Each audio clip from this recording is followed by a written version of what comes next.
Hello. How we doing? How we doing? How we doing? How we doing? I'm hoping I can finish the game today. Do we think that's plausible? I've got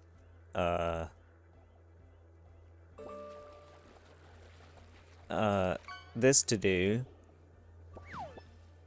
and then go confront Ruby, as far as I know. Unless something happens because of this. Hi Mura, hi Dogi, hi Spice Man. It is? Okay, cool, cool, cool.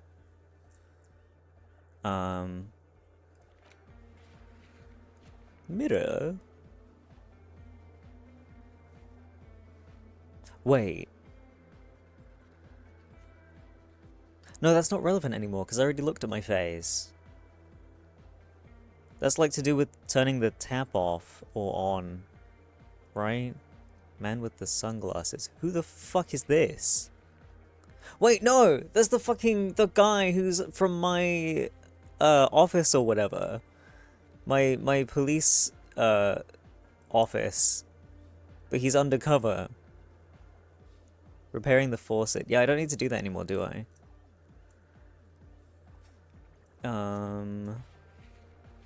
Oh yeah, and I should arrest Claudia this time because she fucking ran off before, and that was a huge mistake. Hi, Pandy! Okay, let's get a fucking move on, shall we?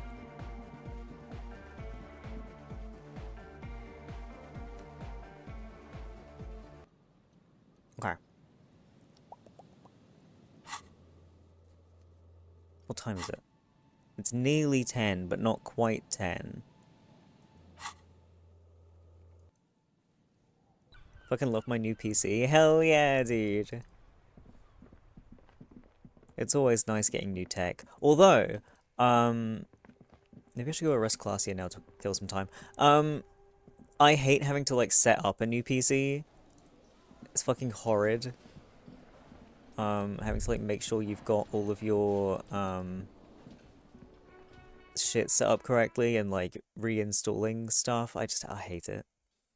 Able to run Monster Hunter Wilds at ultra settings and using 5 gigabytes of VRAM. Damn, dude. Someone's living the dream.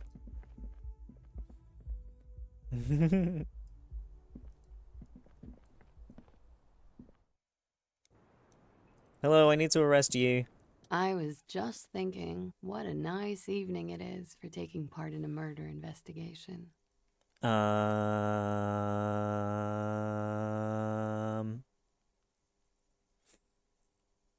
do I arrest her? Hi, Dorito. Been working for 2 days, making sure I have everything and making sure all my recording apps are working properly. Must be a fucking pain. But worth it, though. Lies. Yes, we demand she be punished for deceiving us. We demand her anxiety. We demand her fear. Devil woman. Let's talk about you and Ruby again. She nods, then nervously pulls on her cigarette. None of this is new, though. Why do you think it was her? When Ruby said there would be shit happening, you didn't end your relationship with the deceased. Was she threatening you?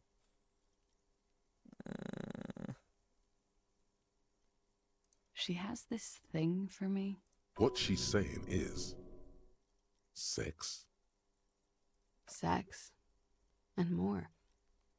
I made the mistake of confiding in her. I told her I was on the run.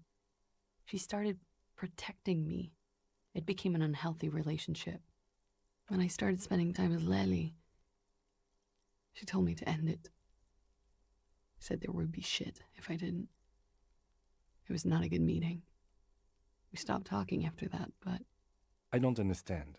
What exactly in your relationship made you think she's romantically interested in you? She said she's in love with me. She even asked me to run away with her when I told her I'm a fugitive. She started developing notions about our relationship. And you led her on?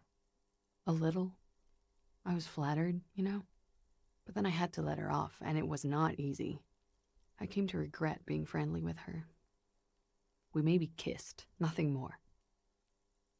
Fixated. I'm trying to like see if I can mention the fact that she had a poster of an actress who looks like her. This is just an assumption.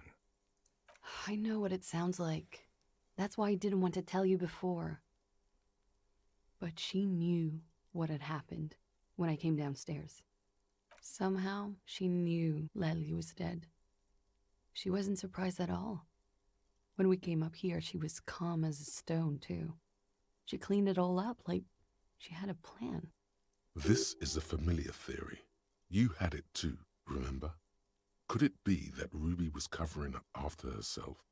The lynching? Okay. Okay. I might just fucking arrest her. I do want to say devil woman first, just to see what happens. What? Her hand trembles. She's only pretending she didn't hear you say devil woman. Okay, well. I love in Monster Hunter lore that the only thing stopping the hunters from just rampaging on the monster is their bureaucracy. Wait, what? I don't know shit about Monhun lore. I just like fighting the creatures because they look cool and the combat's silly. Why haven't we arrested her yet? There may be grounds here, at least for an extended detention. A little whimper. The young woman hears you. She's looking around. How do I arrest her? I know there was wasn't there a prompt at some point to actually arrest her? Can I not do that anymore? I don't know which dialogue path it's down, if it is somewhere. They have to be given permission to fight monsters. What? The first one? I did, that's what I just did. Look, you can see it in the fucking log as well. It didn't do anything.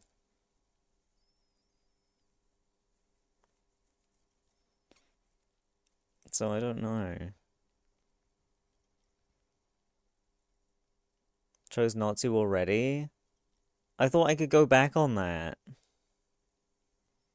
Can I not change my mind? Because it turned out to be a massive mistake. But I guess if I have to live with it, then I have to live with it, right? Oh, my eyeball. Ah. I'm just gonna skip through and see if I can find anything. If anyone went down, Thursday. It checks out. she stands before you, holding her back. I agree. Tighten it. You've got... Okay. Yes. It's not my name. You log your work every week. Like I lied before. Like I did at LCSB. I have to lie all the... It also makes Clausia almost an alacronym for Katarzyna Alazia.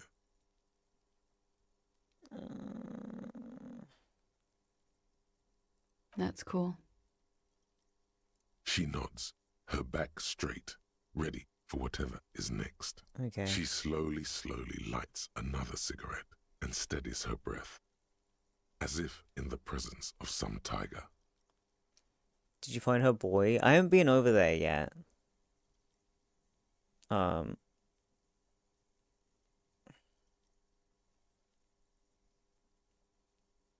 Isn't that after the Ruby bit, though? And then there's, like, not a chance to come back to get Claudia before she runs away?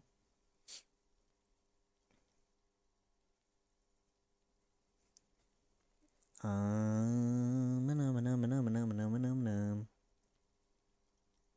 I don't think I'll get a rest dialogue. You can go before Ruby? Can I?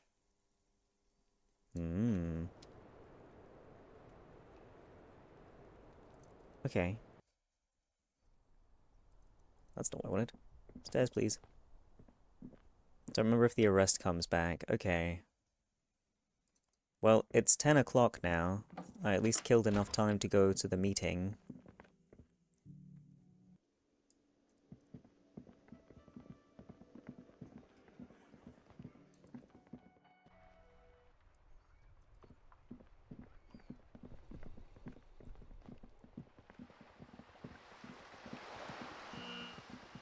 hell was that noise?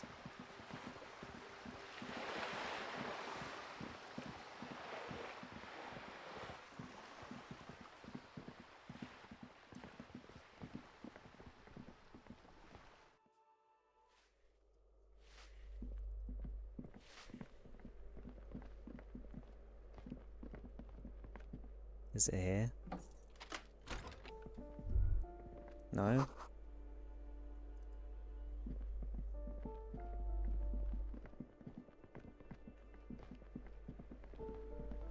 Thought it was in the funny room, but I guess not. It's by where Cindy is. Oh shit, I'm in the wrong building. Oh, well, wrong half of the building, I guess. Do do do do do do do.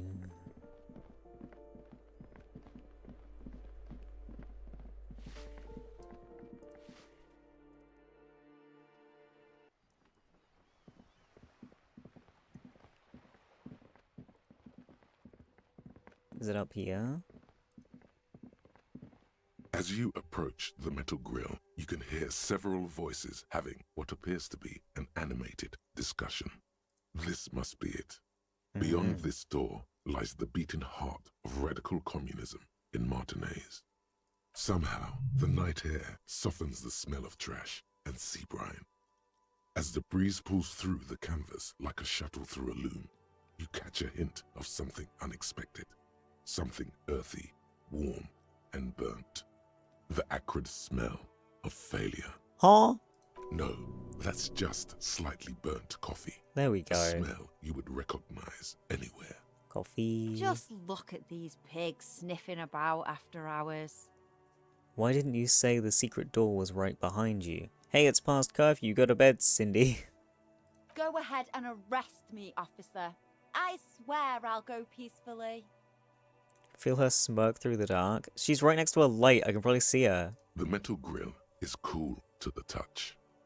You notice the lieutenant is looking uncustomarily anxious. His posture is rigid. His right hand hovers near the zipper of his jacket. He wants so badly to draw his armistice, but he also doesn't want to draw it. You okay, Kim? Relax there. Only communists say nothing. You okay, Kim? Oh, I'm fine. I was practically born to infiltrate underground communist cells. Which is just to say, we should be prepared for any eventuality. Hold on. I need to put my hat on. Now I'm ready. This hat is so soft, so warm. It wraps around your head, and your mind tingles with all manner of socio-economic theory. This is an Ushanka, right? Pat the hat. Oops, it's a fashion faux pas. Discard the thought and the hat. No, I'm not discarding the hat. Mazov would have worn this Ushanka. Mazov knew where to cook those thoughts. That's why it bears a Mazovian logo. Glory to the revolution, comrade. Whether you like it or not, wearing this hat has made you more communist. Perfect. Just what I Honor needed for this Van location. Eyck. Okay, so Egghead is clearly not Van Eyck in disguise. Oh, Van Eyck is an Oranese disc jockey, but those people get around, especially in Revachol, in the clubs on Boogie Street. Perhaps he stayed here for a short stint and discarded part of the song he was working on, just threw it away, and then it ended up in the hawthorn tree. But why? Did he think it was retrograde? It wasn't.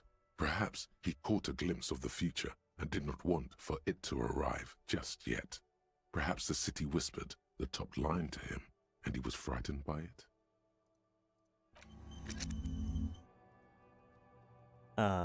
Reveals Arno von Eyck gig posters in the world. What?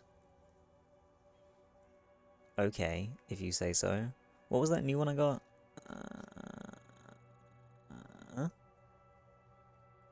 Didn't I get a new thought?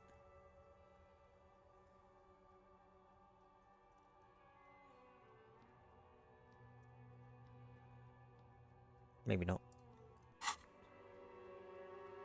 Right. Boop. can hear animated voices coming from the other side of the grill. Listen. You can make out at least 2 separate voices. 2 voices, both male, approximately early 20s. Careful with those now. I have it. It's going to work. I can feel it. Bang. The clang of metal reverberates all along the scaffolding. The voices coming from the other side fall silent. A pair of frightened hares cowering in some dark crevice of their burrow. Who's there? Is that you, Maurice? It's not Maurice, it's the police. That's right, it is I, Maurice. Are you all communists? I'm looking for some communists. Who said communist? Did we say communist? Get out of here. Listen, I've already built like 0.0001% of communism, but now I need to get organized. Can you help me? For a moment, silence. What's the passphrase? Oh shit. I don't know if I was told this. Was I told this? Because if I was, I've forgotten. Blessed are the sausage grinders. We await the silent mole empire. Disco supernova 1, 2, 3, 4. Remember Dobreva and Abadanais. I don't know how to say that correctly. Look, I don't know your passphrase. Could you just let me in? Do I have that? How would I see if I have that? Communism.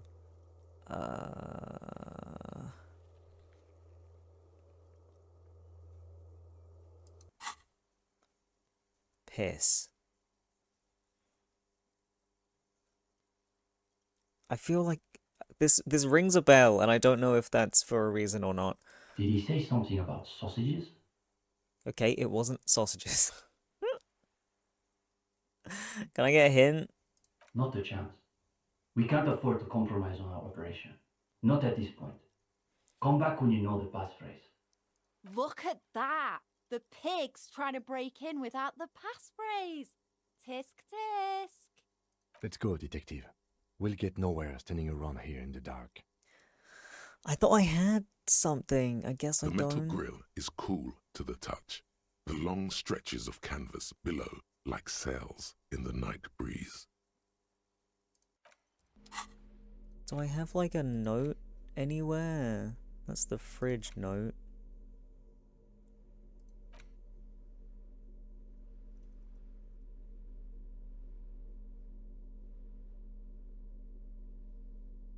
Talk to Cindy.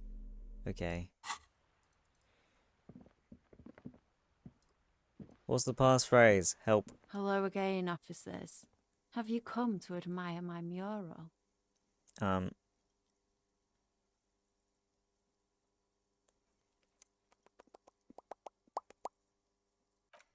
Nothing new. Try the Dobreva one. You can hear animated. You hear the voices conferring once again. He came back? Do you have the passphrase this time? This one. There's no response. You begin to wonder whether they've slipped out some back way. No, they're still there. You can feel them back there. All right. The key's taped to the back of the door frame. Just make sure you put it back when you're done, or we'll all be locked out. Okay. I don't remember where I got that from. And do watch the concrete. It just kind of falls away, in places. Charmant. After you, detective. Have fun at your underground meeting, pig. Hope it's a blast. You get it from the Red magazine, the one about cars.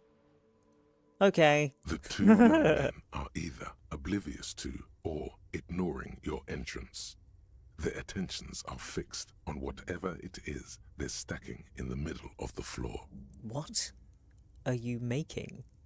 What is this? Matchboxes, it appears. Okay. I think it's holding, Alexis.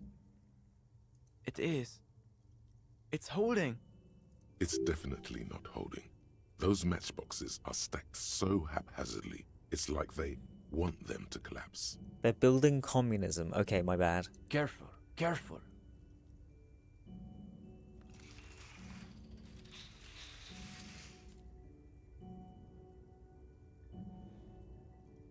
Damn, hardly any difference. The young man shakes his head and then looks up at you and the lieutenant with barely concealed irritation. You two, you are late. They should know the meeting starts at 10 p.m. sharp. His companion looks up at you and squints. I tried my best.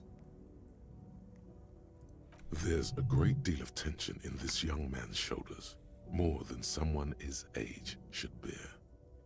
Meanwhile, his companion inclines toward him, eager to catch every word that dribbles from his friend's mouth. Ew. Just a moment. Could this be the former owner of a certain jacket you acquired recently? Don't let them see you flustered, sire. Play along. Should I have put the jacket on? Before we move on, do you recognize this jacket? You weren't exactly easy to find. What am I late for exactly?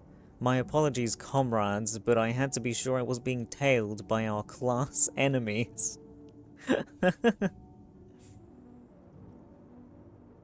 I don't want him to take the jacket away from me, but I do want to know if he recognizes it. Play along, sire? I was thinking of playing along. He's taken your measure, like an ideological boxer stepping into the ring. Music here is great. The music in the whole game is pretty fucking great. We all have to take precautions, especially during these delicate times. What matters is that you've made it, and that you've done the reading. Uh-oh. No one said anything about reading. You'll just have to wing this one. The reading, yes, I've definitely done that. What is this reading? I thought this was revolutionary group. There must be some misunderstanding. No one mentioned any reading. Kim, did you do the reading? No, I've done it. It's fine. You have? Yeah. Excellent. Let's hear your critique then. I liked the characters and the plot. I thought the themes were interesting. There were too many words. They always say that when they haven't done the reading. Well, this is getting awkward. I'm not sure what you're expecting to find here then. Maybe they can explain themselves. What exactly are you two doing here? What were you doing with those matchboxes just now? That's enough for tonight. Will you still be here if I have more questions? What were you doing? The young man frowns at the little pile of boxes on the floor. Nothing, just messing around until the meeting started. They're watching those matchboxes awfully intently for two guys who are just messing around. It's almost as though they were trying to create the most unstable structure they could, with predictable results. What you doing? In the most generous sense, I would say we're cultivating revolutionary consciousness. Yes, that's probably the best way to describe it. But more specifically, we are running a reading group. The most rigorous and theoretically advanced materialist reading group in Martinaise. Comrade Steban is a great discussion leader. One of the best at the university. It's obvious they take this group of theirs extremely seriously. Whatever you do, don't compare it to a common book club. Yawn. Can you imagine anything duller than a bunch of Beano-clads yanking each other's knobs? Sounds like a place for intense intellectual engagement, exactly my kind of jam. Sounds like a regular book club. Sounds like a yank fest for binos. Oh, Half-Light, stop. Stop it. Oh, what's with my big yawns? Oh, calm down. Fucking hell.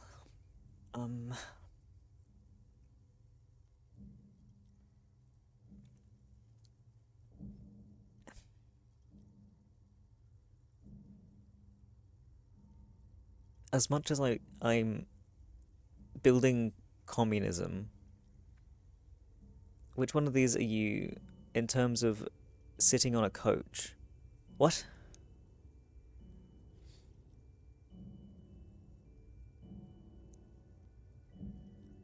I don't know what that phrase means. I want to go with Half-Light because Half-Light is daddy material. Oh, on a couch. Do you sit normally? No. I would love to be this guy sitting on the top here. I'm pretty sure I've done that when I've been like with a group of friends around someone's house. I'm pretty sure I've sat like that.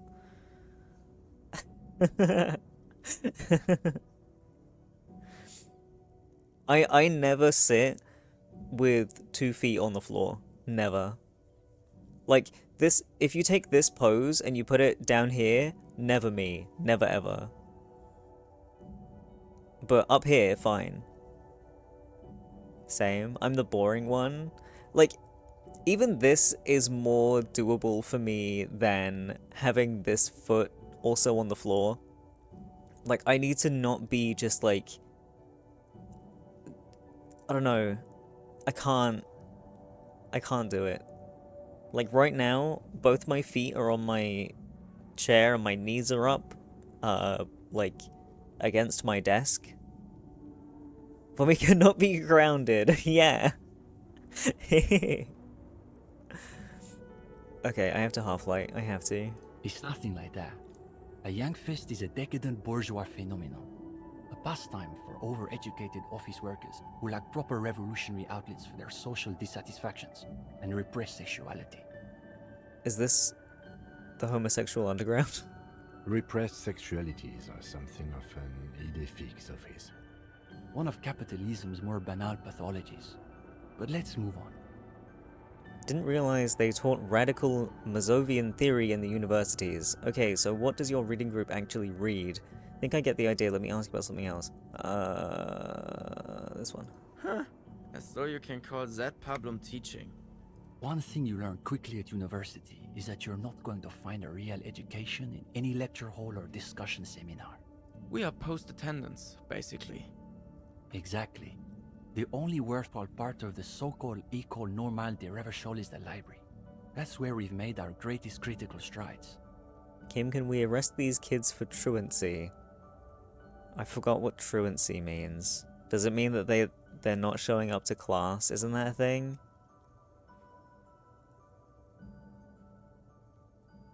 I don't know. What does your reading group read? We study all the foundational texts of Mazovian theory, of course.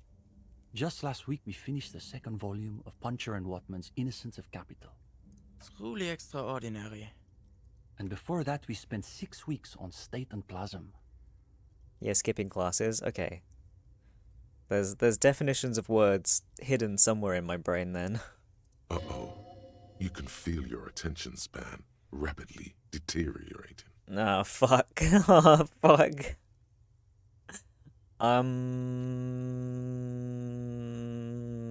As much as I want to let my mind wander, let's just keep trying. We've also read Wertmüller's The Megastructure of History, and before that, Real and Reality. Communist theorists love puns, in case that wasn't obvious. Hablars une pain infernale.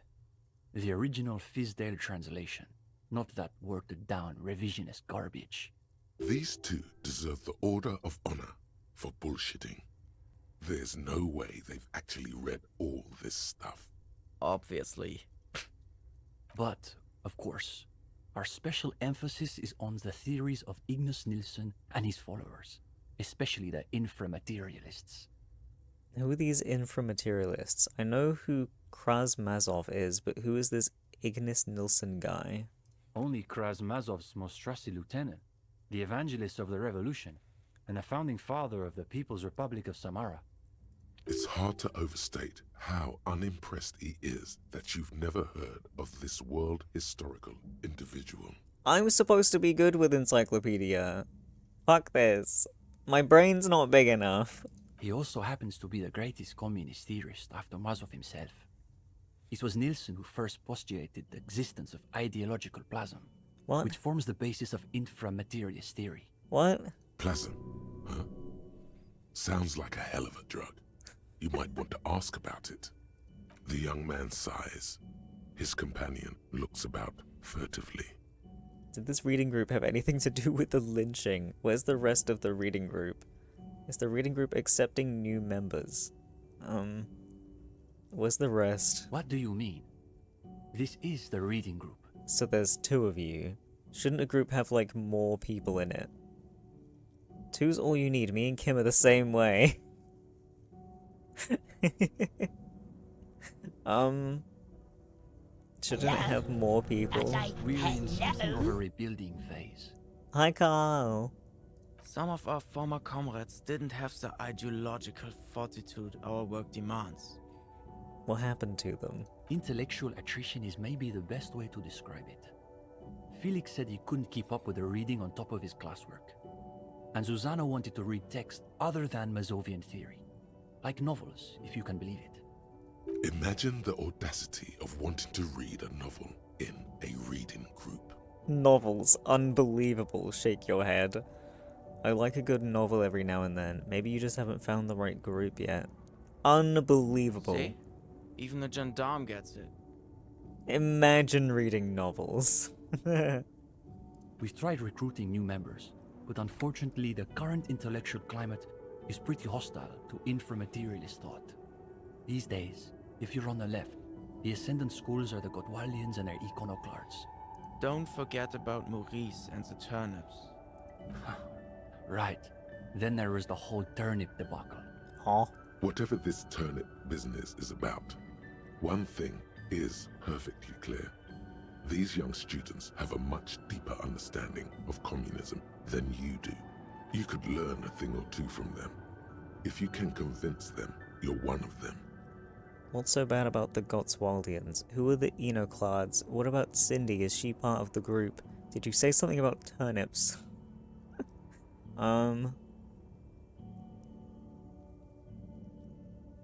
What's so bad about They're Gottswaldians? the most depressing school of communism. They love writing long books with a patina of Mazovian theory to cover up their cheap psychologizing. A gang of cheap psychologists and intellectual midgets. Typical Gottwalders, in other words. It's okay for Uli to say that because his dad is from Gottwald. What's so depressing about their theories? What's so bad about psychologizing? Do you think all the problems in the world can be reduced to repressed sexual urges? No, of course not. That's reductive in the extreme. 1000% yes. Probably not. Speaking from experience, definitely. I can tell you're a man who has his urges, but I can also tell you're no Gottwaldian. You see, the Gottwald school look like communists. They talk like communists. But scratch the patina and you'll see beneath that they're just depressed liberals who've read too many books. Haven't you read too many books, though? What about the Enoclads? For starters, they love talking about beans. Beans? What's wrong with beans? I like beans. No beans for me, can't stand the stuff. No, I love beans. Oh, sure. But iconoclasts are obsessed with beans. They love thinking about beans. They love counting beans. But most of all, they love building models to predict how many beans there'll be in the future. What? Nota bene, iconoclad is an extra pejorative form of the already pejorative name, Mazovian economists, a moderate school of Mazovianism which advocates the gradual transition to communism through carefully managed economic modernization rather than violent social revolution. My brain doesn't absorb so many of these words. Like, it's all just jarble nonsense. Like, a lot of these I can understand on their own. Like, I know what these words are on their own, but you string too many of them together and my brain just turns off. They're by far the most bean-centric school of communism. I want to be in a bean-centric school. I don't get it. Are the beans a metaphor? Isn't it good to know how many beans there are? What's wrong with making progress through moderate economic reforms? Are the beans a metaphor? If only. They've got all the beans accounted for in their asset sheets, their quarterly budgets, their future projections. But for some reason, there are never enough beans to go around. So we've just got to cut our bean rations in half. And next thing you know, there are budget cuts, so now we've got to cut the bean rations in half again. You see, iconoclasts claim to be communists, But in reality, they're just liberals with hard-ons for spreadsheets. What about the liberals? Are they liberals too? Of course not. The only people who actually call themselves liberals are mouth-foaming reactionaries. Basically indistinguishable from fascists. You'd need an X-ray machine to tell the difference. I don't know what's happening.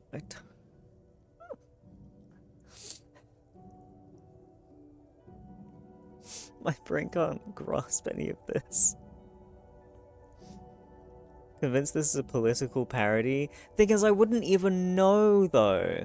I can't do real politics, let alone fake politics with all these, like, extra words for, like,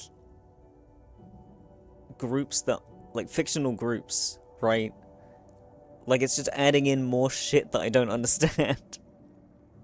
I can't do it. Cindy is... how to describe her role? Something of an ideological auxiliary, perhaps. Yes, that's exactly how I would put it. And naturally, we support her radical counter-liberal aesthetics. But she refuses to submit an essay, so we can't call her a member of the group per se.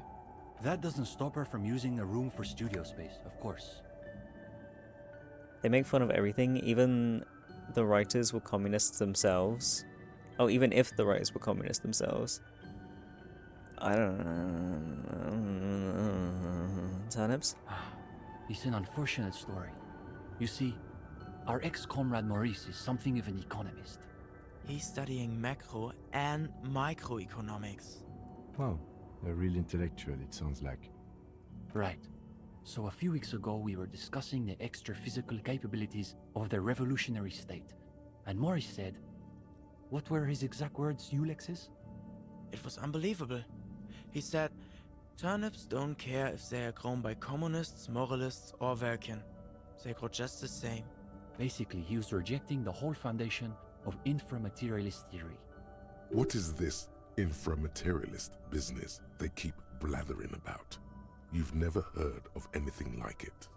Remind me of what inframaterialist theory says about turnips again. Simply that under suitably revolutionary conditions, crop yields naturally increase relative to non-revolutionary crops, which Morris somehow has the gall to deny. Huh? Susanna said that he has been hanging out with some non-communists lately. For us, the question boiled down to, if you don't even accept the basic ideas of Nielsen and inframaterialist theory, why are you in the reading group?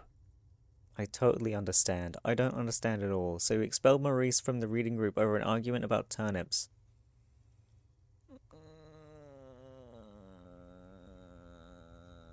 I totally understand. Of course you do. Yep. It's pretty basic stuff. Well, it wasn't so much that he was expelled. He just quit coming. We haven't seen him around for weeks. Let's talk about something else. Go ahead. Are you accepting new members? We typically only accept new members once per semester. There's this whole process with essays and presentations on assigned topics. But given that we have some extra seating at the moment, I guess we could be convinced to expedite an application or two. Steban, you can't be serious. For these gendarmes? I am serious. As materialists, we've got to adapt to conditions as they are. Besides, he'll still need to pass the interview portion of the entrance process. I'm not gonna pass an interview. Assuming he's even still interested, that is. Composure. Convince them you belong in the reading group. Proud bookshop ruminant. Let's go. Let's talk about the lynching, why not? Lynching? No. We're not an operational cell. We think of ourselves as more of an intellectual vanguard. Are you sure? My working theory is that communism killed the hanged man. Oh yeah! Is your reading group affiliated with the Union somehow? Are there any operational communists in Martinez? Communism killed the man. To be clear, communism is not an official suspect in this investigation, because it's not a person, you see. Seems unlikely, from a strictly inframaterialist perspective. Comrade Ulix is right. The amount of plasm required to strike down an ideological enemy outright is enormous. We're talking second-level effects, at a minimum. Or even third. What are these levels they're talking about? This doesn't sound like any communism you've encountered before. In any case, it's not like the SRV has established a party line on the subject of lynchings in Martinez. The SRV refers to the People's Republic of Samara, established as a socialist utopia by survivors of the revolution. It has since degenerated into a bureaucratic workers' state under the decades-long rule of President Sapormat Sport Kanazinski. Though historically speaking, the SRV has supported direct action against right-wing paramilitary squads, especially when they are doing the Indo-tribes' dirty work. Good point. So as a provisional matter, I can say we support it. Are they being sarcastic? You feel like you're caught in some elaborate joke labyrinth, but it's impossible to see your way through. What's your stance on crime in general? That's easy. Crime is simply the inevitable expression of the injustice and incoherence embedded within capitalism itself. Delivered with the smug assurance of a schoolboy reciting a maxim he's committed to memory. It's a symptom, in other words, not a cause. His companion can barely suppress a yawn. Are you affiliated with the union? No, we're an independent organization. We acknowledge and respect the union's efforts, but our interests are more theoretical than Mr. Clare's. He speaks the truth. Are there any operational communists in Martinez? No, unfortunately. The communards were hunted down and killed nearly to a man. All that's left of them are bones and old rifles. Right, they all got shot in the head just like the anarchists. That's too bad. It's a world historical nightmare, one from which we've yet to awaken. When will you wake up? And what will you see when you do? A moment of silence. They're waiting for you to speak. Okay, I need to dress up for composure. Will you be here if I have more questions? Sure, we're here most every night. Maybe we'll catch you again. Fantastic. Sleep well, gendarme. I'm not going to sleep, I'm just gonna get changed. Hi, Kaz.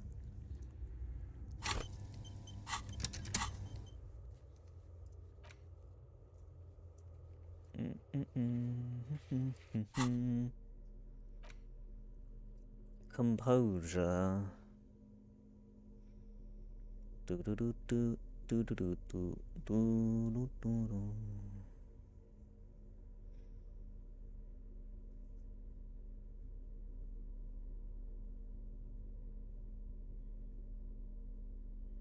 Ah.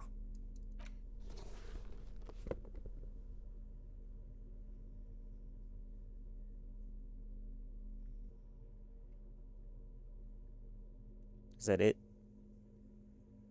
Shit. Do I have any minuses? No. Shit. My composure is at +1. Great. I can ingest some drugs. I have drugs. Oh, hello. Rickety easel surrounded by pots of gouache. Cindy's, no doubt. Could it be the phasmid? No. Probably something. Wait, what phasmid? Also, why is this building just open? What the fuck? I only just noticed half of it's fucking missing.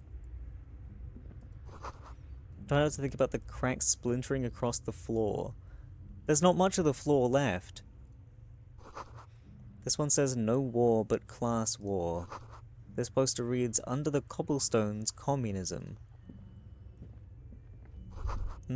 Coffee.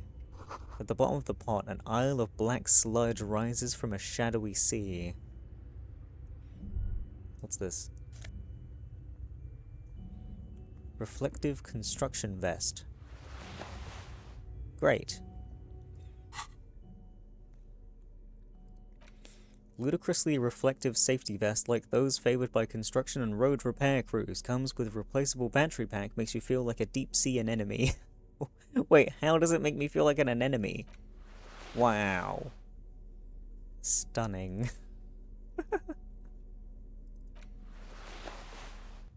Okay.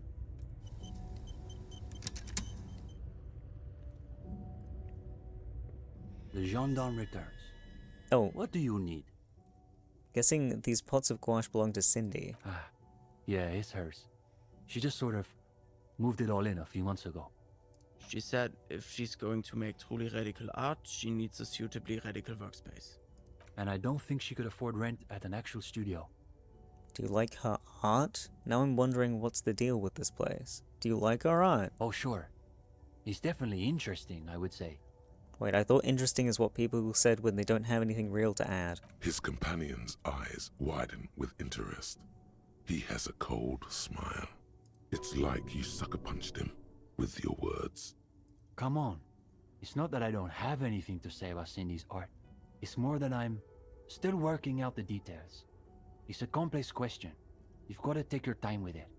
Wait a minute, that's the little guy that I painted on the wall until I changed my mind. Huh. I guess you could call her latest stuff a sort of counter-bourgeoisie calligraphy. She's got a real taste for radical slogans. It's too bad she hasn't developed the theoretical foundation to do truly radical work.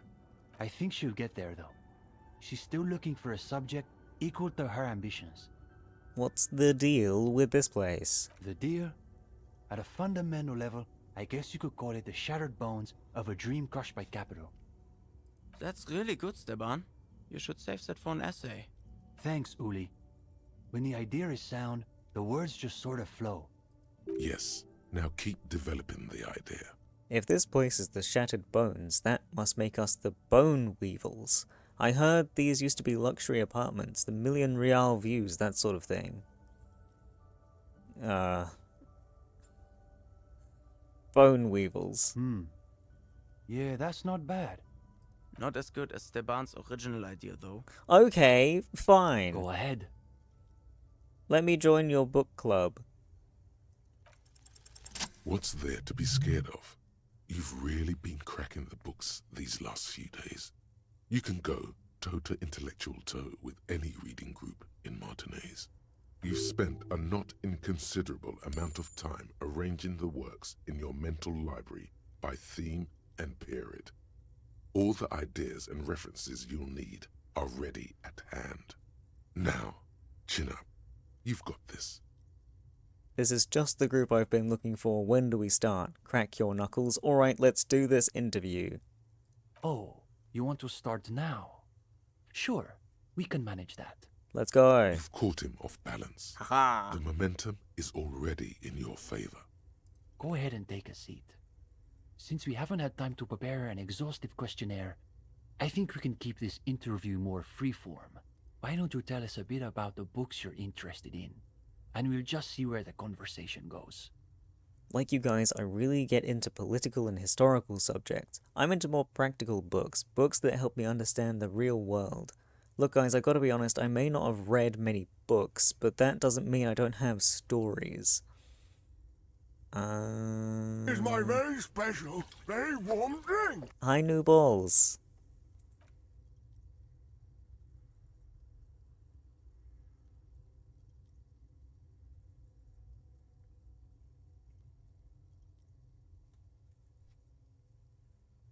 Do I want to just match them or say something else? I feel like I want to not just copy, right? The real world. Aha, a real old-school pedestrian materialist. All right, we'll play along. So what sort of practical works are we talking about? Can't say how reliable it is, but I did read a book on pale-centric medicine. Interesting. I always thought that stuff was common folk superstitions, repackaged as bourgeois spiritualism. But maybe I've been overly dismissive. This is a good start. They're starting to loosen up. You feel relaxed and in control. Soon, you're debating whether a decommodified spirituality is even possible under capitalism. Hi, Dougie. Probably not, is the answer.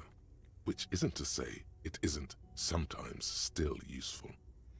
But in the end, I did learn how to make some restorative tea. Anyway, it mostly seems like a way to bilk desperate people for money when they don't have access to real healthcare. Then I still don't really get what this whole pale thing is about.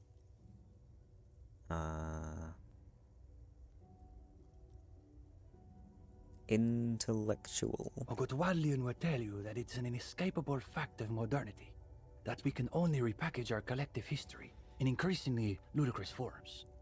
Thank God we are no good Wallians. These kids are eating out of your hand, practically. Another quarter of an hour disappears. The questions come rapid fire, but you have an answer for every one. Now you can sense things starting to slow down. The interview must be reaching an inflection point. Hey, Vomi, where's pinned message about Vomathon? Ah, shit. Ah, fuck. Ah, piss. I should have, like, kept it saved, but I didn't because I'm silly. I'm a little bit silly.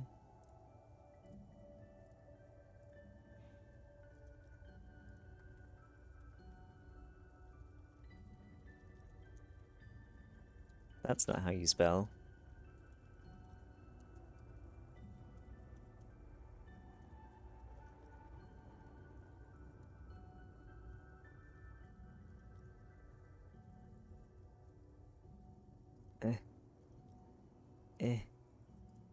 There, I've done it. Don't you think, though, that you can only really understand current events if you have a firm background in history and political theory? That reminds me, Kim and I just played this interesting game, Suzerainty. But once you've got a political lens, you can read anything critically, even those Hyamdalaman books. Listen, books are fine and all, but to be straight with you, they're no substitute for a real story.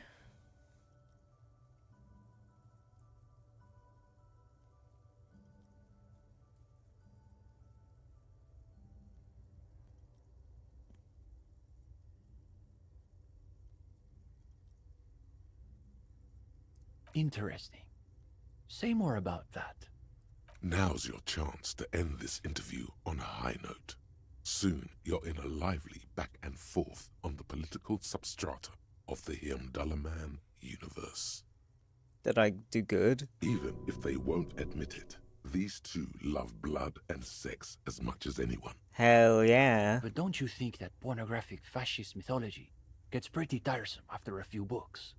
Let them know your interest in muscle man literature is much more high-minded than they're giving you credit for. Oh, tenement. What does that mean? I'm more interested in them as cultural artifacts. No way, I live for that kind of stuff. Now it's just good escapist fun. Sure, cultural artifacts. Ah, well, there's certainly value in that kind of reading. Comrade Mazov says something on that note in his collected speeches. To find victory in the cultural war, we must first scout the battlefield. In any case, I think we've heard enough. We could use someone with your perspective in the group, with just a bit more theoretical foundation. I think you'll be making real contributions. Yes, I would say he's got serious potential at least. And with that, welcome to the most ideologically advanced materialist reading group in Martinez. Probably the only one. Here's your first assignment. It's an overview of inframaterialist theory. A little basic, as you'll see, but one has to start somewhere. I'll add it to my very extensive reading list. You're going to fit right in, I think. Come back when you're done. We'll be here pretty much every night after 10 p.m. Do be sure to take your time with the reading. We'll be eager to hear your thoughts. Hardcore aesthetic. Hardcore. Oh yes, drugs. We're talking about drugs. Let's face it, these flirtations with the hardcore aesthetic have all been leading up to one question. Can I do drugs harder now that I'm a hard cop? And the answer is yes. You can. You can do one more blast of Pyrrolidon and yellow shit powder. You can even pull a ciggy and a lager on top of that. There, you've truly made the hardcore your own thing now. +1 endurance, really useful for doing drugs. +1 volition, same thing, hard man. Okay, cool. I have more base HP now. Rad. I'm so hardcore.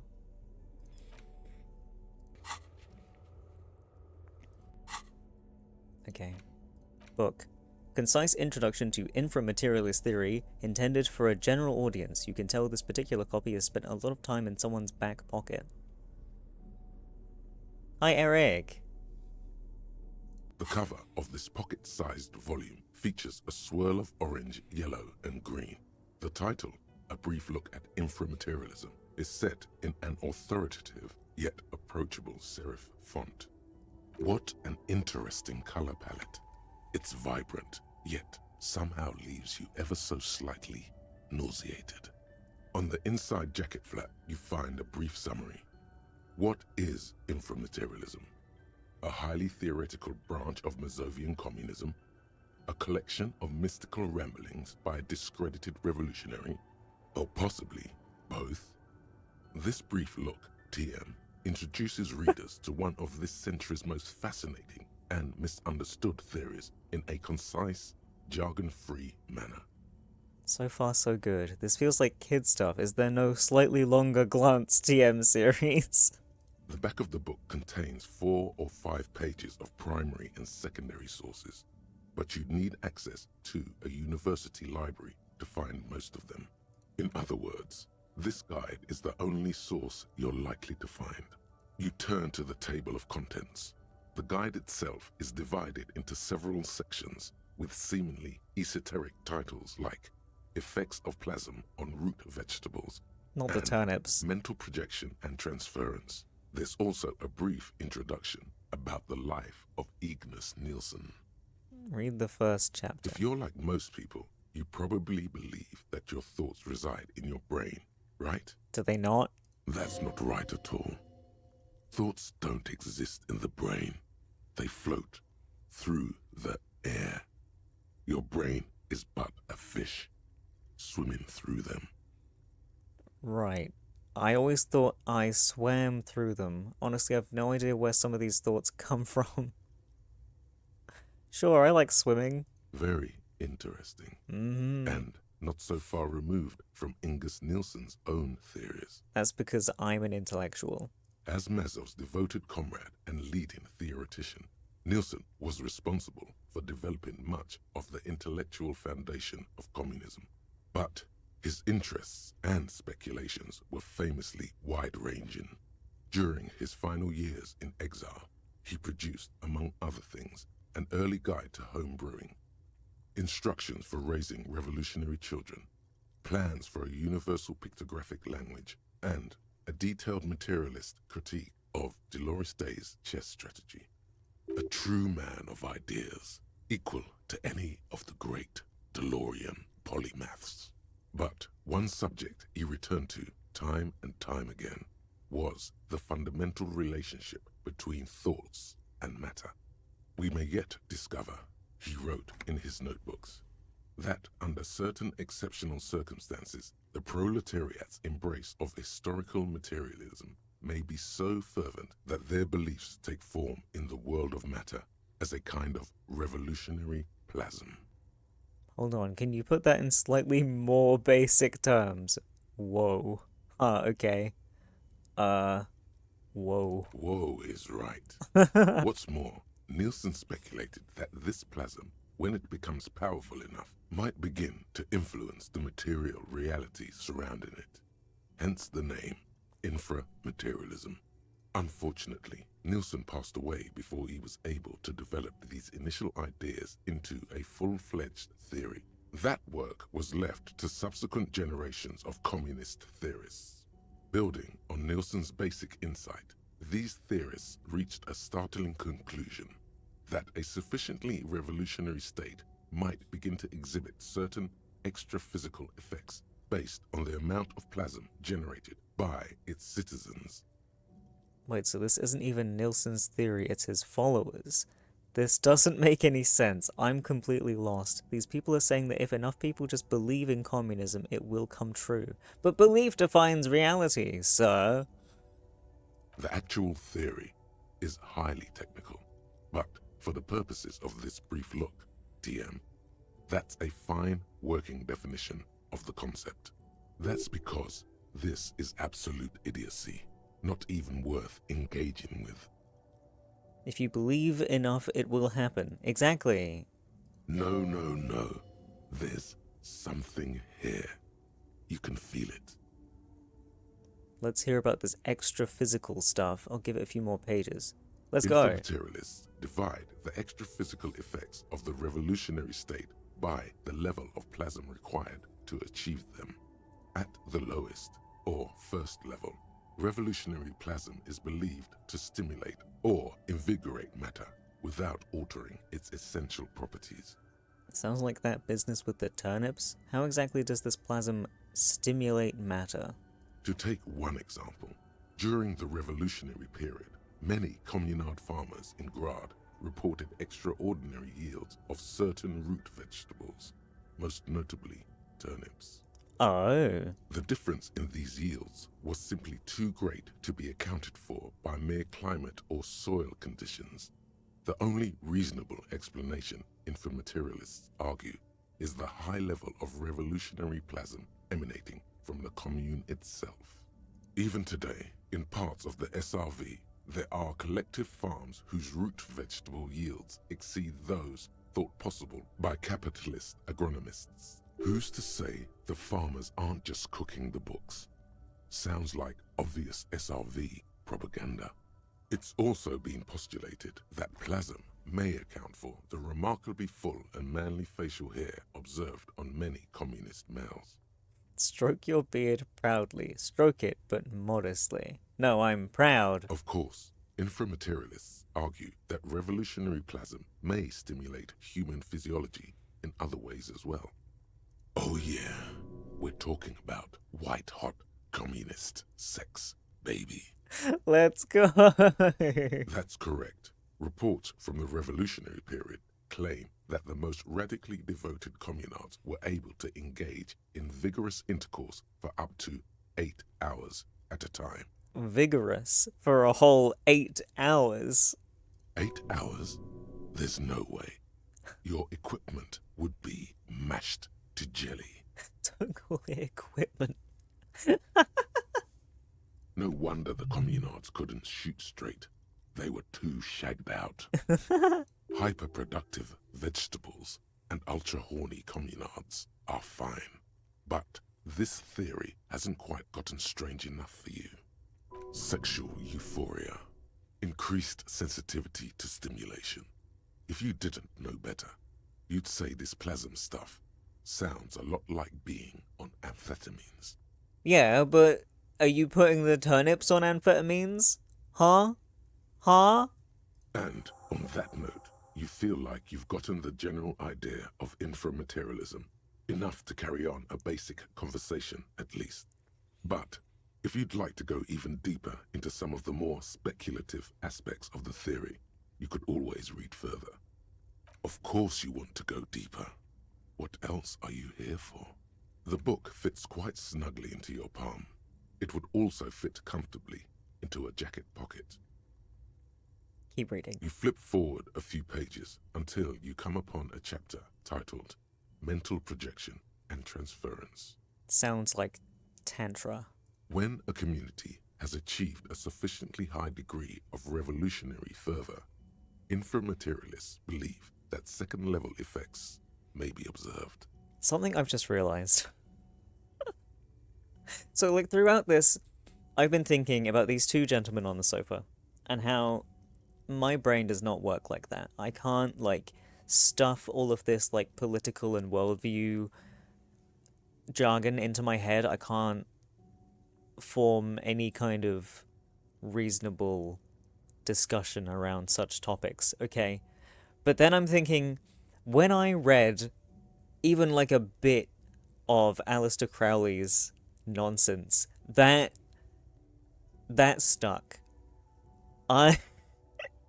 If it's got enough, like, silliness potential, then my brain will soak that shit right up. I really need to read a full Crowley book so I can start spouting nonsense, because I think that would be so funny.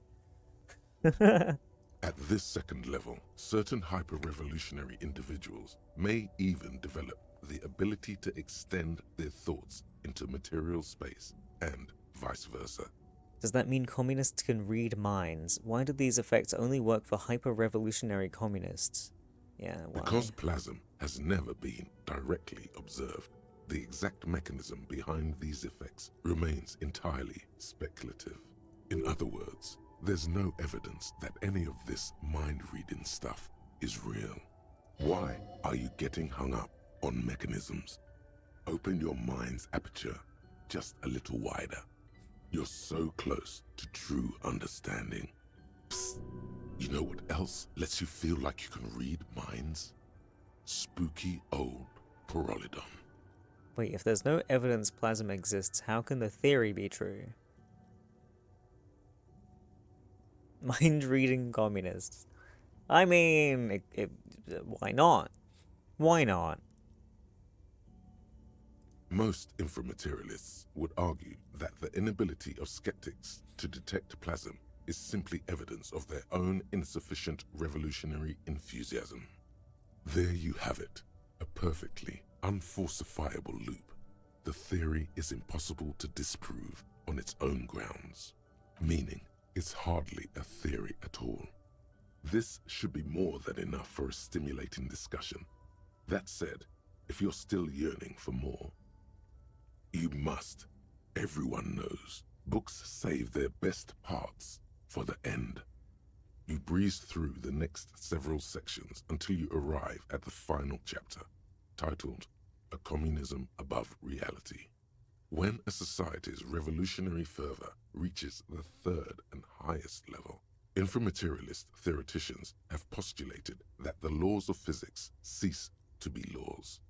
Cease to be laws, what do they become then? More like suggestions, according to some of the SRV's leading inframaterialists. Of course, it's impossible to say what exactly happens under these conditions. No known society has ever achieved the levels of revolutionary enthusiasm the theory seems to require. Some inframaterialists have even argued that it might require more plasm than humanity alone may be capable of producing. Wait, there are non-human sources of plasm. Has anyone ever gotten close to reaching the third level? What would a third level society even look like? Non-human. In the SRV, there have been attempts to organize certain species of aquatic mammals, as well as a few of the higher corvids. But, as of this writing, only human beings have demonstrated the intellectual capacity for revolutionary communism. I reckon crows could do it. Anyone gotten close? There are numerous stories from Samara involving bandits or fascist mercenaries being levitated by farmers from the most ideologically advanced communes. Of course, few of these incidents have ever been rigorously investigated or substantiated. Levitated by farmers. The form of these stories also recalls several well-known Samaran folk tales. In particular, the one commonly known as Clever Oleg and the Flying Magistrate. Among known attempts to channel third-level capabilities, the most well-documented is the curious case of Coalition warship Debutante. I've got to know what that's about. It concerns an interesting series of events that took place during the invasion of Revachol. As Coalition forces made landfall, a cadre of Nielsen's most fervent acolytes attempted to compress a Coalition aerostatic with their collective will. According to communard law, these acolytes positioned themselves at the top of a redoubt just over the bay of Revachol. From that vantage, they proceeded to visualize pinching Coalition warship Debutante between their fingers, a gesture believed to assist in the extra-physical materialization of their thoughts. Did it work? The acolytes, along with the redoubt, were vaporized in an artillery strike before the process could be completed. Oh dear. Picture the lot of them, all standing with their fingers in the air 1 minute, the next reduced to a bloody mist. Hell yeah, dude. It's been said, though, that in the weeks following the battle, the captain of the Debutante noted an increase in incidents of crewmen striking their heads on unexpectedly low bulkheads. Of course, colorful anecdotes only scratch the surface of what inframaterialists believe may be possible in a truly third-level society. What would it look like? Some have theorized that such a society would be fundamentally unrecognizable, lacking many of the institutions we typically take for granted in advanced societies, including organized governments, financial institutions, and law enforcement. Others have argued that people living under third-level conditions will be immune to such infirmities as hunger, disease, and mental illness. Sounds spectacular. Hi, Phobos, why are you bonking me? In some of his later writings, Nielsen himself speculated about the potential for an extra-physical architecture that disregards the laws of bourgeois physics and instead relies on the revolutionary faith of the people for structural integrity. Meaning the buildings stay up because people believe they'll stay up. That seems like a bad theory to design buildings based on. Like, if people change their beliefs, then their fucking house might fall down. I bonk out of love. But you hit me on the head with a hammer. Precisely. Nielsen observed that the financial system operates on the same principle of faith. So why not an architectural system? On the following page, you come across a few black and white reproductions from Nielsen's own notebooks. One sketch depicts a government ministry shaped like a great inverted pyramid. A hectare in width at the top, balanced atop foundations the size of common apartments. That sounds like the thing from Control. Another depicts a leaning tower wrapped in a dramatic helix. The caption beneath it reads, "The Tower of History." Something about that tower looks awfully familiar. Could it be that's what the students were trying to recreate with the matchboxes? Wait, but what if the people stop believing and the buildings collapse? That was what I was thinking. This might be too much even for me. Plausible or not, there's something beautiful about this idea. Is there any more? I mean, I also think that. There is no more. Oh. You've reached the outer theoretical limits of communism, and in less than 200 pages. If you'd like to read further, may we recommend a brief look at Occidental architecture? Right, well, I need to read on about Ignis. Known to his numerous admirers as the evangelist of the revolution, and to his even more numerous enemies as the apocalyptic Shrike, Ignis Nielsen remains one of the most controversial and fascinating figures to emerge in the years of the anti-centennial revolution, second only to Karamazov himself. During his unparalleled life, he helped guide a revolution in one country and found a new state in another.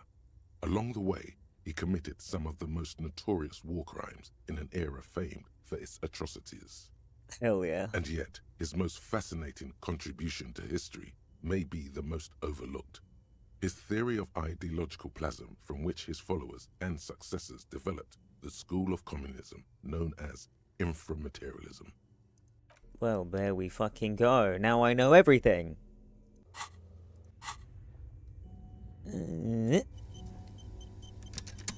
You're back. I'm ready. Let's talk about inframaterialism. Yes. Let's get right to it. His companion leans forward, ready to jump in.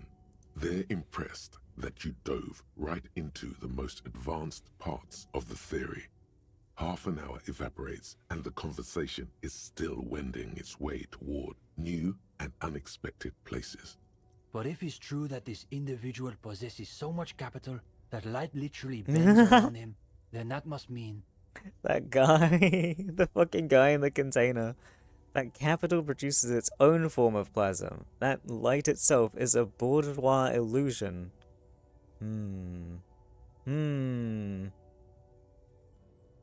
This one. In Innocence of Capital, Puncher and Wortman argues that communists must possess as little capital as possible in order to keep their thinking undiluted by its influence.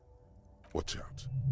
You call yourself a communist, And yet, you've been accumulating a suspiciously large share of capital in just the last few days. It's almost certainly distorting your thinking. Money just seems to appear out of nowhere when I have certain thoughts. It's not my fault. Again, he was just a regular high net worth individual. There was nothing extra physical about him. Has it gotten cold in here?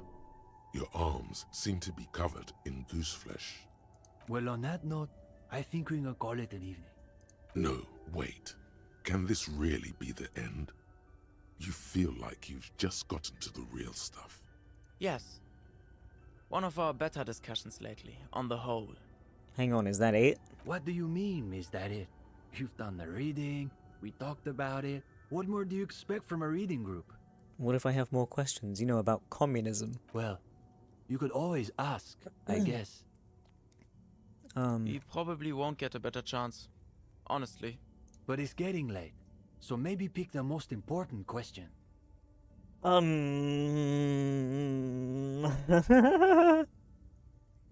Ask the most important question about communism. Haunted by lost love, called it a yank fest. Ah, shit.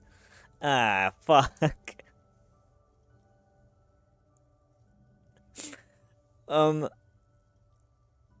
I need a minute to think about it. Come on. We have things to do in the morning. Can I not come back? Can I not change my outfit? Ah, shit. Can I at least have a ciggy? I can't change my equipment. I don't think you can. No! Oh, no! I can put a level in. I'm allowed to do that. Do I want to do that? I have spare levels. I don't think it's going to make that much of a difference, though, is it?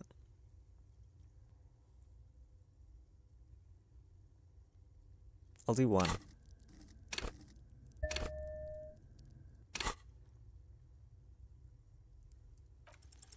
All right, here we go. We're devoting all your available brain cells to coming up with a question about communism. Scratch that. To coming up with the question about communism. The alpha and omega of communism questions. And that question is... Are women bourgeois? Oh god, that's bad. Surely I can think of something better. Great question. Fuck it. The young man gives you a slightly confused look, as though he's sure you asked something else and he simply misheard. No, he heard you crystal clear. Somehow, it sounded even worse out loud. He wants to know if women are bourgeois, Esteban. Yes, I heard him. Give me a moment. What makes you ask that question above any other? Because they can't handle me. I'm a goddamn superstar. Because I can't handle them. Because they won't let me forget the life we used to have together. I'm a goddamn superstar. Maybe your problem Ow. is that you think it's their job to handle you. You ask that question because you're still under the influence of ideology. That's natural. You're like a fish that's only now discovering that her whole life has been dictated by the movements of sea currents. That's what ideology is. It's like there are these invisible forces everywhere, pushing and tugging you this way and that, and you don't even know they're there. What does this have to do with communism? What does this have to do with women? Is it even possible to imagine a world without ideology? Of course it's possible. Just extremely difficult. You practically have to be a world historical individual to do it. Do you know the story of Dobrova and Abadanais? Well, that was just some gibberish you made up for the passphrase. I don't know what you're talking about. Who are they? The so-called revolutionary lovers. The dual commissars of revolution in Insulinda. Yulia Dobrova came from Grad. Jean Abadanais was born in Revachol. She was brilliant, charismatic, a revolutionary comet. He was her partner and stabilizer, the planet who kept her in orbit. What became of them, though? There seems to be a blank paragraph in the history books. It's from them we get the notion of dual leadership, the Decomtage, Revachol's truly great contribution to revolutionary thought. I believe it even persists in some form in the RCM, even to this day. What happened to them? They died on their own terms, like real revolutionaries. There's a lot to say for that.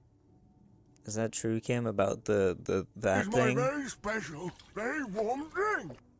I had no idea its origins went all the way back to the revolution itself. But it makes sense in a way.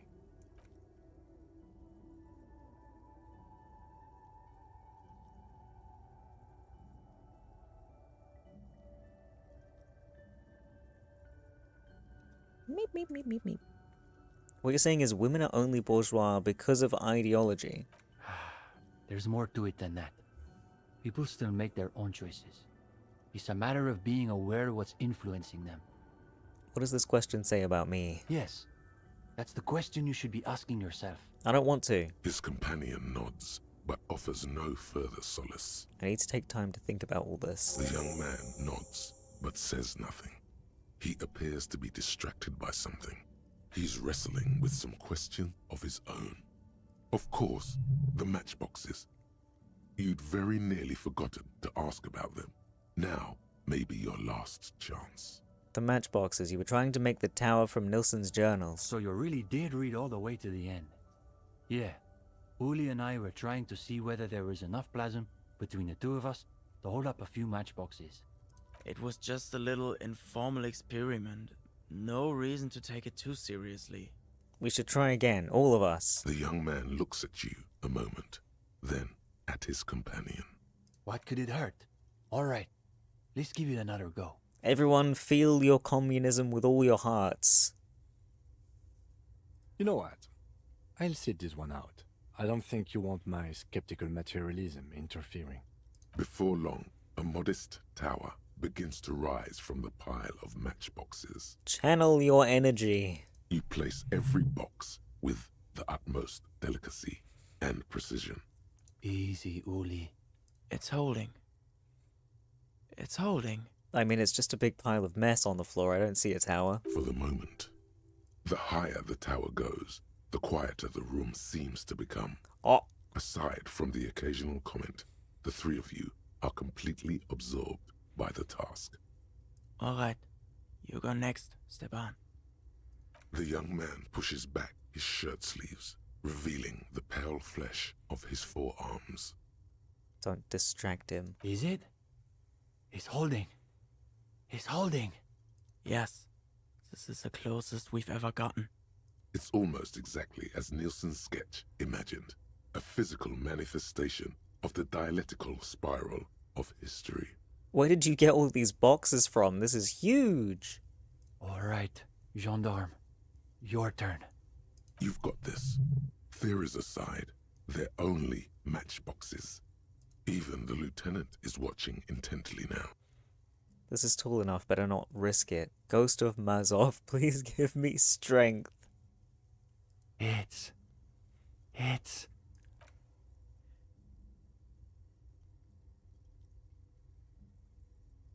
Oh. No!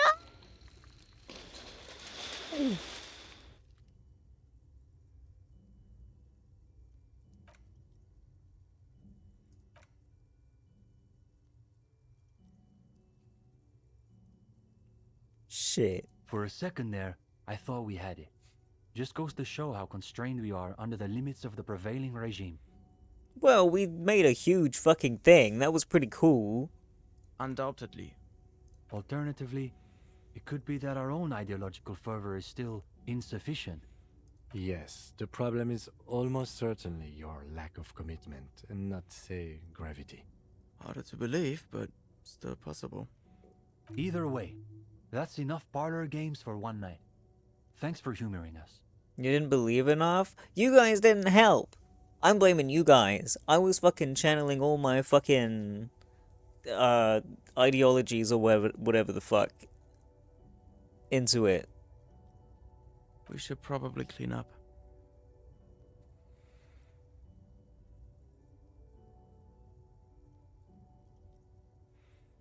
Well, I think we're probably finished here, Detective.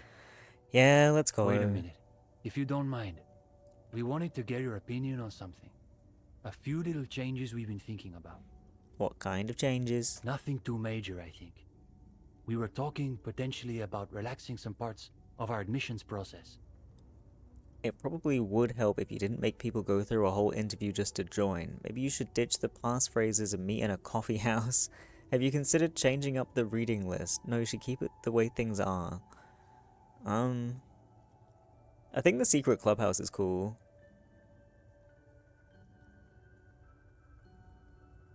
But maybe you'll get more opinions if you don't require an interview. That's interesting. I saw people loved group interviews. I thought so too, but perhaps we overdid it, just a little. There was another thing. We were also debating putting up some posters around town. Though some of us maintain that advertising is an unacceptably bourgeois tactic. That's what makes it so beautiful. The irony is unbeatable.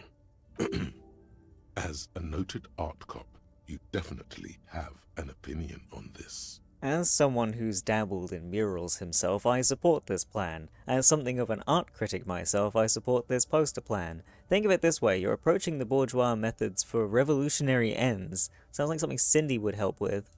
Posters are great. Who doesn't like posters? Yeah, posters are pretty bourgeois. I've dabbled in murals myself. Ah, it makes sense. There's already a sub-theme of radical street art running through our reading group. I suppose that makes it a historical inevitability beyond contradiction. Plus, I've got the perfect place in mind. Put some more coffee on, Uli. We've got a long night ahead of us. We should probably get Cindy in here too. Oh, and Gendarme. One last thing. I've been thinking about what you asked before. About women, you know? Ah, fuck. Not that it's any of my business. But it sounds like this question is really tearing you up inside. It is tearing Ow. you up. It's like there's a tiny, hateful beast shredding your very soul. So, good luck with that, I guess. Oh, thanks, bye. Great. Who the hell took my jacket? Man, I don't know. Anyway.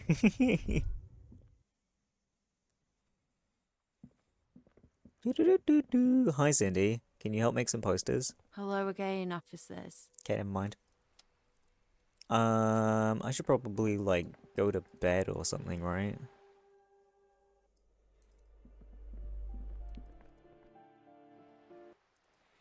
What's that? Old poster hidden below new ones. Arno van Eyck. Sounds like an obscure live performance in a dirty underground bunker. Yeah, it sounds perfect. What a treat.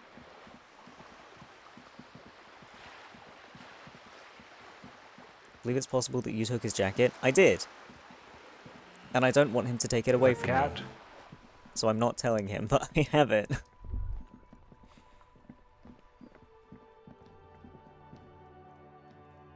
Wait. I'm not sleeping here. I don't want to have to pay for it. Although part of me feels like he stopped charging me, but I don't remember. Wait, I'm in the wrong place.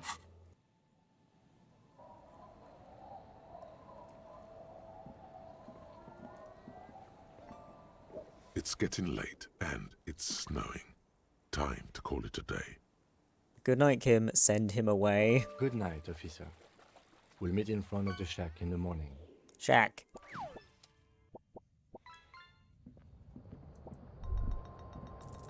The bed is comforting, if a bit run down. Still, you've earned a rest. Sleep. The place feels almost like home now. Quiet and dignified around you. A new life by the seaside. You're incredibly tired. The darkness and warmth come fast. You're falling asleep. Fucking glalie. It's easier this time. Drifting off, your head has found a comfortable indent in the pillow. Your legs and your torso feel like lead weights sinking to the bottom of the sea. Until there's suddenly light. This respite. You've earned it, brother. Bask in the darkness. Let it swallow you up and swivel you around. while you forget everything you've managed to remember. But I've been bad. I haven't earned this. What do you mean? Is this the last dream? No, this is the one before that. We'll just keep cycling it for you if you don't mind. As long as we can. Spin it like black yarn. Enjoy it while it lasts. Thanks, darkness. You're welcome, Harry boy. You earned it. After centuries of darkness, the alarm rings. But what's this? You actually feel rested. There's no time to cuddle with your pillow, however, or as much as shiver from the cold. The world awaits.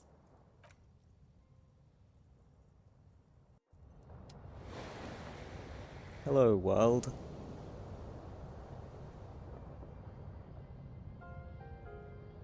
Why do I wake up on this chair, by the way? I thought I was in bed. Okay, I need to go pee. And then we got some stuff to figure out. But I'll be right back.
Hello.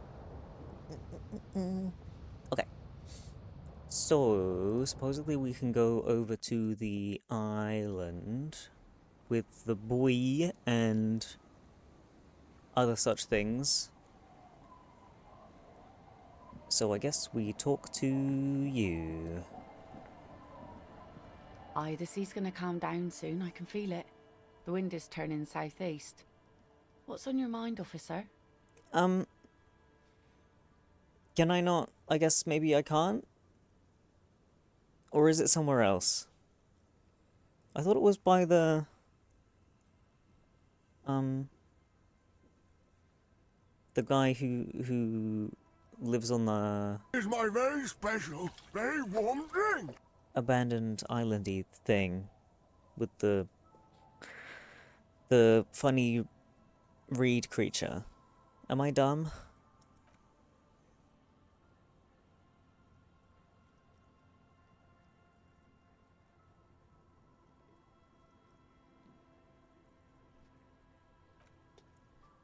Tribunal. I don't know.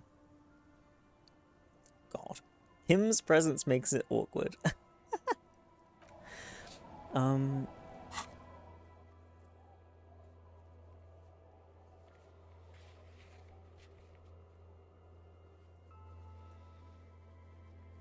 Did I find it then? No, I don't have her, like, stuff.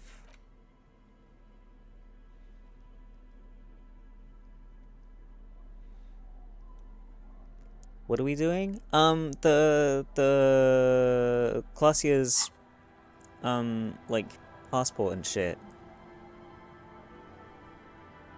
It's across the way, isn't it?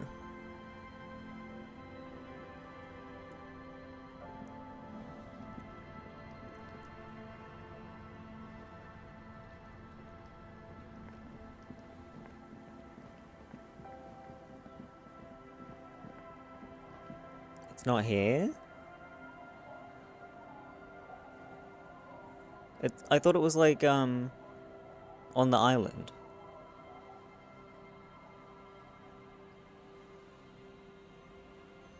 By one of the traps. Oh! That was the other place my brain was thinking. Okay, let me go find it.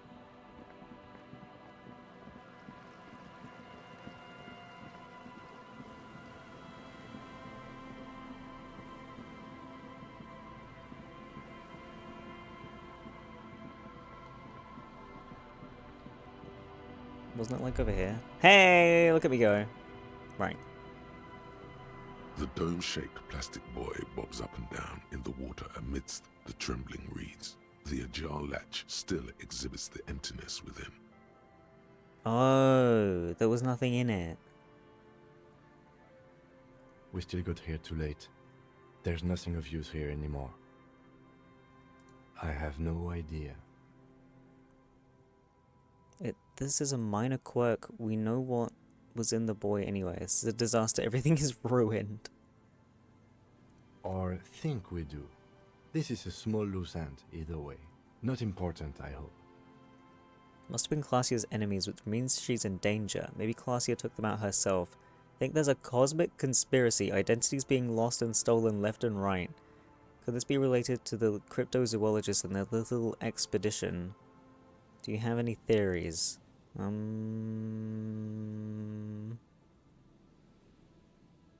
Cosmic conspiracy. This wasn't a real identity.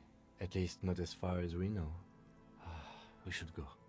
You could ask the miss what she thinks. Later, if you have the time. Though you doubt she'll tell you much at this point. It's actually the fourth option, because you know where the passport is.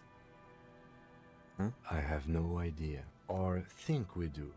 This is a small loose end, either way. Not important, I hope. Oh, what, because the buggo took him away?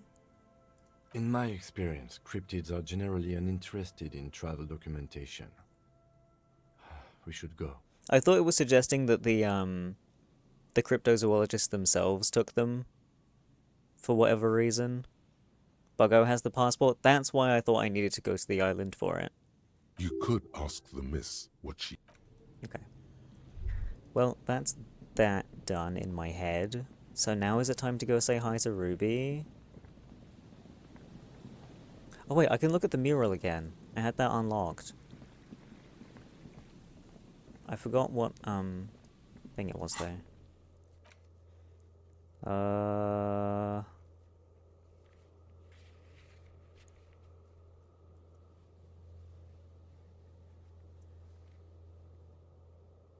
Where is it? Feld mural, shivers. Okay.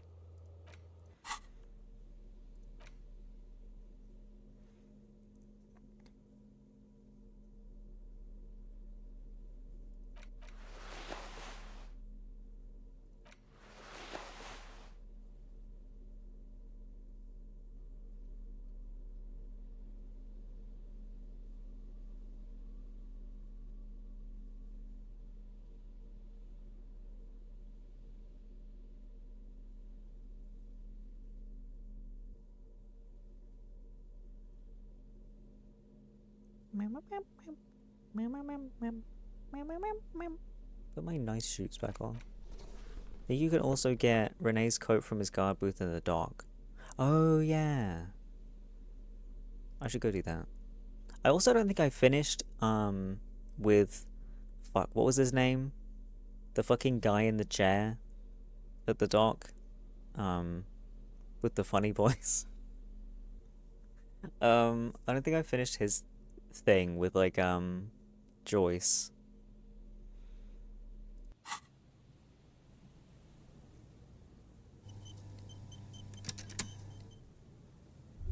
Why can't I look at it? Huh? Look at it. Look at it. Do I have to talk to them to look at it?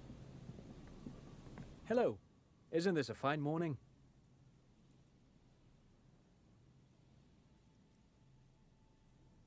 Everard. Yeah. Wasn't the mural more to the south? I thought it was this thing. Sure. What's on your mind? What happened to the engineers? Oh, I'm afraid it didn't end well for the boys. But this story is a bit too dark for little Mikhail here. Now, if you were to ask about tape computers... Wait, is he saying that we should just bypass the excesses of the revolution? He means they all died at the hands of the communists. Officer, I told you this chapter of history wasn't on Mikhail's curriculum yet. Let's keep this kid friendly. The boy looks first at you, then back at his father, confused. Anyway. But of course. I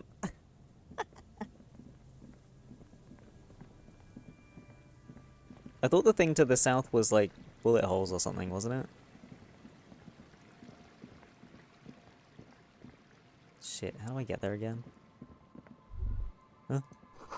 Little black swallow circles above you. You hear it chirrup. Cute. That's nice.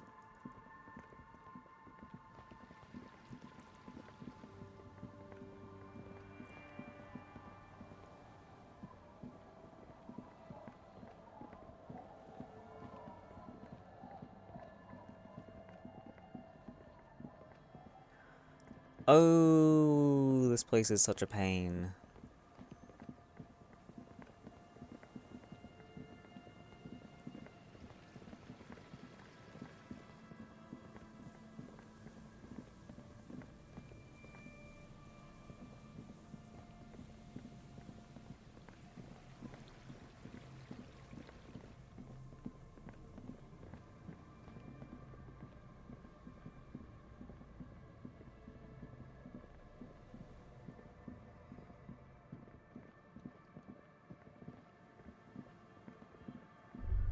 Is it this? A row of ghostly shades facing a crumbling wall, with another 7 shades standing 10 meters from them. A single person stands on the sideline.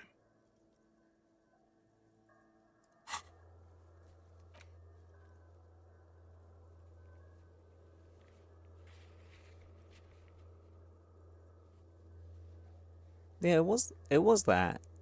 Wasn't it?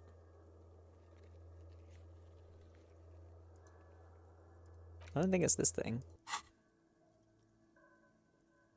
A cold sea wind blows away the figures.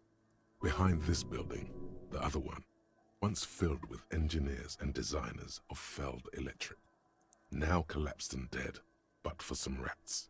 You feel drawn, for some reason, to the faded mural again. Right, well now maybe I can do it for real. Even though I thought it was already supposed to be unlocked, but here we go.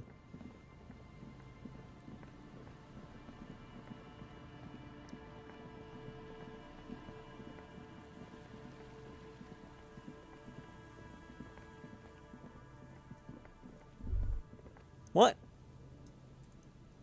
It won't let me click on it. Let me look at it.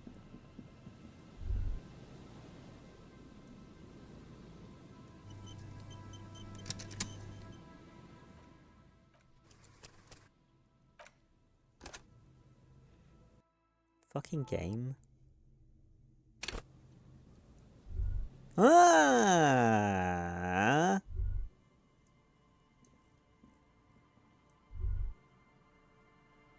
What the hell?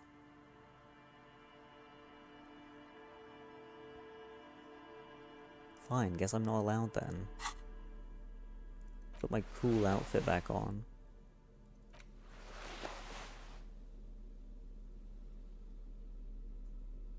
What is it? Yeah. Fine. Wait, what's this?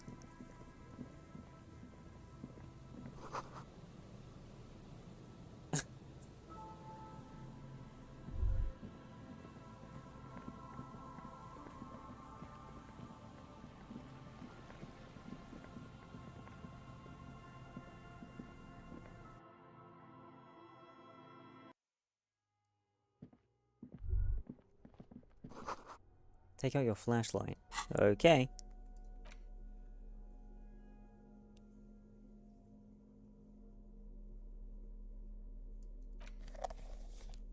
Other hand. Sure, whatever, doesn't matter. Right. No. I want... Wait, no, I want this one. Yeah. There we go. Right, we're good. Right, now I already ran around here a bunch, so I might still get ambushed, but we're gonna try walking just in case.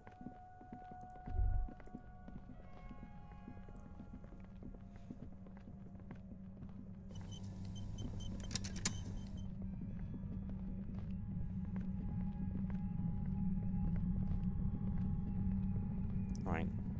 I know it just didn't autosave, but... Oops, wrong one. Right.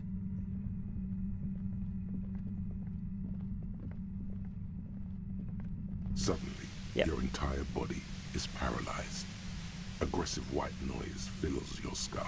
A strange pain, like you've never felt before. Through the static, you hear a woman's voice. I know you're feeling pretty uncomfortable right now. Don't move too much or fight it. That'll just make it worse. Can't say it's a pleasure, officer. I was really hoping not to make your acquaintance. But here we are. As she says the word officer, you feel a spike in the agony. It sounds like the entire radio frequency range is screaming directly into your neural pathways. Cover my ears. No, buddy, Ow. that's not going to help. You can't shield yourself from this. It's an entirely new type of experience. Way worse than all the previous ones. Don't focus on the pain. Focus on doing your job. Tell her she's under arrest. Kim, help, my brain's on fire. You're under arrest. What's happening to me? Are you gonna kill me too? Kim. Okay. I'm using a pale latitude compressor. You and your partner have been caught in its field. The explosion of static you're hearing. It's the ULAN frequency. Saw your equations. It's the ULAN frequency. Saw my equations? You've been sniffing through my lorry, right? I expected as much. I am a bit surprised you knew what you were looking at.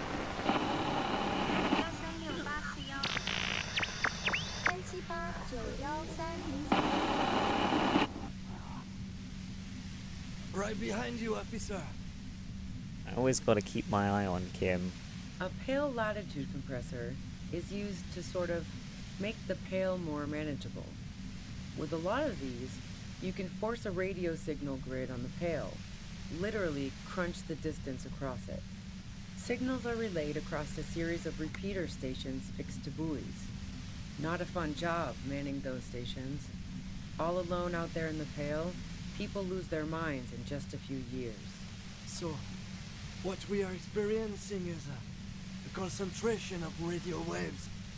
Precisely. This is an industrial strength paraboloid. It's meant for forcing dimensions on something that doesn't have them. Needless to say, the frequencies used are out of this world. At the upper limit is the large prime number generator station. It's used specifically for pale latitude compression. That's why you may be hearing some numbers. But you might also hear, or think you're hearing, local radio chatter. This must be how the twins heard the radio in their heads. They must have been standing by when she tested it. She likes telling you about the machine. Keep her talking. Look for an opportunity to break loose. How did you get your hands on this thing? Will I stay like this forever? Have you ever experienced the compressor yourself? This is all great, but let's talk about the man who was killed. Please turn it off. I can't take it anymore. I didn't bring a lot of healing, which might require a reload. I'm just gonna see what happens if I just go. You're big boys. You can handle it. Stop being so damn melodramatic.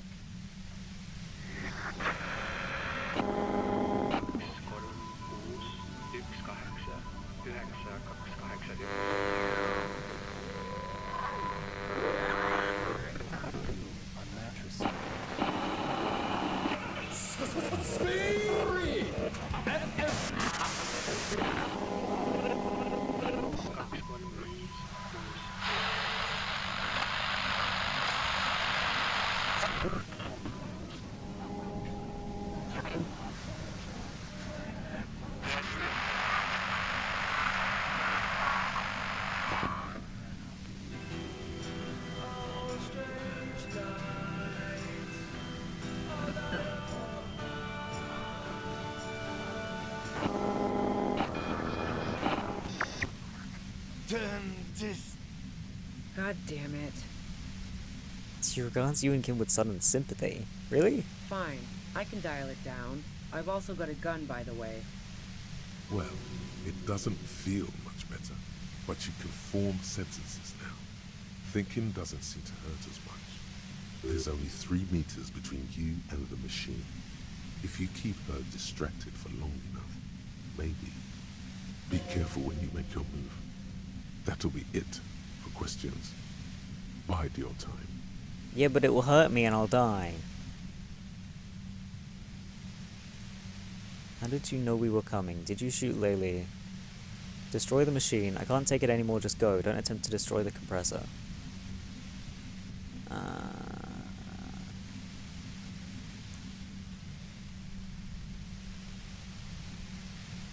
I can afford one question, and I also already know the answer to this one. No, I didn't do it. I only helped stage the lynching, though I doubt that makes much of a difference to you. Who ratted me out, by the way?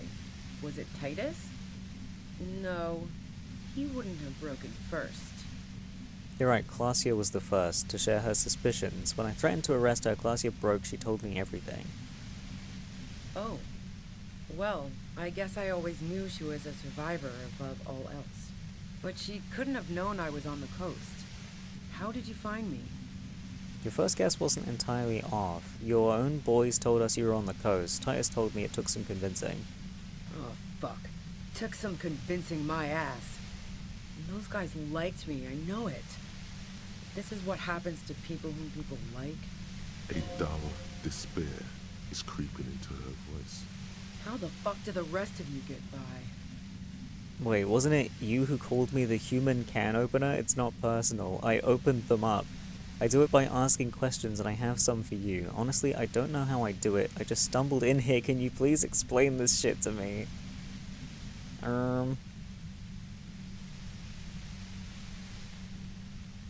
Like what? I already told you I didn't do it. A strong moral compass. She still wants the opportunity to make a case for herself. Would you say that Laylee was a likable person? Do you have an alibi for when Laylee was shot? You have a gun. You liked Claudia a lot. Do you like to hang out on rooftops? Do you leave any flowers for Claudia on the roof? Too much talking activates my yawn response. What do you say about Laylee? I didn't like him. Hardened mercenaries aren't particularly likable types. You don't feel sympathy for mercs, it's hard work. There's nothing more personal that you had against him, perhaps his way with women. Did you feel protective of the Union?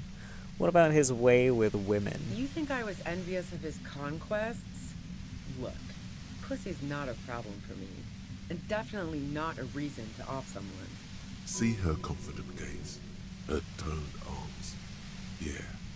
she wouldn't have had much trouble in the intimacy department. Did you feel protective of the Union? Yeah, sure. And I didn't like Wild Pines sending in those foreign hirelings. Me and a fuck ton of other people around here. I hate to be the bearer of bad tidings, but I don't think she's perjuring herself. I'm listening.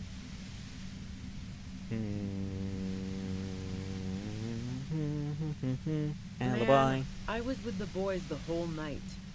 I hope they at least bothered to impress that upon me. There were 10 minutes they couldn't account for. You mean the length of a toilet break? That wouldn't even have been enough time. Our investigation has shown that 15 minutes was just enough time to commit the murder. Wow. Now I'm curious. Please, explain. There's a secret way from the first floor of the whirling to the roof. Don't know it. But also, the shot couldn't have come from the roof. Or we would have all heard it downstairs. She has a point there. No one mentioned. But there was music, right? I mean, I don't know how loud a gunshot is. It's loud. But like, outside, I don't know. That didn't go super well. You've got to lay something better on her. You have a gun. And? Where did you get it? I can't quite tell what kind of gun is it. Do you collect guns? Maybe old rifles? Where'd you get it? The gun store. Uh-huh. Trigger Happy Jacks. That's not real. What did you think? That I'm going to squeal on my gun supplier? Sorry, I'm not that kind of gal. What kind of gun is it? Nachtway 80 front loader. 2-barreled. Not really what you were looking for, I'm guessing. That isn't it. Do you collect guns? No, they're not practical. Break too often. A doubt creeps over you. She sounds so sure of everything. So, not guilty. Yeah, evidence. I considered her a good friend, yeah. You wanted to be more than friends. Oh, so that's where you were going with this. She said you wanted to run away with her. That's a very sentimental way of putting it. We both had pasts we didn't want to catch up with us, and we enjoyed listening to music together. Why not go on a road trip? Gunshot is like fucking loud.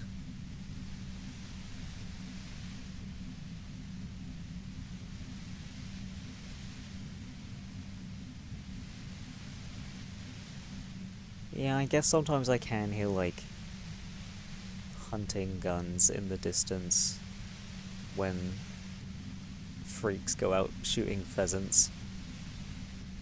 So then if it was, like, right by my house, I'd definitely be able to hear it. The lieutenant watches her expectantly, occasionally shaking from the pain. Okay, fine. I was into her.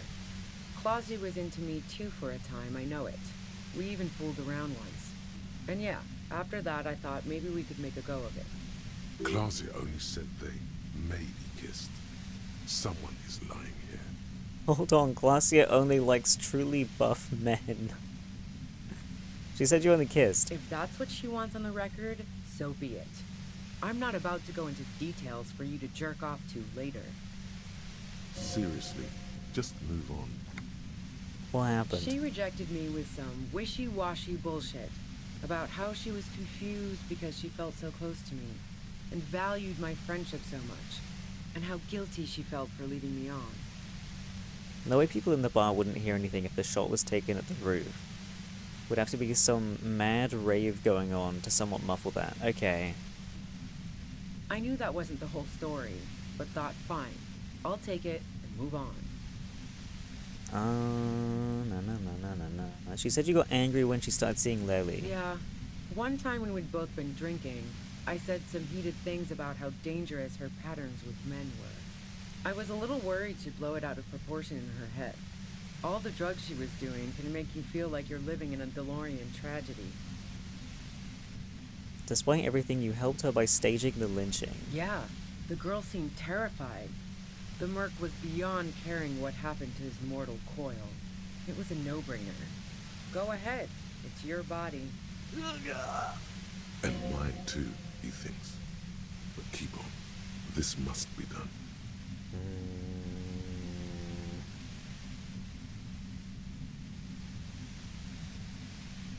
There's no point going on about the rooftop because we know that's not where the shot came from. I don't think the flowers are relevant. But maybe I should ask anyway, just to get it out of the way. Who doesn't?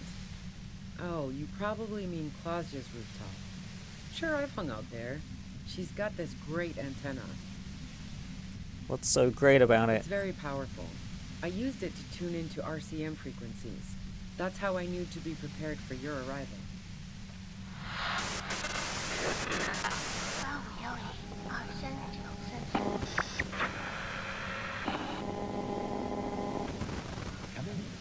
Stone disc. Imagine if Stone Disc came through the radio. Yes, I'm sure. And anyway, as I said before, the shot had to have come from afar. Did you leave any flowers on the roof? No. Gifts of flowers and candy aren't really my style. Symbols of the revolution. So now I'm leaving revolutionary symbols around? Come on. It's my very special. Oh my God. one thing.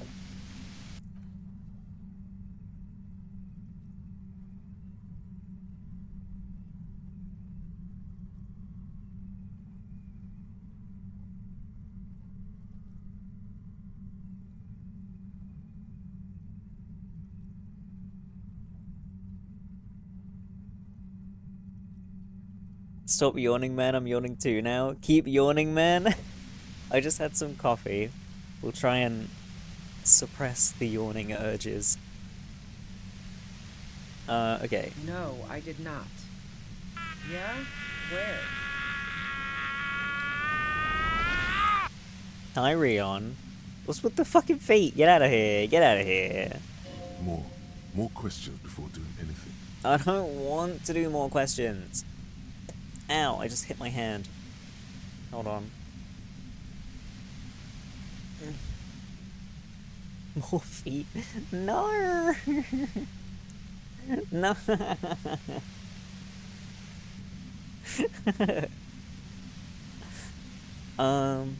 If you didn't kill him, why hide? I saw you roll into town. I wasn't about to stick around for questioning by a goddamn La Puta Madre agent.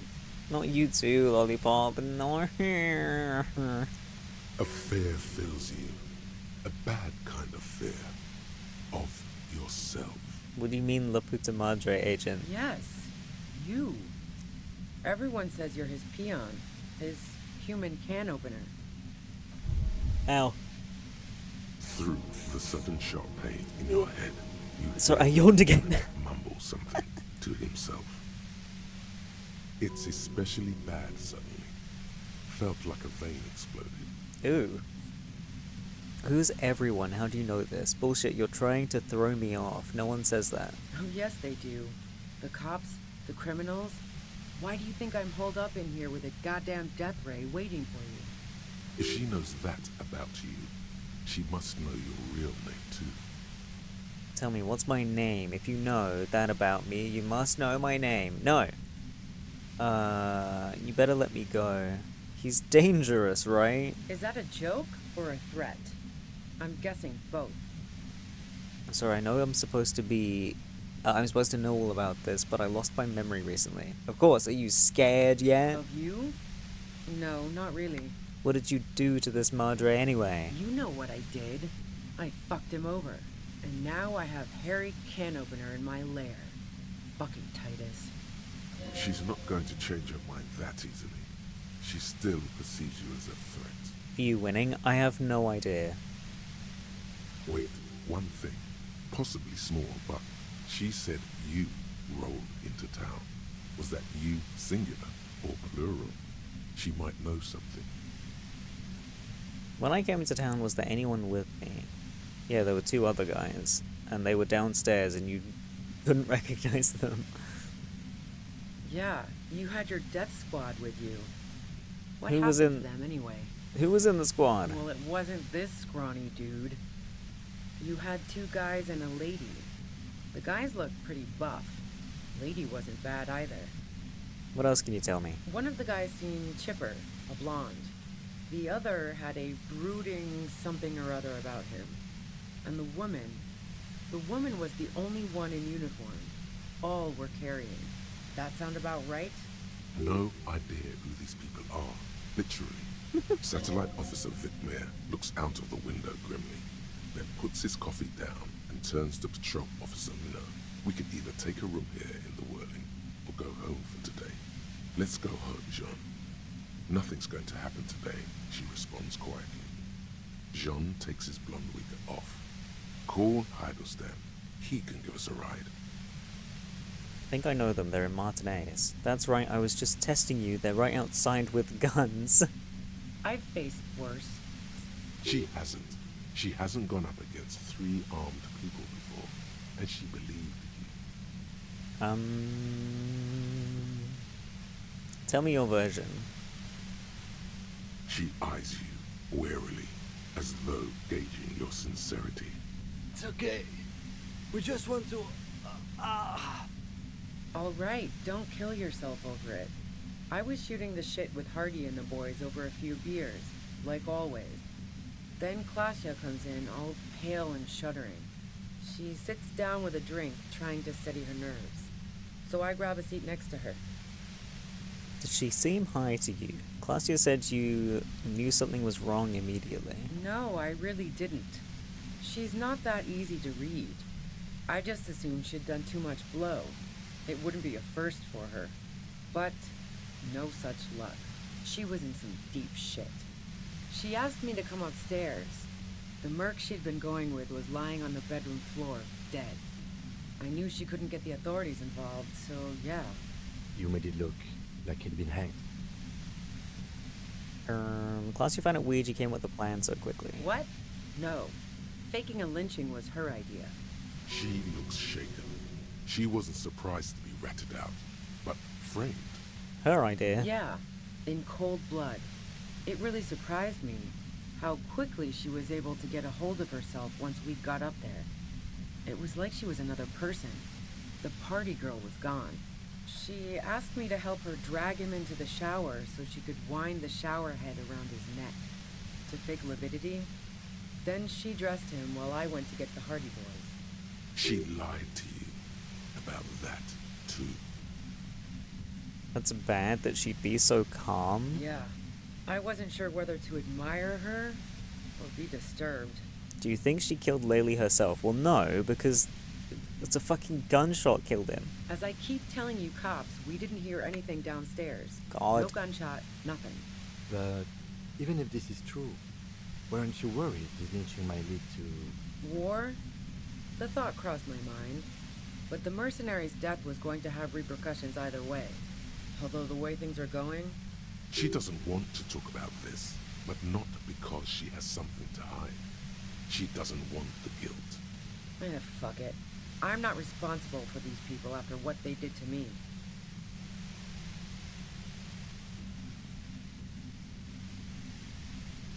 I thought I was gonna need a bonus to yellow, not to pink. Oh, beans.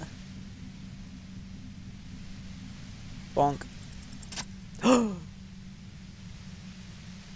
Let's go.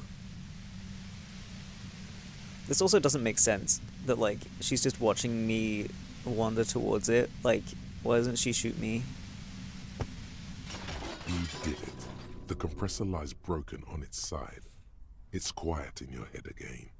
It still hurts like hell, but... You're under arrest. See them fireworks, Kim? You okay, Kim? All good, officer. Be careful. She looks at the machine, assessing the damage. Her hand trembles.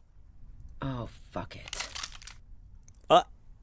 What are you doing? Convince her to put the gun down. Go ahead then, let her do it. She's truly desperate. She thinks she has no other options. You need to give her options. If you're not guilty, why are you killing yourself? What options? You know. Maybe I can still talk her out of it. Please put your hands up. Just walk away. I wish I could let you go, but I have to follow protocol.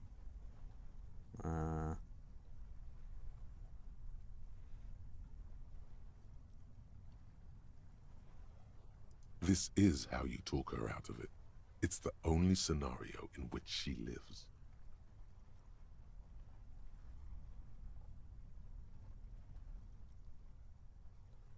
Well, I know it's not her.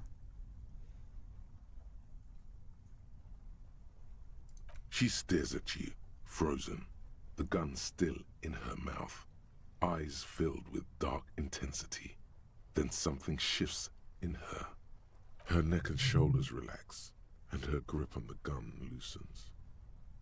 You don't have to do this. You're not cornered. I'm just letting you go. Just fucking go, okay, before I change my mind. Off you go. Day of miracles. I'll take it.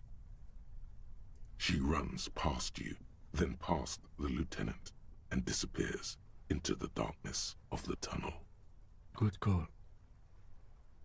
Are you sure? Yeah, I'm sure. I would have done the same had I not been incapacitated. What if we just let the murderer go? I think she didn't do it. I think she did it, but I didn't want her to die. I think she didn't do it. Her tent. We should check it out. Oh, yeah.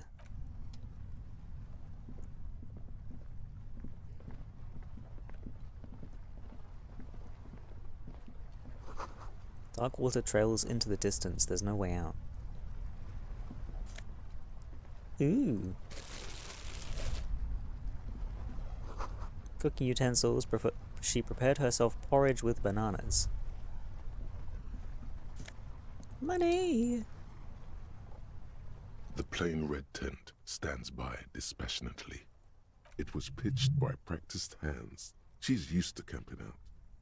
The tent looks old, but well maintained. In the darkness of the tent, a rolled up sleeping bag, cooking utensils, some books, and a kerosene lamp. Look at the books. Assorted soft covers, mostly pulp horror. A motor carriage lies buried in the snow on one cover. On another, a ghost airship. You also see a collection of radio enthusiast magazines. See anything? Sift through the magazines. Rager Monthly, Journal of Material Science. More Technological Digest. One of the magazines doesn't have images on the cover. It's not a magazine. It's a leather notebook. A notebook? You pocket the worn brown leather journal. A trusted friend left behind. We should read this immediately. Like, right now.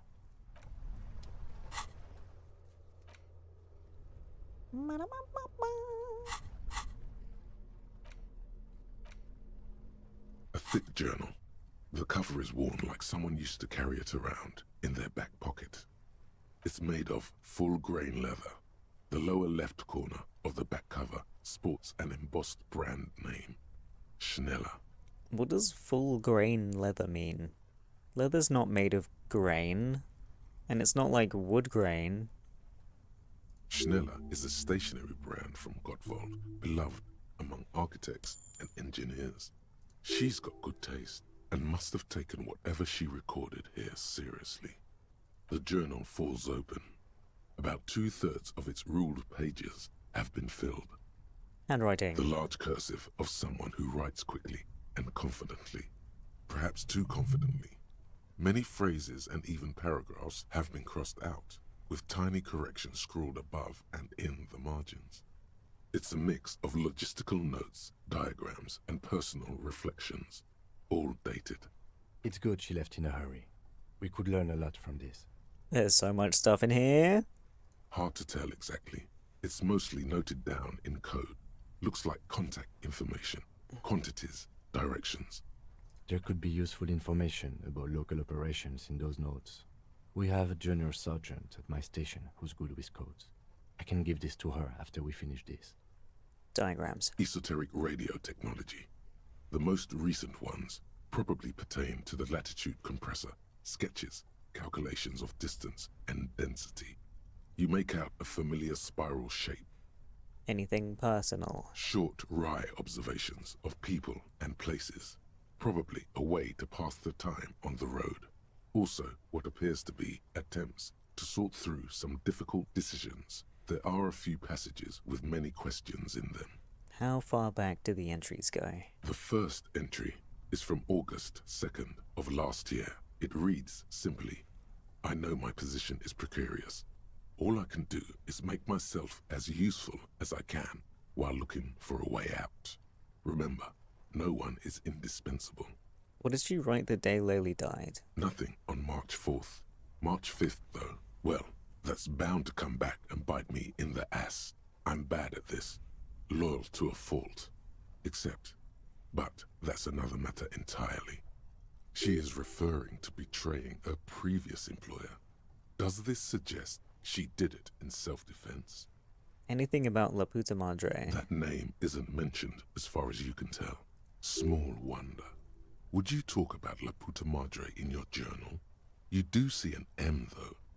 La Puta Madre. M is mentioned on March 9th and March 15th. Great.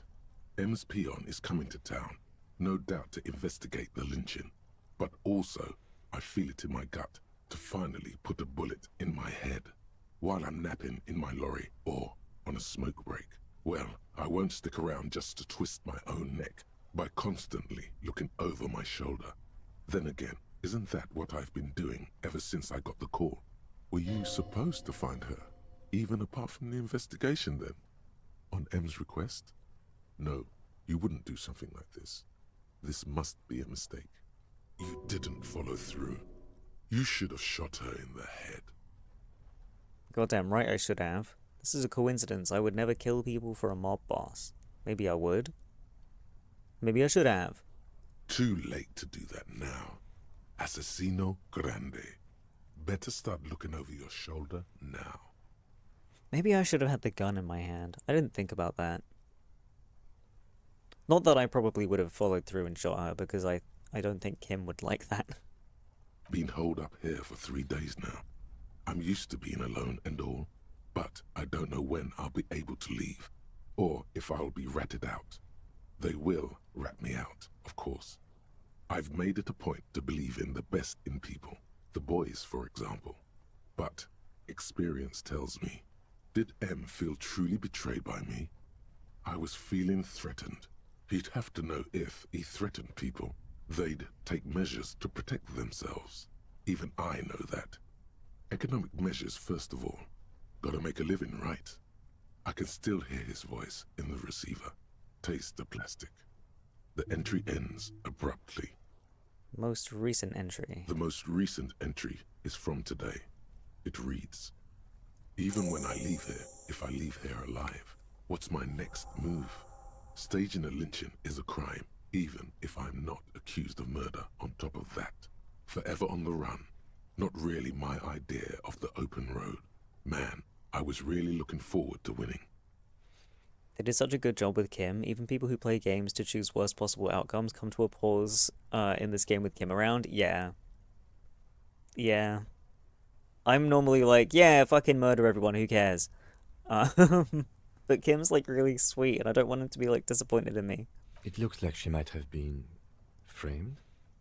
That would be a first, or a fourth. But who's counting, he thinks. Very rarely does anyone actually get framed. If she didn't do it, then maybe it's good that we didn't catch her. Kim, am I really a La Puta Madre agent? No, I don't think you are. Ask someone in your precinct if you want to be sure. He truly does not believe you are. Perhaps he shouldn't be so trusting. Maybe it's good we didn't catch her. I wouldn't go so far as to say that. We have other reasons to arrest her. Besides, I'm not sure her life as a fugitive is going to be much better than we does. Especially if she has problems with the Madre. Who do you think killed the merc? Classio was the one who pointed the finger at Ruby. Perhaps she was trying to steer us away from herself, or... No one heard this shot. Maybe she had an accomplice. Either way, we need to keep an eye on her. One thing is for certain.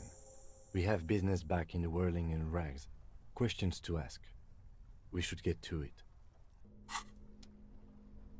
Ooh boy. When you get the chance, call your station to find out more, if you dare. When am I going to have a chance to do that, though?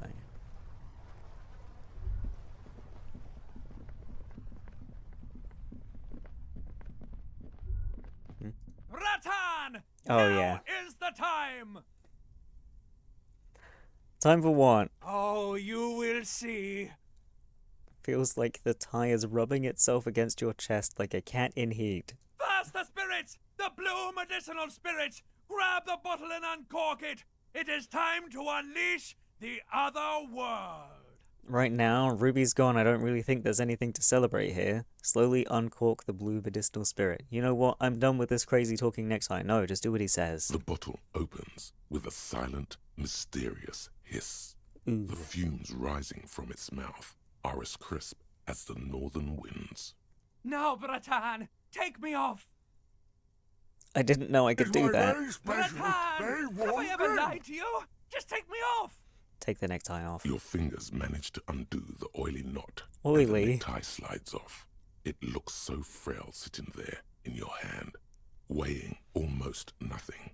Now what? Now, put me in the bottle. Be gone, foul necktie. Finally, I rid myself of you. End it. Throw the necktie as far as you can. No. Put him in. As the necktie slides into the purifying liquid, large stains of grease rise off from it and float to the surface.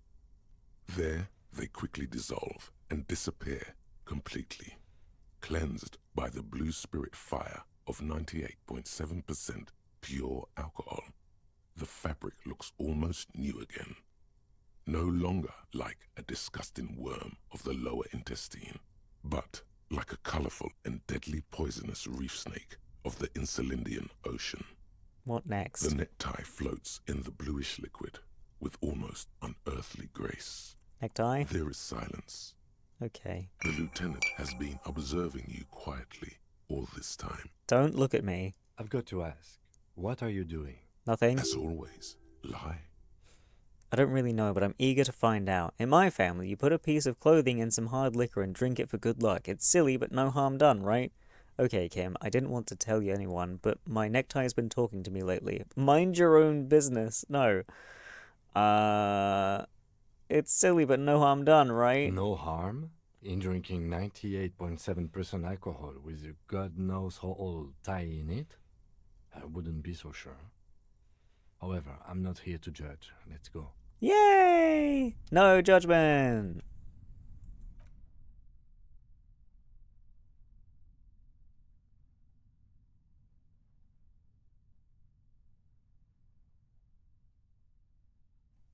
Okay.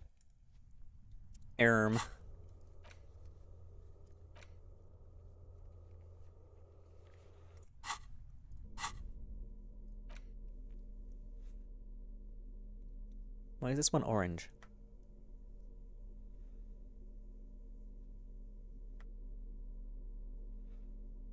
I don't know. I need a new neck object. Maybe this one? The funny bird one?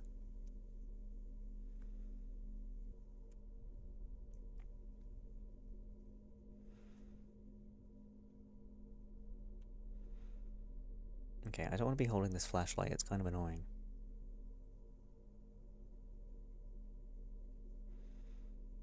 Just take it off. Okay. So now I think the thing with the other mercs is gonna happen, right?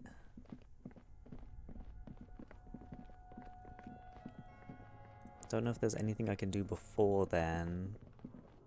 Really.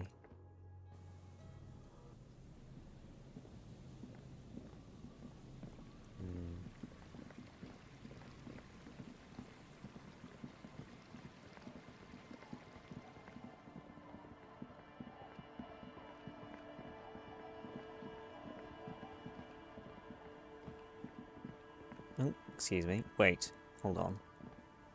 Are you the guy who sells things? Hello? I say hello. The legend returns. Hi, Worm. You know the deal, legend man. Smokes a smoky, pilsner, gets you drunk. You've already cleaned me out of spirits. And speed. He looks sad. Oh. Basically lock you to the tribunal? Okay. Do I want... I have cigarettes, don't I? Amphetamine. Aye, by amphetamine I mean speed. I thought by speed you meant amphetamine. Aye, that's what I said. Right. Good, good, my man. Now what can I offer you? Okay, nothing. Yeah, I have one ciggy remaining. I've got a potent pilsner, and I've got some pale-aged vodka. I have a speed bottle. When the fuck did I get that? I've been using these for motorics. This one has 8 uses? Holy shit, dude. Put that gun in your hand? I will. Don't worry. Hang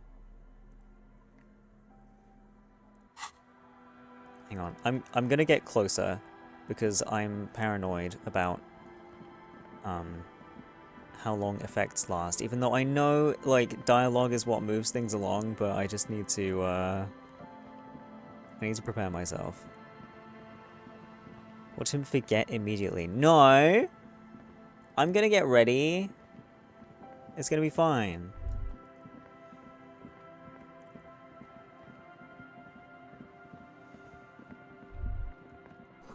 Faint smell of soldering, melted insulation, nylon, and ozone. Okie doke. Stop. Now. It is time.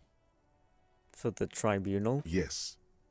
And it's not going to be fun. What am I supposed to do? Your old friend has prepared you for this, at great cost to himself. Make sure you have the spirit bomb in your hand when shit goes south. That's right, I got that. You hear what sounds like an enthusiastic gurgling coming from the spirit bomb in your pocket. Not sure I feel ready for what lies ahead. I'll fight with my bare hands if I have to. Well, I'm kind of not ready yet. Then you'd better get ready. Whatever happens, I've got your back.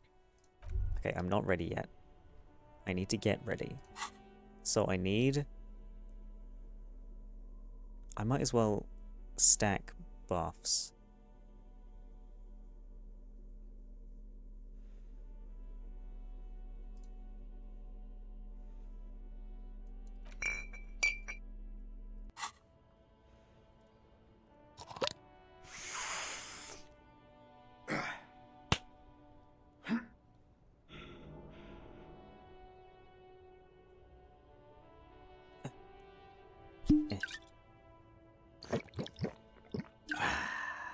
Okay.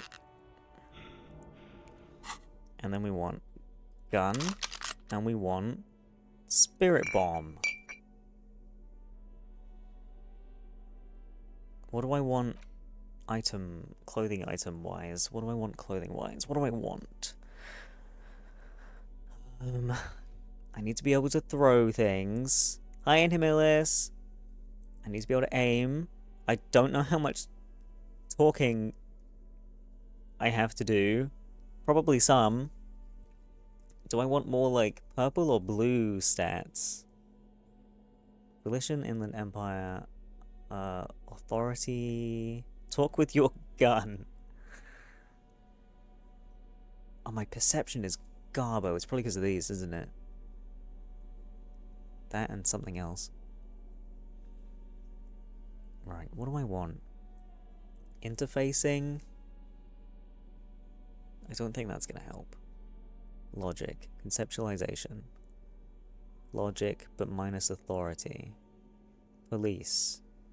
Endurance. I probably need reaction speed. Physical instrument. Physical instrument shivers, but minus authority. One's got no minuses on it. Visual calculus. It's probably more important than Inland Empire. Give them the London hello. I don't have a knife, unfortunately.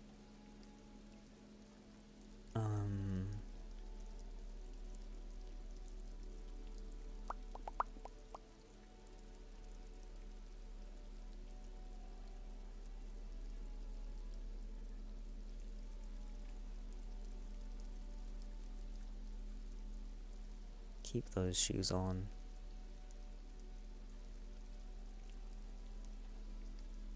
Maybe more reaction speed. Well, that's doing minus perception. Give me that. Put armor if you got it and authority.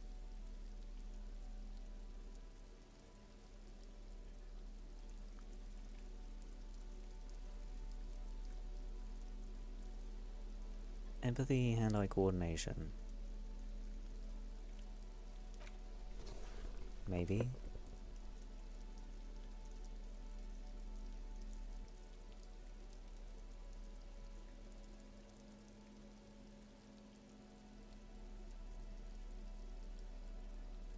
+2 authority. But this one gives me reaction speed and hand-eye coordination.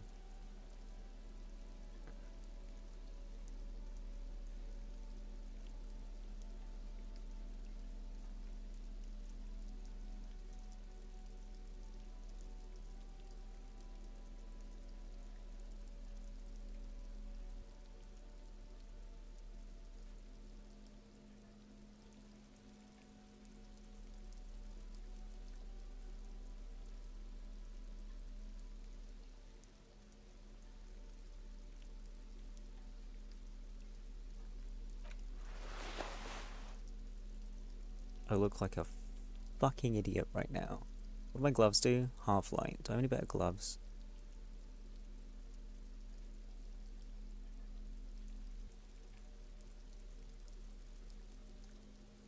Now let half light yap to me.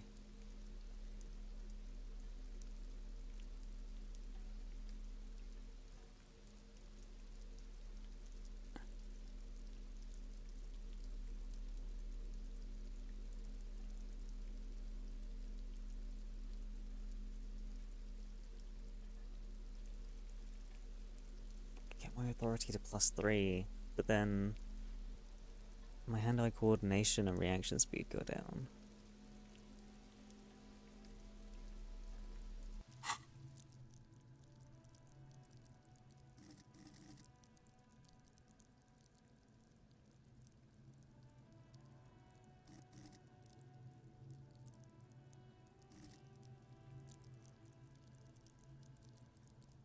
I think this is okay. Holding the gun feels natural and satisfying. It's like an extension of your arm, the polished wooden handle almost fusing into your palm. I think my hand recognizes it. It reminds you of the day you first held it, with fear and respect, hoping you don't have to use it in vain. The sun was out in Jamrock. It was so long ago. The gun, your gun, can be an item of destruction, but also creation. The Villiers-LaSalle art project. Time to shoot some beauty through the heart of Martinez. You can add points to skills mid-talk. True. Very true. Okay. Save the game. Let's go. I'm all out of shits to give, Loincloth. Welcome to the fucking reckoning. Put your damn gun down. People are gonna get hurt. We need to talk this through. All right? Shut up! You're not gonna talk yourself out of this, Loincloth shit fuck. This is the mercenary at the gates. His chest rises and falls under the ceramic breastplate. His fingers reach for the butt of his sidearm. There's something very wrong with him. He's dangerous. This is a misunderstanding. Nothing irreversible has happened yet. You can just return to your unit and forget all about this. The Kypt is merciful, willing to spare us if we just forget about our murdered and humiliated commander. I think we should just kill everyone, Corty. Hi Nico, hi Hawk. Hardcore. You are all drunk. Come to your senses. You won't gun down 7 people in the middle of the street. This isn't a frontier town or a jungle outpost. Easy, Lizzie. Let me handle it. I know guys like this. I'm sure we can come to a peaceful agreement. Ain't that right, fellas? He is facing overwhelmingly superior firepower, and he knows it. How you doing, cuties? I'm doing pretty good. How you doing? Peaceful. Sounds like the armored figure is weeping. Nest in your abdominal cavity like a little wild mouse. The masked man's words are barely intelligible, but you can hear them. Fuck, there's the third one. How did we miss something like this? This third one He is the most dangerous of them all, heavily armed. The lieutenant is genuinely worried for his life. You should consult him before getting in there. We're out of time. This is... What do we do? Big one is the mercenary at the gates, the scab leader. Stop, this is the police. Let's walk away for now. Big guy. If this turns into a firefight, we should take him out first.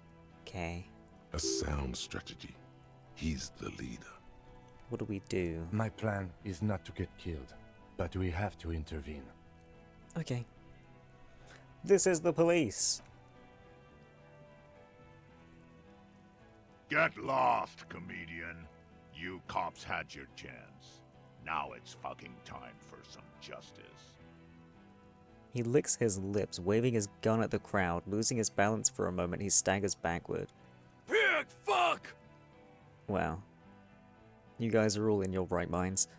I can see you're drunk. One wrong move and I'm taking you out. Easy now, no one needs to die here today. Say nothing, cross your arms. Humph. I'm taking you out. To your left, you hear the lieutenant cock his gun. We're gonna tear right through you. I don't give a shit if you're cops. No one is going to kill anyone. Let's just put the guns down and talk like civilized human beings. She doesn't seem to understand the severity of the situation. With a wordless gurgle, the killer loads his long rifle. I want a long rifle. The leader gives a small nod to the helmeted man. Suddenly, the blue medicinal spirit in your hand seems to have a pulsating glow. It feels enticing somehow. I can give you a rifle, but it won't be long. No, you're British, no guns for you. True. All right, end game. Light me on fire and throw me in his face. Light me on fire. Wait, it's a good thing you have an anthropomorphic petrol bomb. It really is. But you have to soften him up first. Present an argument. Be happy with all your knives. Knives are cool, I'm not gonna lie. I'm barely keeping you together here. If you talk to him, he will rattle you, not the other way around. I don't like that there's 3 red things here. Who is that? I didn't know you had a third guy. Listen, they didn't do it. You're all drunk, look at yourselves. The Wild Pines rep does not approve of this. Think of an argument. Talk about Hanged Man. Where's Clausia? She can explain this. Light the spirit bomb and launch it at him. Stand there quietly, hope nothing bad happens. Right. These two are pretty good. Britain, and everything's all right. Everything's all right. It's okay. It's fine. Maybe I should fucking do that. Maybe we fucking get the Revacholian flag and like hold it up and be like, lads, come on. You have fancy castles and swords and the cold royalty. I mean, castles and swords are cool. Think of an argument. I can do that. Alright, here we go. This is an illegal tribunal. Krenner would never sanction this. Who's the commanding officer? Take your pick. You only have time for one argument. Choose wisely.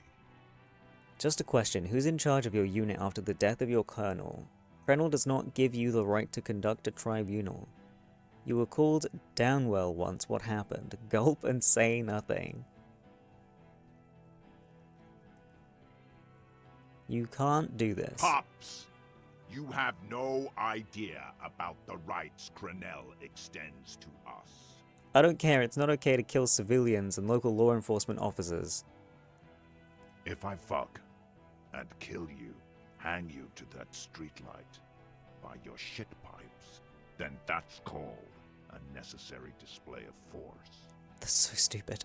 No one's going to give a shit about dead loincloths. That's reality. Okay, it's not much, but he's thinking about something else, and his hand is off the gun. This did something. Now fire. Fuck them up. Do it. The muscles on your back tense up. Easy now. Tell them these men didn't do it. There's a peaceful way out.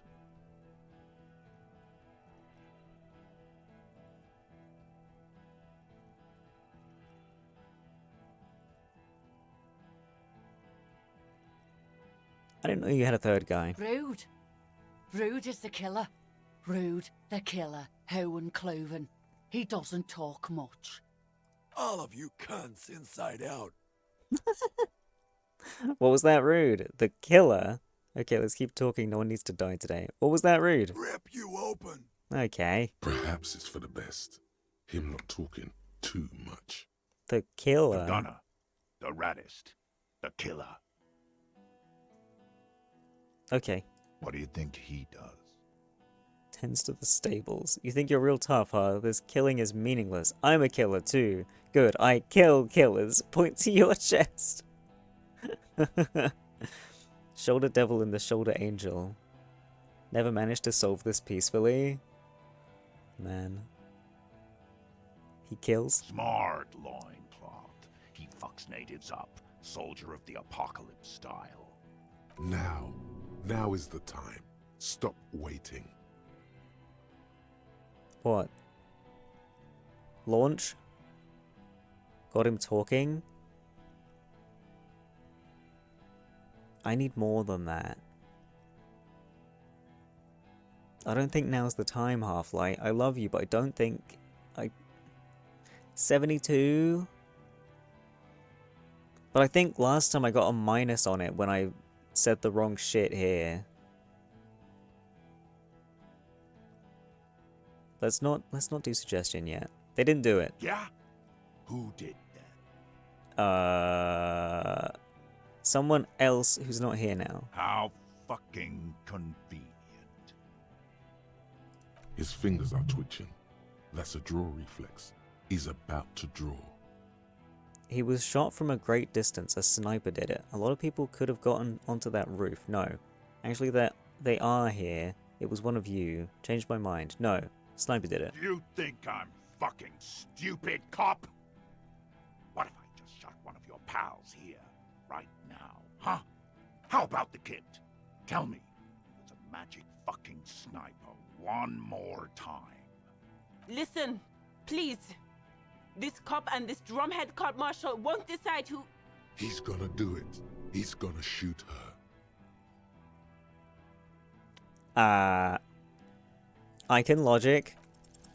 The Hardy Boys confessed to hanging him. All together. Titus said we took him out back and hanged him.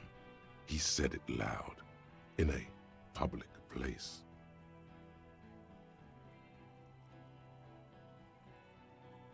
Huh?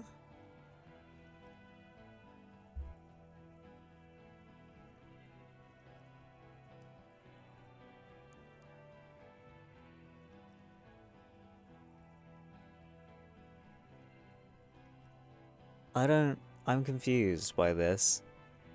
They didn't confess. He was shot, he wasn't hanged. What? But they confessed to the hanging, but he wasn't hanged, he was shot. They confessed to hanging, not shooting.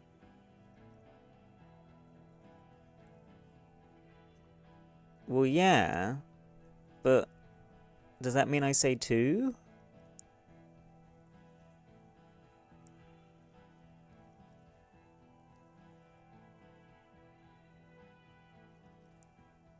Also, hi Gwen.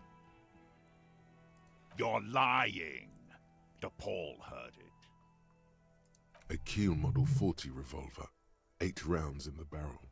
The gun slowly sways in his hand from the inebriation. You heard wrong. She and these men have been helping us find the shooter. The hanging was only a cover-up. When they confessed they were lying, the gardener isn't even one of them. The hanging was a cover-up. Fucking liars. Oops. The shot rings in your ears. A low, tinny ring. Then the Hardy Boys yell something. The young woman stands and looks behind her. The shot has flown over her head, crashing a small pane of the glass window behind her. I missed. Okay, good. Not true. He purposefully over-aimed and shot the window. You had him second-guessing himself, only for a second. Do not assume he will miss the next time. I know what I heard, Corty. They said they hanged him. All of them together. They made it real clear.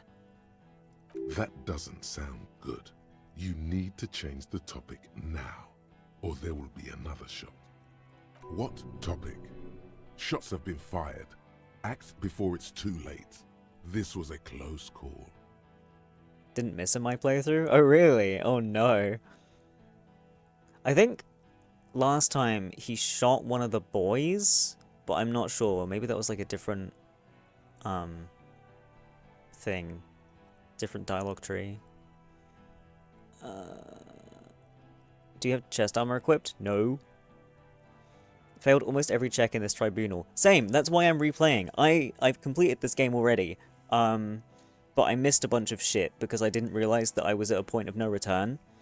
And I failed so many checks, and it sucked. And then I tried again, and I failed so many checks, and I was like, fine, I'm just gonna stick with my result. I don't like, you know, re-rolling too many times. It feels bad. So, it's been a couple months, and I'm back, and I'm trying again to do it properly. Also, I beansed up getting the chest armor. I don't remember what happened, but I fucked up with the guy who had it, and then he disappeared. I want to play it again for the same reason. I felt like really fucked over by it, but yeah, fucked in the end by these checks. You gave him a ticket. Did I? I don't remember. I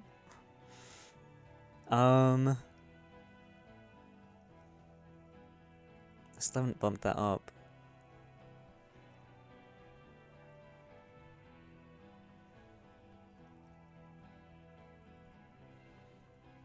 I'm gonna try this. Dangerous. Ask about him first. You don't want personal facts about his dead friend coming out of your mouth. He has to start it. There's a composure check to notice the armor. It can be hard. I think that is what I got stuck on. I think I have it like listed here still. Yeah, this. And I think I like went out to go and buff my stat to like really reload the check or something. I don't remember. And then like he wasn't there when I came back, so I kind of fucked up.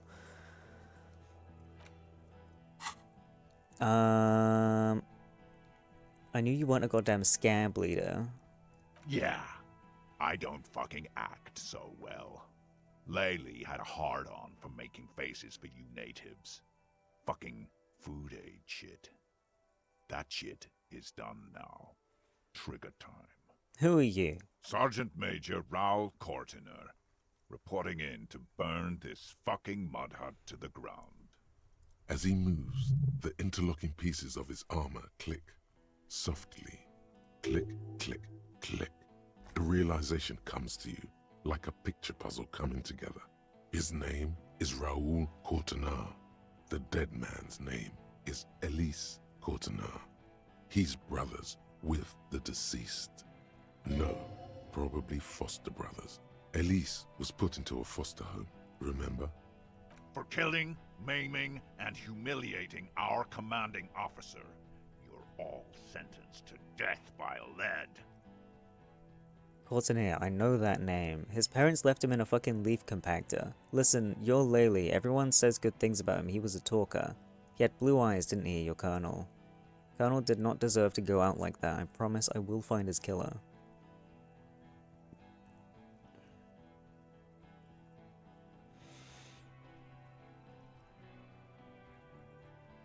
Fuck do you mean, talker? We've heard testimony. People say he was charismatic, a nice guy to be around. Yeah, he liked to chat up the natives. Share leaflets, squeeze a bit of kip-tass here and there. Great fucking idea that turned out to be. If Laylee was here, he would spare the lot of you. Maybe shoot one for show.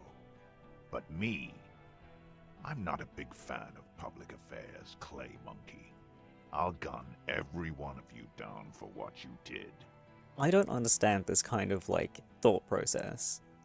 Like, you're trying to avenge this guy, but you're saying if he was here and not dead, he would do something completely different and probably hate what I'm doing. Like, how is that avenging the guy if you're doing something he wouldn't like? That just feels off to me. Ready to open fire, Major. At your command.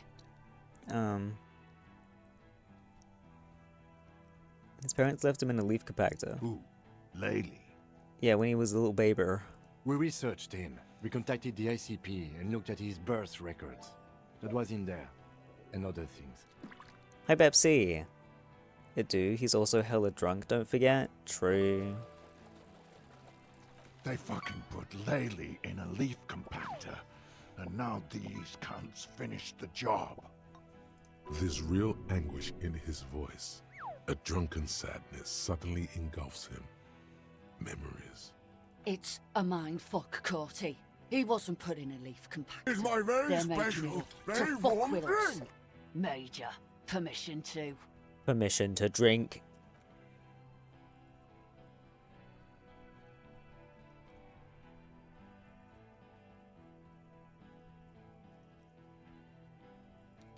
Nam nam nam. Open fire. We can't have that. Interfere now. This one. Find his killer. Cop, his killer stands right there, shitting his pants, and you're standing in the way, protecting them. I know what this tactic is, Silo Sam. You're gonna die for them. Right here.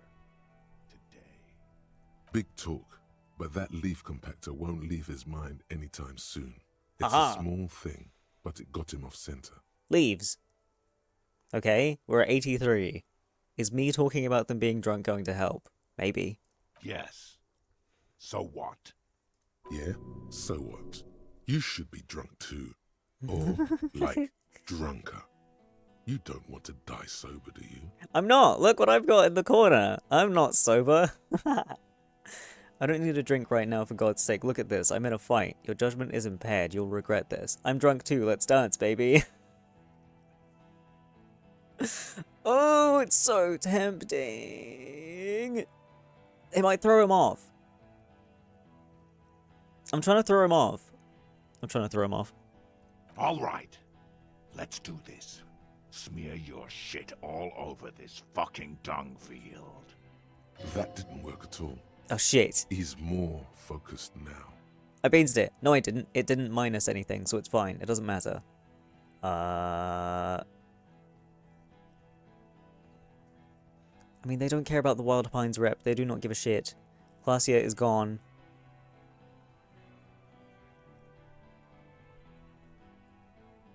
Bomb, bomb, bomb, bomb. Alright. Alright. How many... I have 2 skill points. Hand-eye coordination. Do I put one in? Because there's not going to be many more chance for me to, like, worry about skill checks, right, after this?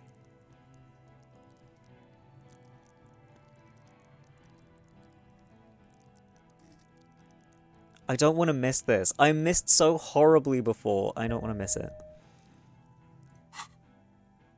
92.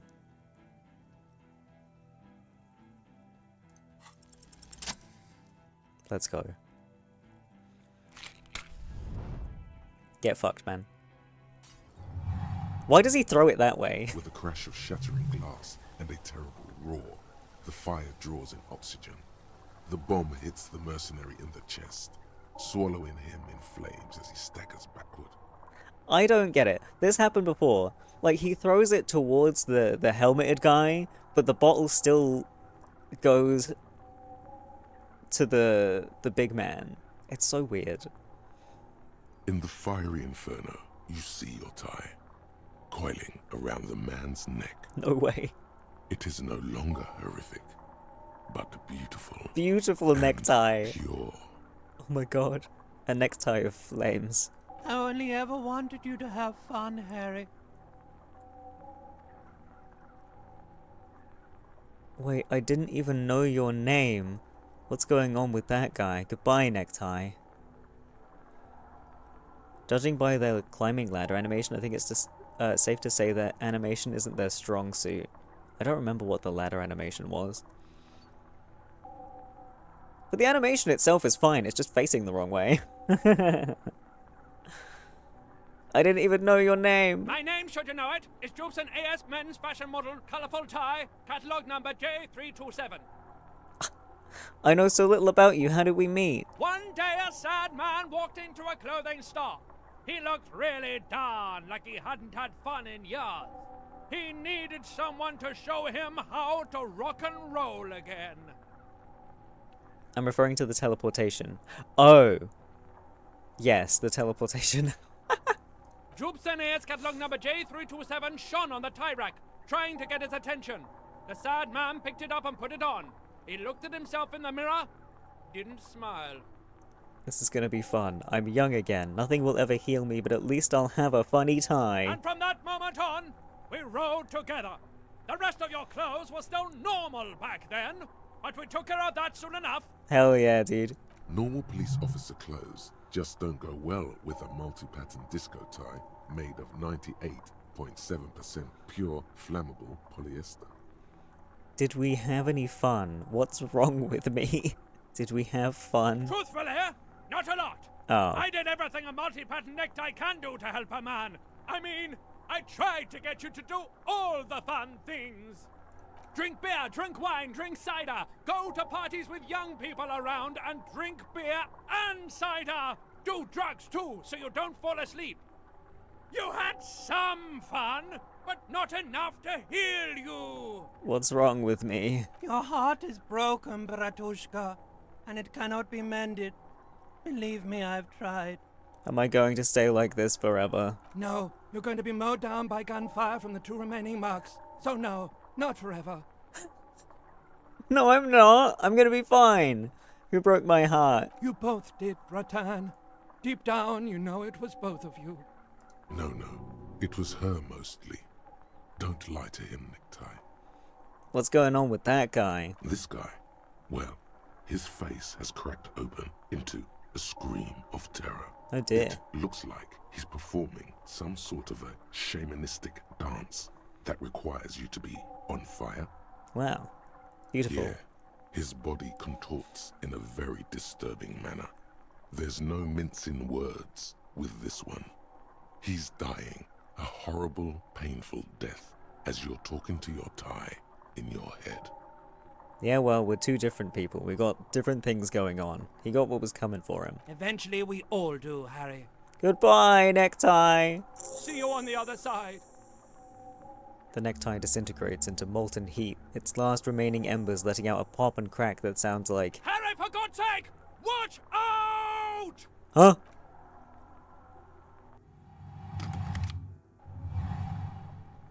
To your right, the killer raises his rifle and takes aim at you. His moves are steady, but the long barrel of the rifle sways slowly. Where's Kim? He's there. I'm pretty sure this animation gets all fucked up as well. Blink, think. Reaction speed. 42! Did I get... I got another skill point! I can put it into reaction speed. I assume I can do these without it affecting this. Where's Kim? From the corner of your eye, you see the lieutenant raise his pistol and aim it at Rude.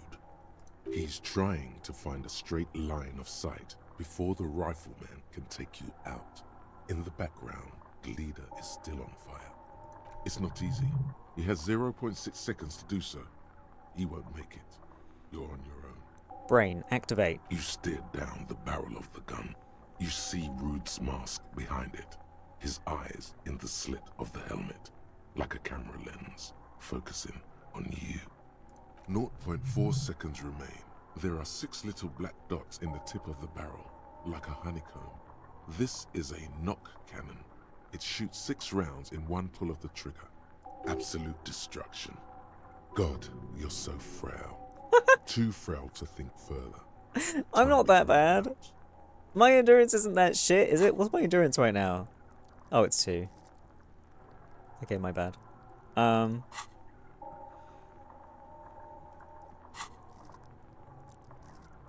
What was it? I already forgot. Reaction speed.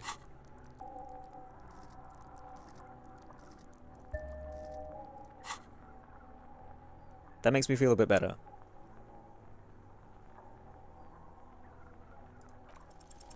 The shot rings and you stumble.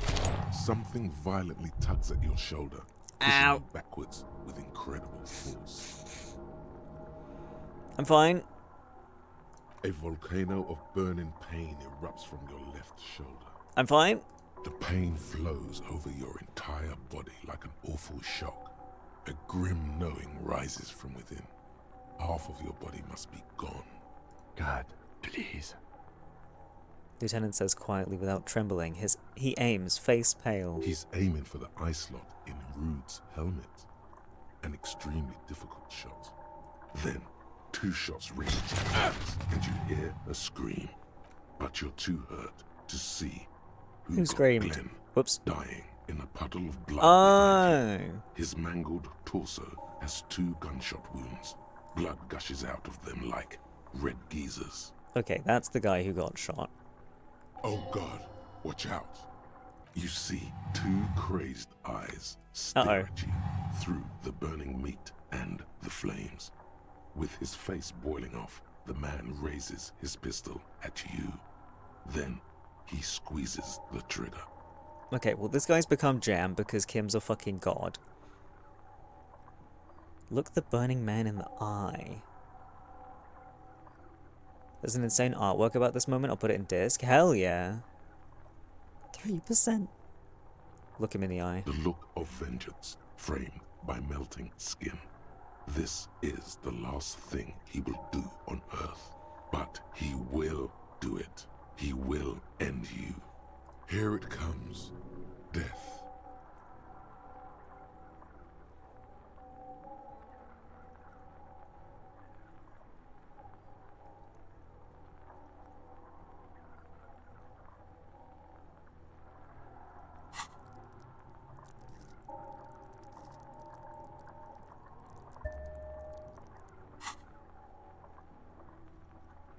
Bumping won't change it. Too late.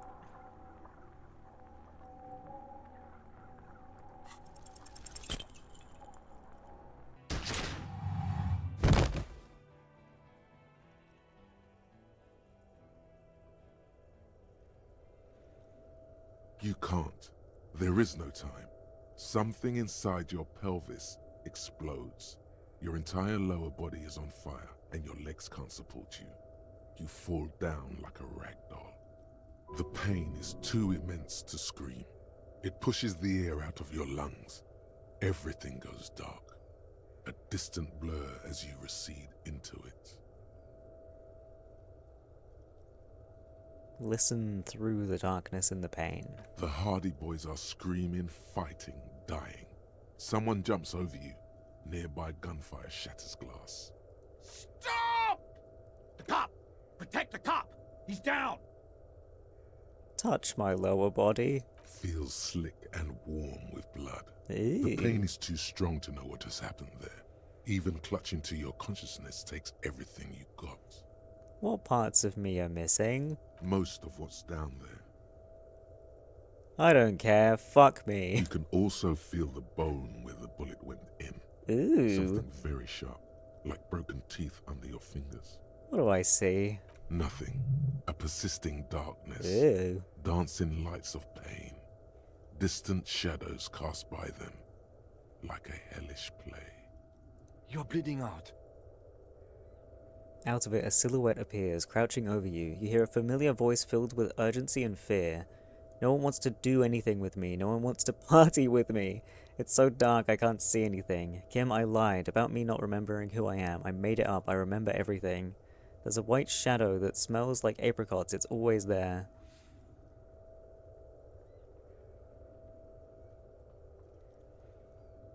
No one wants to party with me. Stay with me. You feel burning hot tears streaming from your eyes. This is a stupid world. Everyone is so evil. I don't want to be anymore. It hurts. This is a stupid world. Yes, keep talking. You hear me? Stay awake. But you can't. It's so hard. Your eyelids grow heavy, and the sounds ever more distant. And a cold comes over you. The lieutenant, too, is somewhere far away, almost gone. When suddenly, you sense something behind him. Hi, old blood. A slender white shadow towering. Someone stands there, raising her pistol at him. The lieutenant does not see it. He's pushing down on your wound with both hands. How are you doing? I'm doing alright.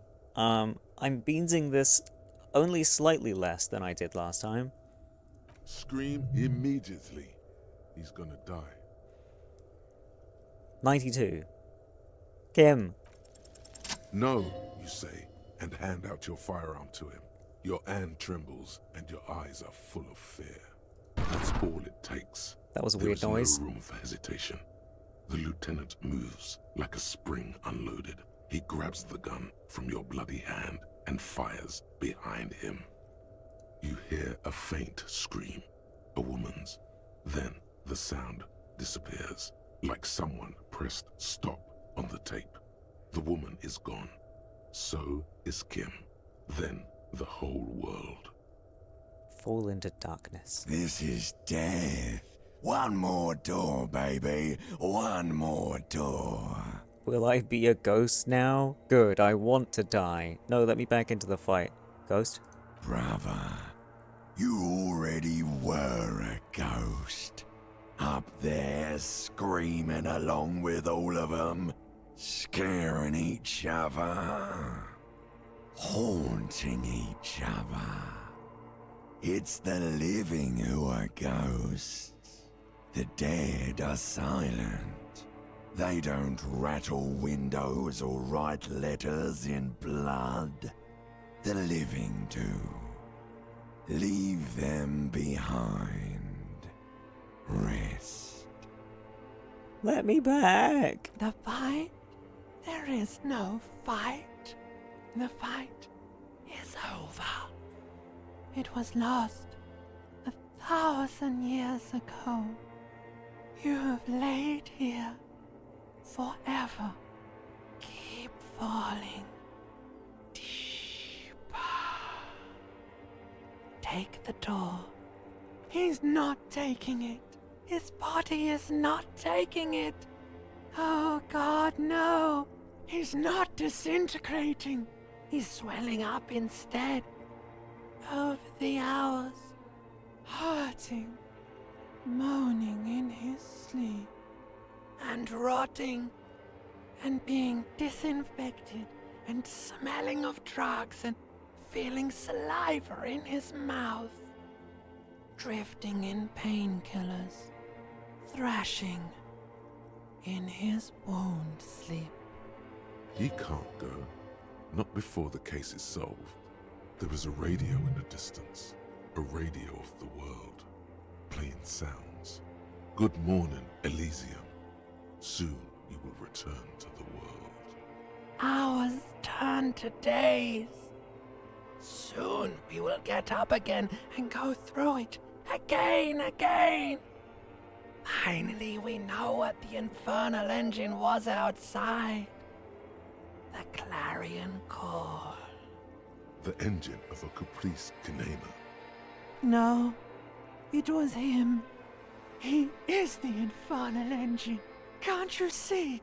He never stops. He only gets worse.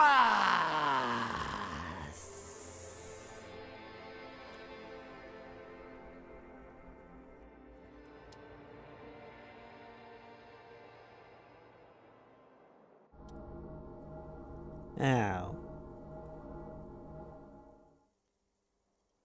Am I good? Do I have to? 11 dead in a bloody shootout in Martinez. Streets run red with blood in the Martinez district of Oops. Revachol. where several people belonging to the Debardeurs Union of Martinez and 2 members of the Revachol Citizens Militia are gunned down by 3 unidentified assailants. Witnesses report heavy machine gun fire and note that the incident was over very quickly. The heavily armored attackers vanished immediately after the bloodbath. Savage barbarians, Gart, a manager of the cafeteria, whirling in rags, commented, "They had no respect for the architecture nor the well-being of bystanders. Bullets were flying in the mess hall. It's a wonder that no one else was killed." If it screams critical, you have to always. But the health wasn't actually like going down like it normally does. It was like normally it like ticks down to show how long you've got left to click it. I thought maybe it was just broken again, because the amount of times this game has like done things it's not supposed to. I thought it just wasn't like why would I have to heal myself when I've just been in bed resting for a week or whatever? You know? I thought it was just broken. Your copy of this game seems very glitched. Oh, copy of this game seems very glitched. I don't know what's wrong with it. Like, I don't know. What a fucking pain in the ass. Now I have to do all that dialogue again. And I have to succeed those checks. Oh, good. He got suspended after getting shot.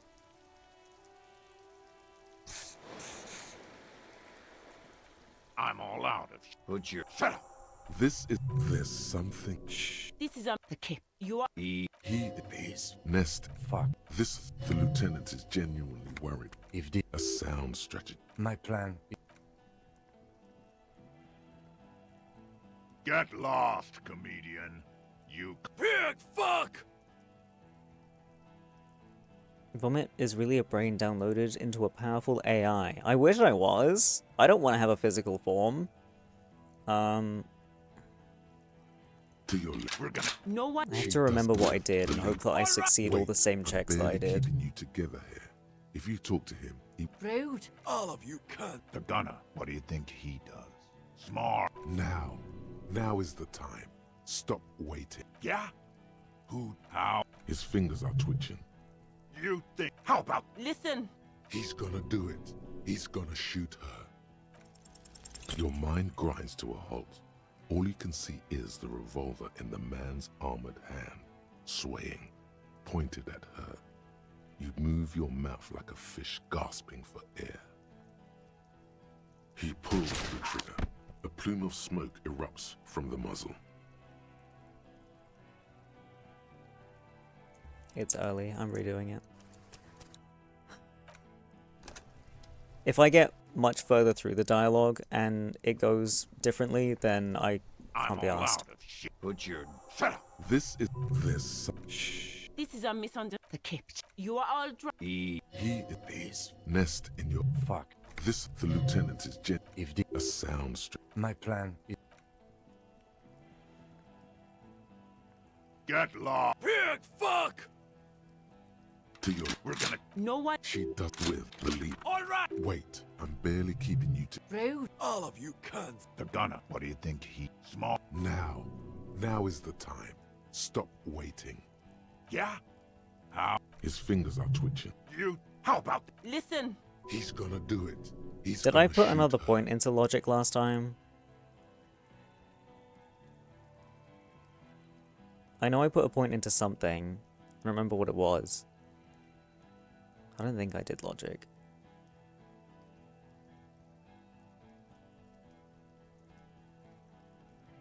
This fucking thing goes on too long.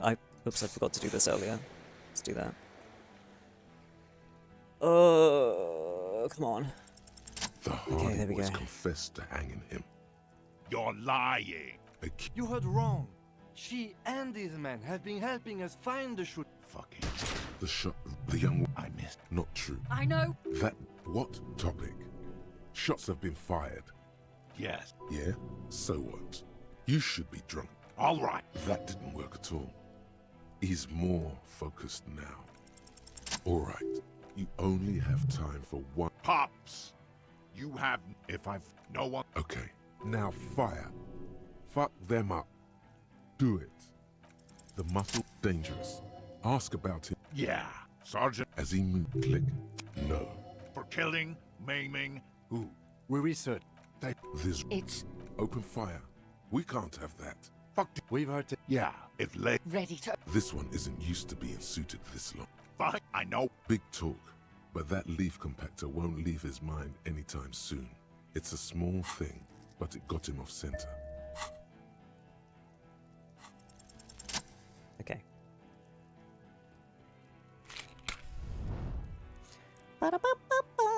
He threw it the right way this time! With a crash of shattering glass, and in the I only ever. My name, should you know it? 1 Jubson Airs, catalog number J327, and from that... normal police officer closed. Truth, drink beer, drink... Your heart? No. You. No. Yeah. His body. Eventually we. See you on... Harry, for God's sake! Watch out! To your right, the killer raises his rifle and from. He's trying. It's not easy. You stick. Not absolute Is there anything? He's drunk. A full suit of armor can't be too agile. You can shift direction faster than he can.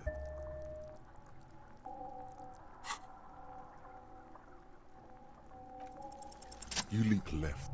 A swarm of angry lead passes mere millimeters from your side, tearing fabric off your coat. Feels like the lightest of tucks. Right, well, this is going to be different now. Joy, I am alive. I cannot be killed. I've become immortal. Stop shooting at me. Joy, I am alive. The man tilts his head, trying to see through the clearing smoke for the next shot. Watch out. To your left. DePaul is about to take a shot too. At Kim. God, please. He's aiming for the eye slot in Rude's helmet. 2 shots ring at once. One from the lieutenant's pistol, and the other from DePaul's. It's aimed at the lieutenant, but it misses. You hear a scream behind you. Glenn, dying in a puddle of blood Oh God, watch out. You see 2 crazed eyes stare at you through the burning meat and the flames. With his face boiling off, the man raises his pistol at you. The look of vengeance. Here it comes. Death. It's not 0. Wouldn't it be funny? Owie.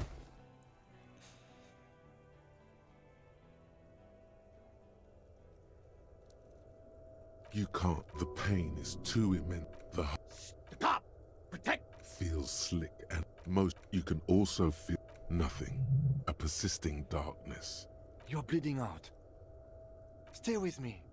Yes. But a slender white shadow towering. Howie, no shooty at Incubi. Wah wah wee wah. Immediately.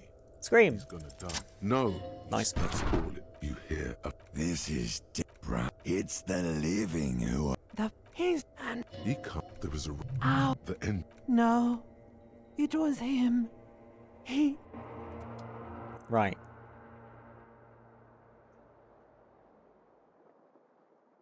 You see the lieutenant's familiar shape in the I'm orange alive. jacket. It turns double, then triple from the pain. I'm alive. Kim. Sunrise, Parabellum. Lieutenant says he's in the middle of a freshly cleaned room with a fan above his head like a halo, his face covered in bruises. Ouch. The room, it's clean. The piss jacket. Kim, you took it off? Wait, he never had it on. What did you say, sunrise? What happened? How bad am I hurt? Got this line in my disc profile? Sunrise Parabellum? Congratulations, thanks. This is how it should have gone the first time. And by first time, I mean the time 2 fucking months ago. The piss jacket. Yes. The joke wasn't funny anymore. I took it off. You never had it on. The close proximity of death must have made the lieutenant contemplate his life choices. He's done with the jacket. The room is clean. Mr. Gart cleaned it. It took him an entire day. How long have I been out? 2 days, in and out. You've been up enough to take Dramamine and curse. And drink water. What? How bad am I hurt? Reasonably bad. You were shot in the left quadriceps. That's your thigh. The outer side, thankfully, no major arteries were nicked. The bullet was removed and a bacterial infection treated with mercurochrome. Can I walk? We will see. You won't be able to dance much. No. That's for sure. You should be able to live with limping around, though. Are you hurt? Not very. I have a concussion from that woman beating me with the butt of her gun. I tried to not move too much. Things would be worse if you didn't warn me. Thank you. I did not see her coming. Stupid of me. Has anyone from my station been to see me? No. A man and a woman sit in the front seat of an armored motor carriage. The woman is driving. The man lights a cigarette. Jean Vicmer is his name. The asphalt vanishes under the wheels of the machine. Ahead, harbor cranes rise to the sky. Back to that shithole, he says. Isn't that strange? I called your station after the fight. The injury was logged in. They told me they've sent officers to join you on the site. You haven't seen any, have you? I'm sure they're worried about you. Being shot gives you -2 if you want to attempt to dance today at the church. Thank fuck I did that already. That means he hasn't seen them around while you were out. They're not really worried about you. If they were, wouldn't they be here? If they're so worried about me, where are they? Better not agitate yourself further, it already hurts. Sorry. Yeah, fuck you. He may have some idea, but he's not gonna get into it with you. Okay, whatever. Let's get on with it. I don't care about the people from my station anyway. Come on, you can do it. Easy. Hey. Your balance is way off. You feel like you're about to fall over on that thing. You're fine. How are you? Good. My disco days are done. I feel fantastic. Let's rock. Who cares? Who cares about me? It doesn't matter. I'm very bad, Kim. Things are very bad.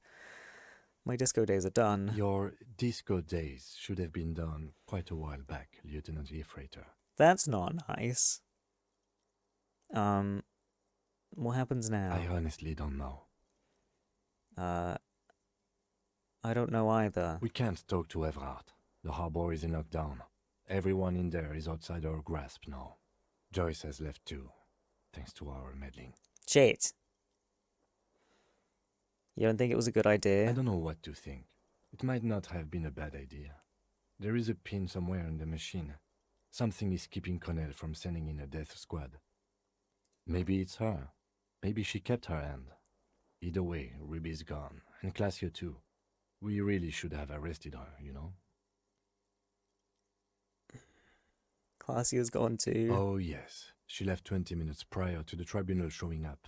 I asked Mr. Gart. Turns out it was a bad idea not to arrest her, but maybe it was a good deed that will pay off in heaven. Who would have figured? By the way, the lieutenant does not actually believe you will be spiritually reimbursed for letting her escape. You just have to live with it. Who killed the hanged man? I don't know. I think the theory you presented, it's someone else outside our circle of suspects, was right. It better be. Everyone within the circle is either dead or gone. Honestly, I think our investigation has not produced a single credible suspect. That's a lot of things. Once more, Claudia has escaped. This is because I'm La Puta Madre's peon, isn't it? The fucking Maybells, Kim, the flowers. What about the hole in the ouch wall? Someone was checking her out. There's still a 28% possibility the shot came from a distance.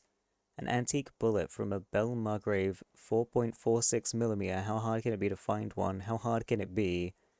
There are all these old bunkers and weapon caches, Revolutionary era. The miracle hasn't happened yet. It's not over yet. It's simple. We have to locate communism. Communism killed him. You know what I think about solving crimes?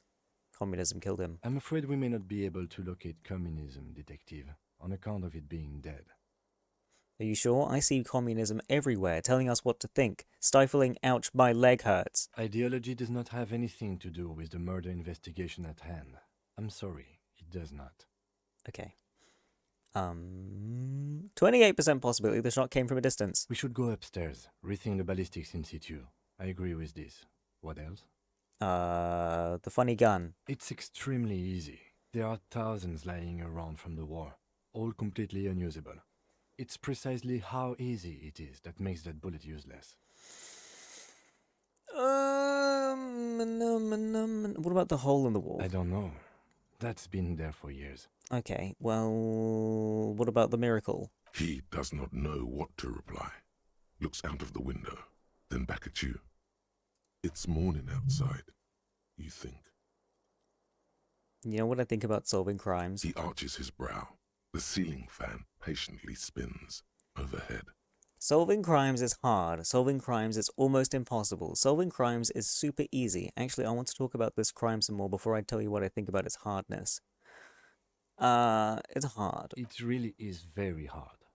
You're not ready to give up, are you? That's right, let's give up. Time to start drinking. You're not ready to give up, are you? No. Are you ready to limp? What did you say, sunrise? Sunrise parabellum. Sunrise, prepare for war. It's an old revolutionary saying. Isn't that written on your... Oh my gun. Is it war today? That's it. It's war.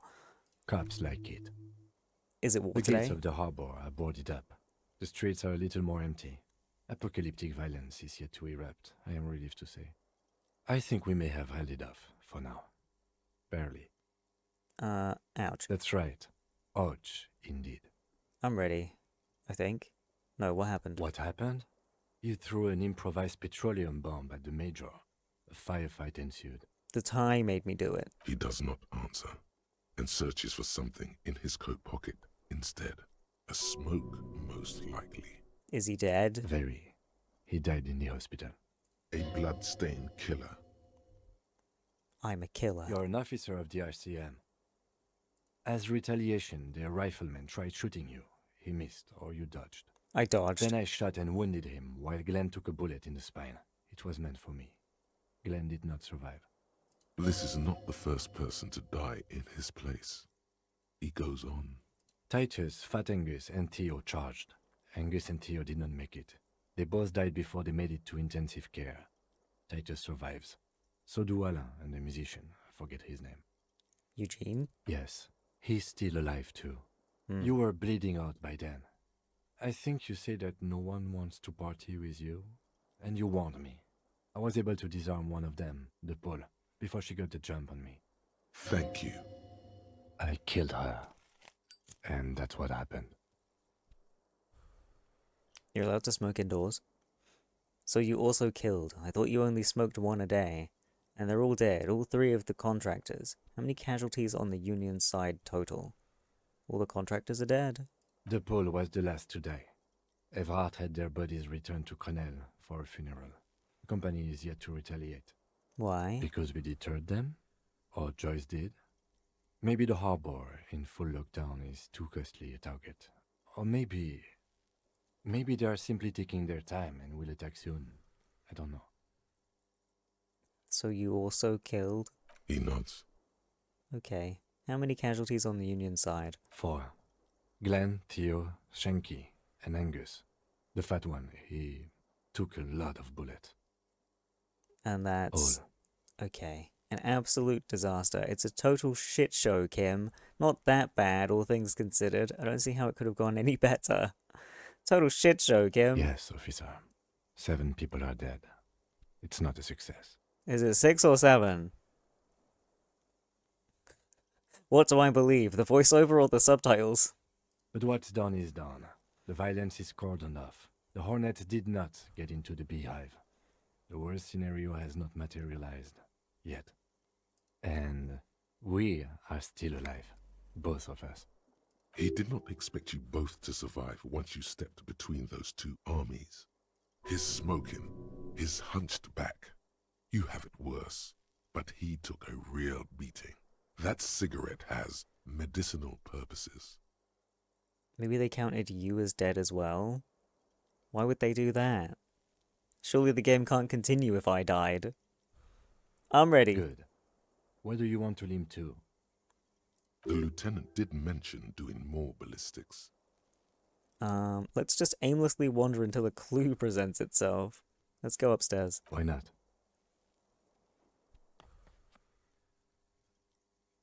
Another look at the window, perhaps? The one he was shot through. I don't know. I can't think of anything better. Why is the bath trying to talk to me? Gleaming white enamel, no bottles inside. Alright, because it's clean now. Look, the door is open. You can walk right into Kim's room. Kim's room. Alarm is set 6:50.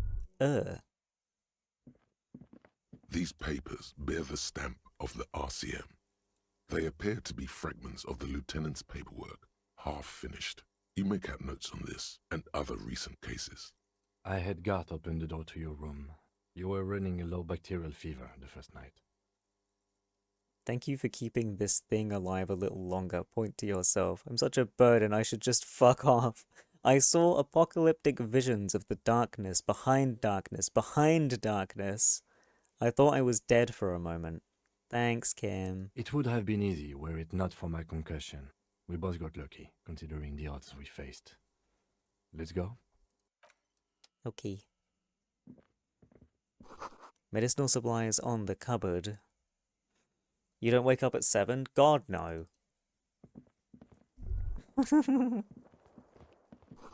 Stereo 8 player has been reunited with its right speaker. Newly replaced glass shining in the morning light. Woohoo!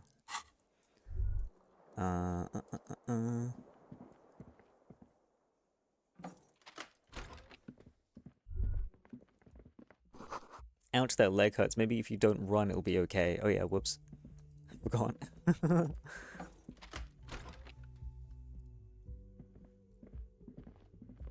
Do you know about the possibility to recruit Kuno? Yeah, because last time I had the opportunity, but I was so mad about not having Kim because everything fucked up that I told Kuno I didn't want him, so I did it solo. I finished the game with no companion.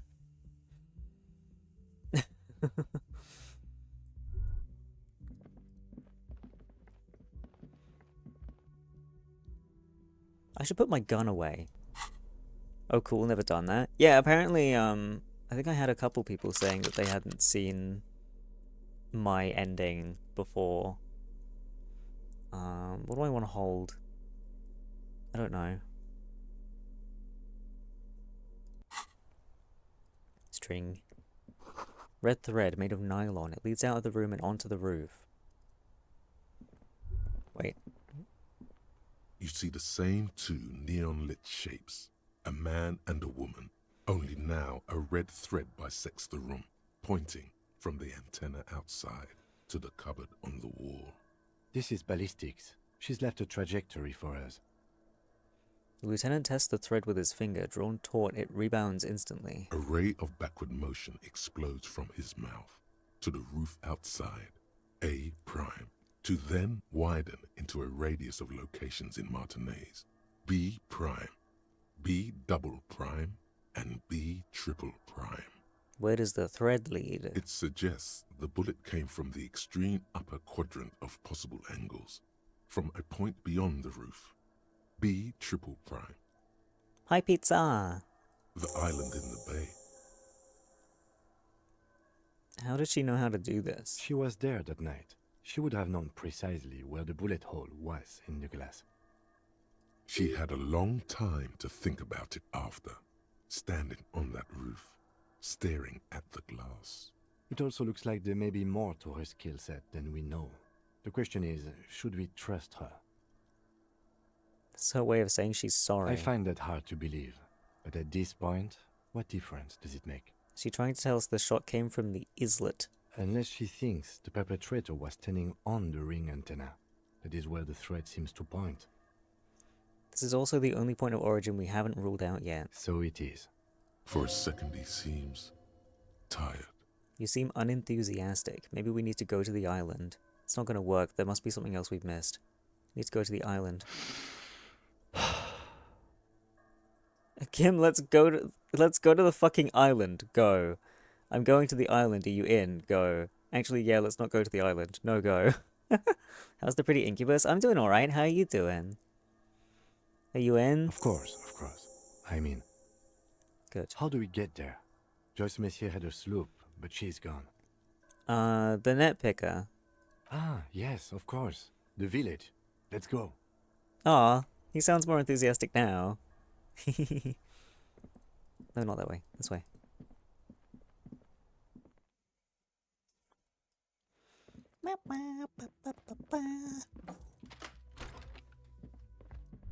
I need to drink some more coffee. Hold on.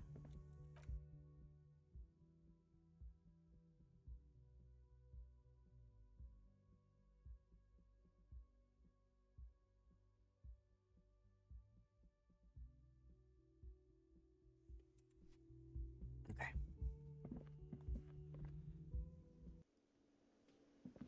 Hi, God. I haven't spoken to you in ages. Oh, you're up. It's good to see you back on your feet. Did you like your room? I cleaned it for you.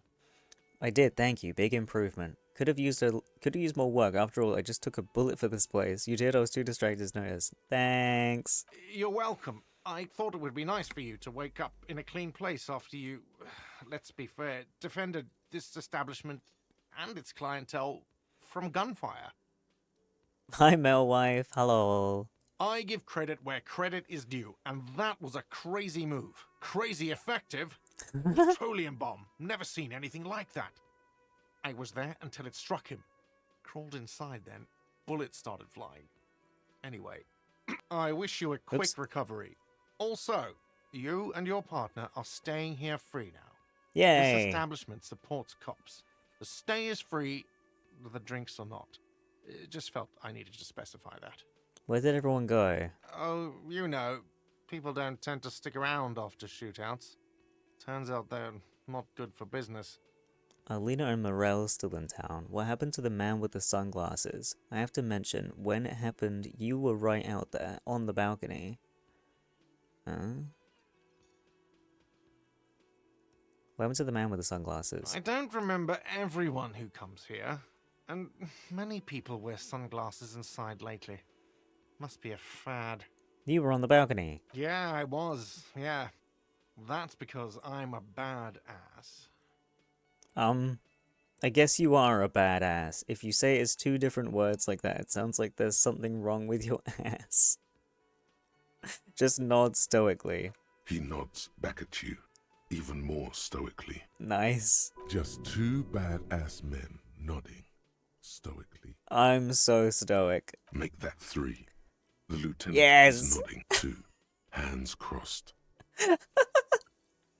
All of us just standing around just like, yes, we're very stoic and badass, Alina and Morel still in town. Ah, them. Nice people, but no. Lena said they were going back to Jamrock. I saw them pass by outside. This was before the fight started. Badass. Badass men. Yep. I'm glad she got out of here before all that. Bullets flying and stuff. People inside were quite terrified, you know. I had to take action and step outside too. That was for the best. But we weren't done looking for the phasmid. I mean, you're a detective. Perhaps you can track them down. Shouldn't be that hard. Exactly, but all in due time. Crypto business is not a priority right now. You'll see her again one day. You know it. Things went like they did for a reason. Oh, fine, hero cop. Lena left a forwarding address. 1113 Tabernacle Road in Jamrock. If you see them again, do give them my best. Okay. No problem. They'll come back. They always do. I'm glad me and Gart have started seeing eye to eye now. We're not just like, you know, being mean to each other all the time. I think this has been a good arc for us. Stop running. It's the homosexual underground guy. Hi again, gendarme. Okay, never mind. Bye-bye, gendarme. See you later. Wait, Titus, you're just up and about? Seeing you approach, the bruised man raises his bear in welcome. Crazy motherfucker. Didn't think you had that fury in you, but I guess I've misjudged a lot of people lately. There I was, thinking, Where are we gonna find a tin opener large enough for those cans? Then Capo Loco shows up and just sets a man on fire. Impressive shit, Copper. None of us would be breathing right now if it wasn't for... I guess what I'm trying to say here is, thank you. This is big. It's as big of a thank you as Titus Hardy can muster under any circumstances. No need to thank me, just doing my job. I superstarred the shit out of that. Shake his hand and nod in silence. Look, I need to talk to you. Actually, I just came to say goodbye. I'm doing the nodding thing now. Now, how can I help you? Sorry about the people you've lost. What's going to happen to the Hardy Boys now? Do you know what happened to Clausia? Any idea what I should do now? So long, fellows. Be good. So I don't have to come back here again. I'm sorry. Dio was old. I think he'd be pretty happy with the way he went. Never could imagine him withering away on a sickbed. But Angus, he was just a stupid kid. Didn't realize the mess he'd gotten into. Trusted me. Still, the balls on that kid. Went down fighting for someone else's shit like a fat, angry bear. Here it comes. The last one is the worst one. He only deals with it by drinking copious amounts of 8% beer. An honest tactic, and effective. And Glenn was my friend. Best I've ever had. I'd love that crazy homo like my own brother. We're all fucked without him. But what do? This job is shit. He was a boy kisser. Where's that Shanky fella? Who? Yes, I don't know, fucking... there's too many characters in this game. They were good people. I'm sorry it went like that. We're born into this world to die, it seems. Maybe there's redemption in that. At least it ends one day. This is getting dark. Let's talk about happy stuff. They made fun about it too. I can't remember anything. Was this Shanky fella? Dennis, that poor little rat is dead too. It's my very special, very warm drink. Run. But no, he stayed.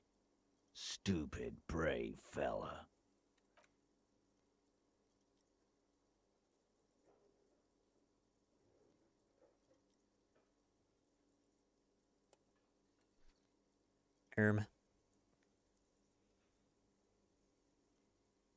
Man, getting shot has really squeezed all the funk out of you. Mark my words. One day we'll look back at this day and remember their courage, not their deaths. Right. But today ain't that day yet, is it? What's gonna happen to the Hardy Boys now? I guess I'll take a closer look at our union members. There's bound to be some ambitious fellows there who'd love nothing more than advancing social democracy by busting some heads.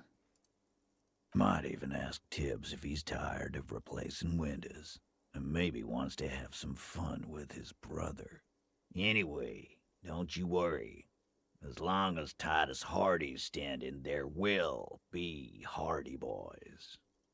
Do you know what happened to Clausia? Don't know. Don't care. I'll be glad if I never see that fucking woman again. After all we've been through, level with me, you really liked her, didn't you? Same here, man. Okay. He nods and takes another sip of whiskey. I thought he was drinking beer. Anyway. So long. Take care, coppers. You two look after yourselves now. Death passed on you today, but men don't get that lucky twice. Copo Loco. And normal cop, I guess. Good luck in Shamrock. Scars made the best tattoos, they say. Thanks for getting involved, guys. Not a lot of cops would step into that line of fire, but you did. And if you ever feel like the uniform is holding you back, I've got a few vacancies. You'd make one hardy boy, Copper. And Titus Hardy himself would make a good officer. That man was born to lead. The RCM could really use a man like you, Titus. Think about it. I suppose he doesn't have many boys anymore, so maybe he's a new horizon, but... I will, Capo. That's a promise. Now scoot, 'cause the Hardy boys got some mourning and drinking to do. Take it easy on the drink. The danger has not passed. This town needs you on your feet. Good point, Beano Claude. We'll keep the vol under 12% tonight. Okie dokie. Shit, what time is it? Okay, I'm gonna take my little break before we head out and go to the island and whatnot. Because I don't think there's anyone else really that I need to talk to before I go there. Oh my god, not the yawning again, go away! Okay, so I'm gonna be 10-15 minutes, gonna have a snack and feed my fish. Go grab yourselves a snack or a drink, take your meds if you haven't taken your meds yet, and just hang out with the fishies for a bit, and I'll see you soon.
Hi.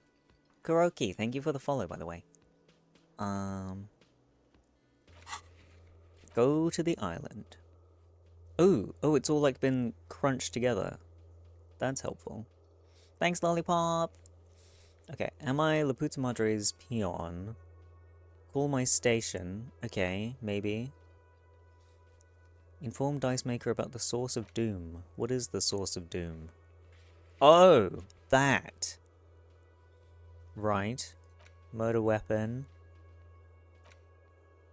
Go to the island.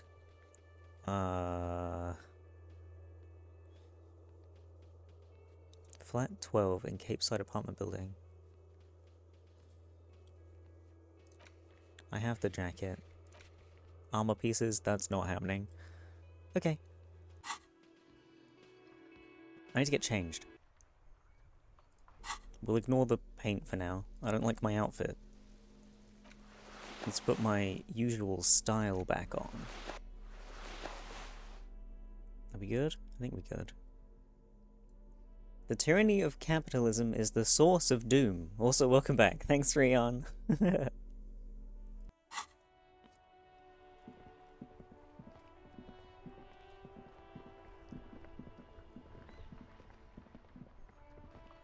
The graffito has been painted over the traces of the fight that took place here. It smells of blood and heavy fuel oil. Did you enjoy your leftovers of Cringelish? Sure. This was Cindy the Skull. Looks like Cindy the Skull finally found the words for her masterpiece. The lieutenant crouches, touching the fuel oil with his finger. Looks like it, yes. This is still fresh. It wasn't here yesterday. I smell heavy fuel oil. And blood. Some of it is even yours. Yippee, mine. Heavy fuel oil. Isn't that flammable? Step back, Lieutenant. The fuel oil catches fire immediately with a low hiss. Wow. A bright orange flash across the surface of the lettering. Rain turns to vapor above the burning message, mingling with the black smoke. What if the words are not directed at the people of Martinez, or even the coalition aerostatics above the city? They're meant for something above even those. Disco Elysium. You've been policed, Martinez. God, I'm on my way. Say nothing, stare grimly into the flames. I gotta say something.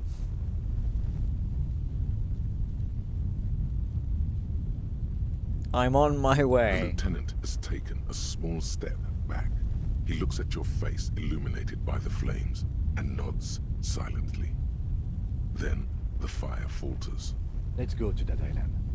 Slowly, the flames subside, the fuel burning out. The air still smells of mazout and springtime. How are the letters still here if all the fuel was the paint and it's all been burned away? Oh well. I need to make a radio call.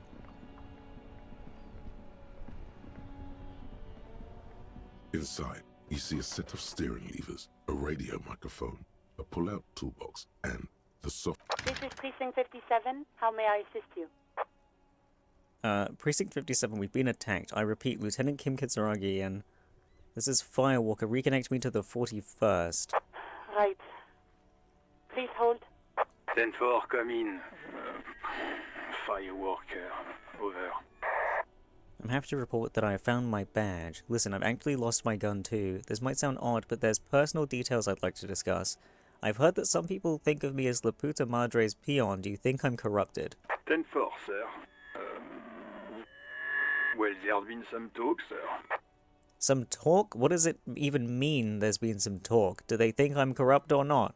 Does it mean people know that I'm a dirty cop? Because I am. I'm the dirtiest, most dangerous cop in Revachol. My reputation precedes me. I want you to know that I would never, ever do anything like that. I'm not taking bribes, Jules. I'm so dirty. I hope you're joking, sir. I only mean that there's been some talk in the station, that's all. But there are always some talk in the station. You know how officers in Jamrock are. But then again, some of us truly are on the take. It's unfortunate. Over. I found my badge. 10-4, sir. Glad to hear that. I'll write down that there is no need to issue a new one to you then. Over. Feels good to get that off your chest, right? Celebration with beer? Okay, that's it. Roger that. 10-10. Over and out. Alright, bye.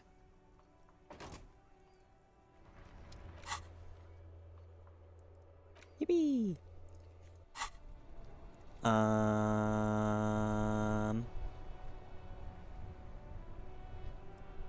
I think I'm good just to go to the island, right? Can I fast travel there so I don't have to slowly walk?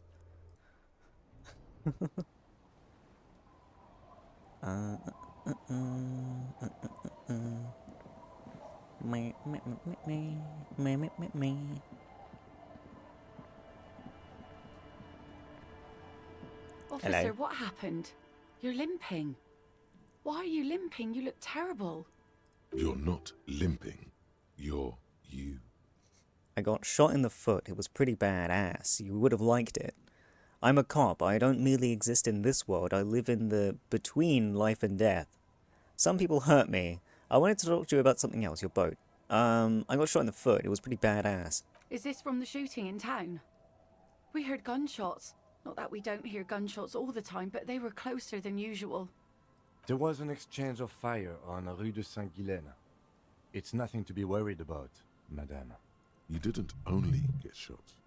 I dodged the second shot. I can also get not shot. No. I dodged the first shot and got hit by the second. Should see the other guys. They're all dead.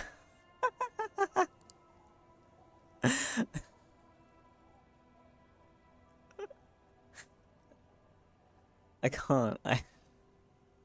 Such a fuckface. So you're a killer? Yes. That's good, I guess.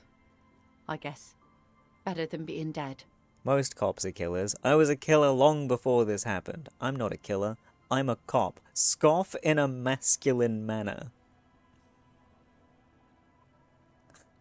What does that mean? How can I... What? Scoff in a masculine manner. I was a killer long before this happened. I've always taken you for one, that's for sure.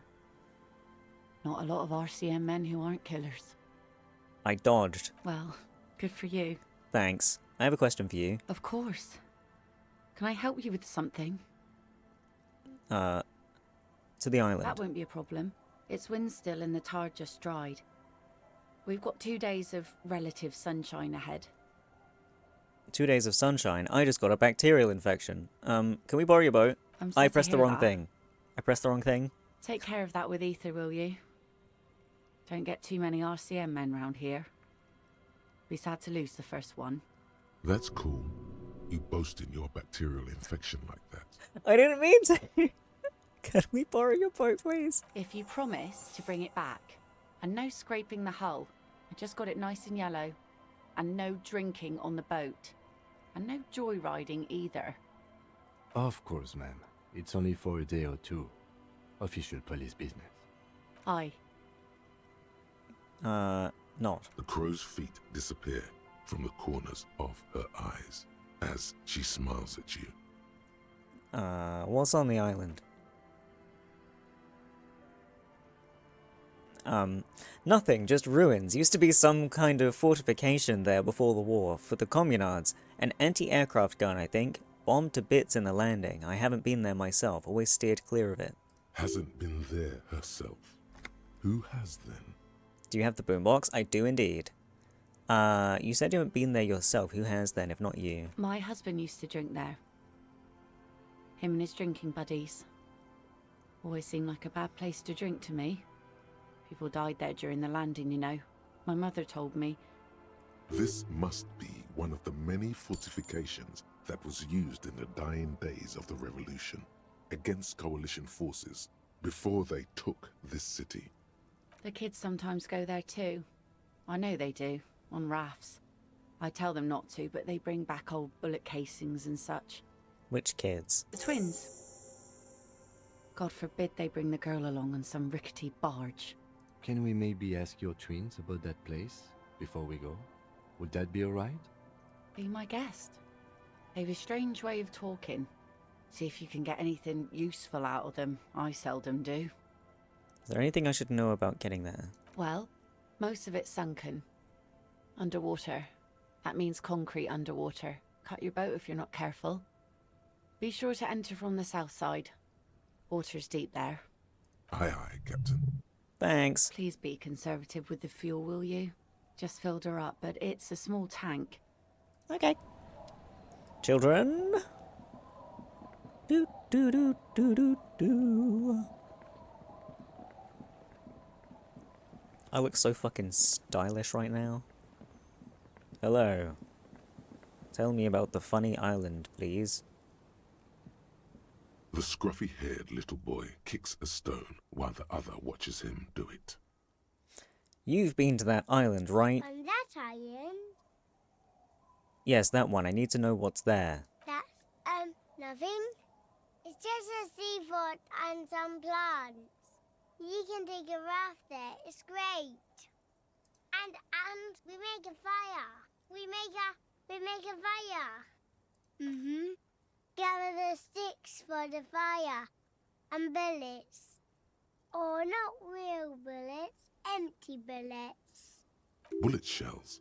There are a lot of them left over from the war, but this could be important.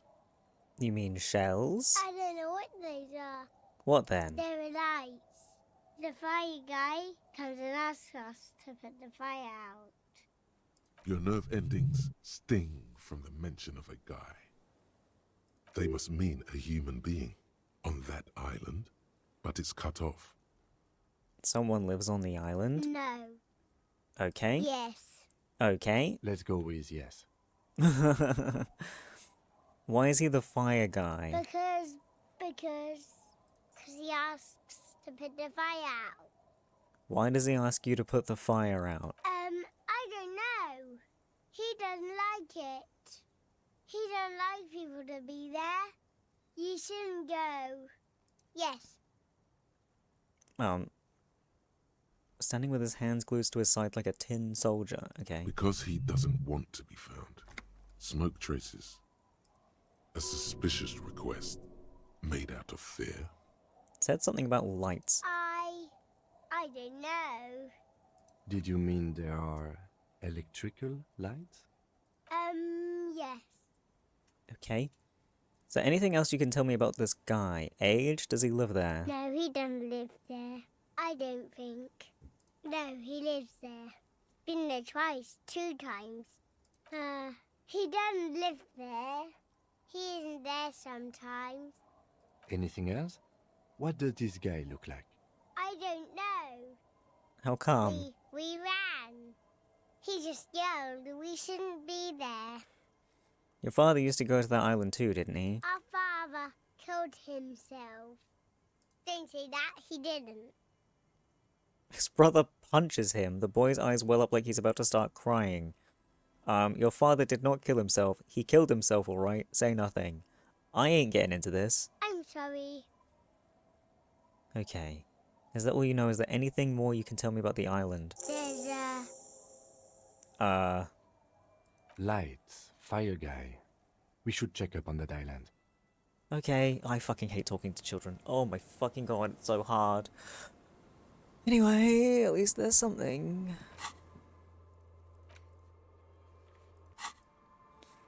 Righto, righto.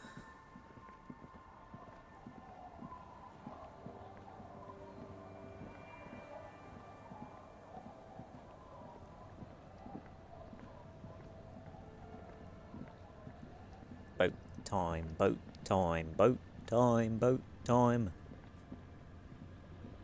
A skiff with a small steering engine in the back floats on the calm mirror of the sea. Its 2 seats are empty. Once you get in, that's it. One pull of the starter handle, and you're off into the bay. A strange trepidation comes over you. Are you sure you want to go now? I ain't got anything else to do. All the necessary preparations? Closed all your accounts? Probably. Remember what the net picker said. It's a small tank. You won't be going back and forth on this.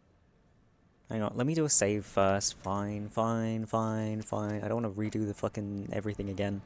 The skiff float Right. once you... Have you... Remember what the net picker said. It's a small tank. You won't be going back and forth on this. You take the engine, Kim. I'll hold the boombox. What? What? How else do we blast sad FM on our way to the island? You heard me. Don't make me repeat myself. Fine. Why not? Let's go! Very cool. Now tune it to Sad FM. Why does it have to be sad FM? Sad FM is a radio station specializing in sad, slow rock songs. You seem to know its frequency by heart. Fine. Sad FM it is. Oh my god, I'm standing there so fucking stoically. Let's go. With my fuck the world jacket on. This is beautiful.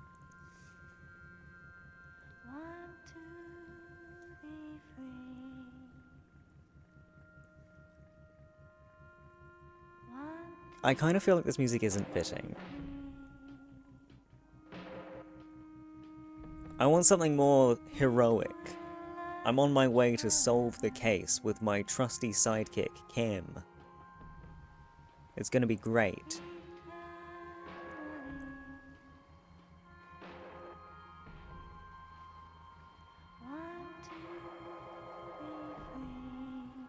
You've completed the game before, right? Yeah. But it was just me on my own. I didn't have Kim with me before.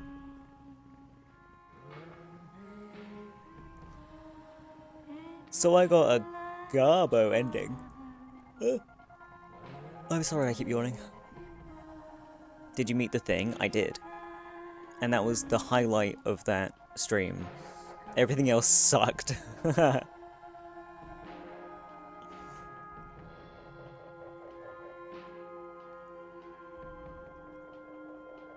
The church is covered in bird shit. Oh my god.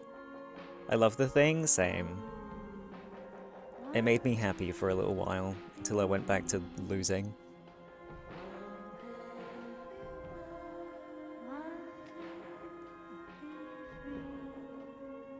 What's covered in bird shit? The church, look at it.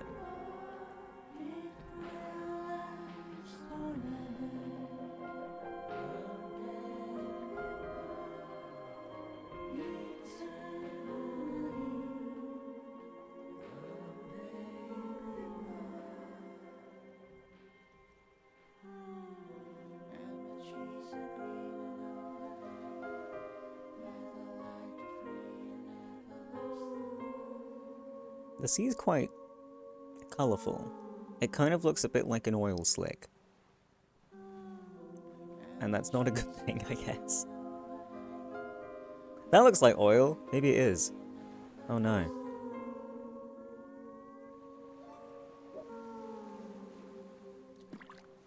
Well. Pollution, everyone.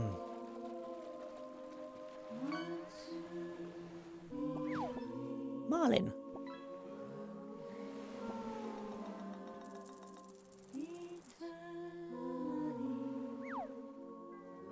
Drink the water. I'm not thirsty right now. Well, Lollipop's gonna tell me that I am.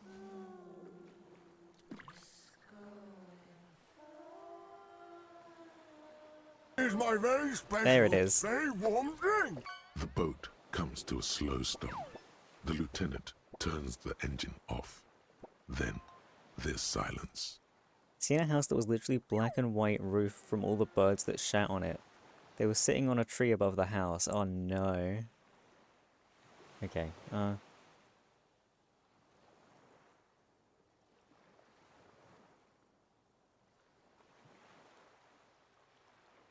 there you are. Let's go.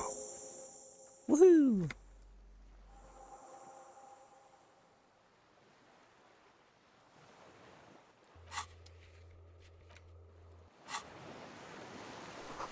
Makeshift bridge. The bombs were powerful enough to break the foundation. Rusted chain trails off into the ocean. The chain trails off into the ocean, connecting the island to the supply depot on the coast. This leads to the depot. Ah, yes, so it seems. What do you think it was used for? For bringing munitions to the island, maybe? And supplies? You could also lock the bay when you raise the chain. As a defensive measure, lock it off that side of the bay. Lock it from whom? From enemies. Enemies of the commune of Revachol. This sea fort was a revolutionary fortification, I believe. Stop zooming me in, I don't appreciate it.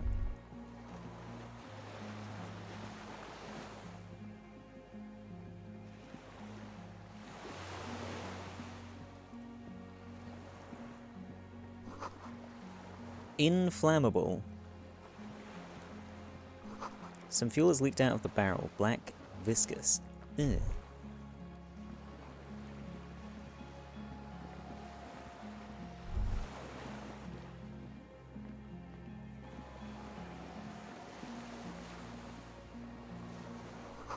This barrel says ICM. You see a star with little specks in it.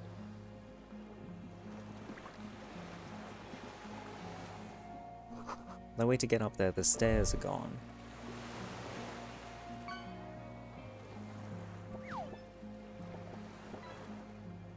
I can go down from the inside, can't I?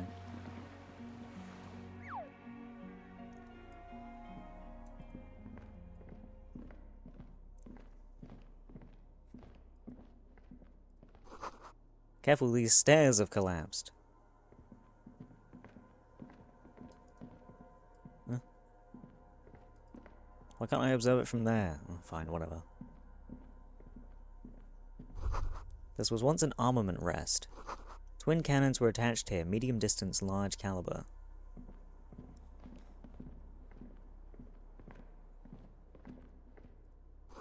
Books mostly, fantastique and historical fiction. Oh wait, I can interact with that as well. Don't I need to put like a battery in here or something? An old cylindrical generator is nested above the ammo lift, with makeshift electrical wiring running out of its side and across the floor. The cables disappear into the wall to your right. The lieutenant puts his hand on the metal barrel, checking for warmth. It's cold now, but someone has been maintaining it. The wiring has been repaired. Where do the wires lead? What kind of generator is this? Tap on the side. What does it mean, a generator here? What kind of generator is it? Liquid carbon. I would imagine it takes mazout. Points to the open fuel cap on the side of the dynamo. The kind that's favored by vagrants and fuel thieves. It's been a long winter. Long and cold. If anyone stayed here, they'd need a generator. Where do the wires go? Downstairs, somewhere? Okay, tap. A hollow ring. The canister is empty. Dust falls from the generator and down into the ammo lift. What does this mean? I don't know. I'm not a philosopher. Oh. That is his idea of a joke. I am. This generator proves the universe's material. Kick the generator.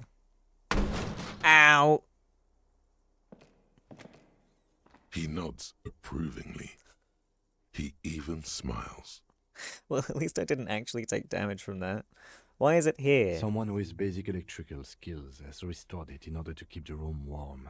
Maybe it's the fire guy. The wind outside picks up suddenly, with a faint howl. Inside, it's warm. Bent metal, broken glass. Your path lies strewn with the broken forms of everyday objects. You are the destroyer, the bane of inanimate matter. Gaze upon me, stuff and despair. No, I'm just a disempowered individual trying to take my disempowerment out on everyday objects. Yeah, I rip shit apart. Kudos. Nice. Where is it? Anti-Object Task Force. Take a look at your hands. See how bruised they are? See those little scars? This is Exhibit A. The material world is holding you back. Containers, mailboxes, doors, chairs, they're all your enemies and always have been. Atoms themselves are in on the conspiracy, forming shapes and structures that you hate. You are energy stuck in a body. You are a spirit trapped in matter. Break free. Beat up that lamppost. Let it know just how much objects suck.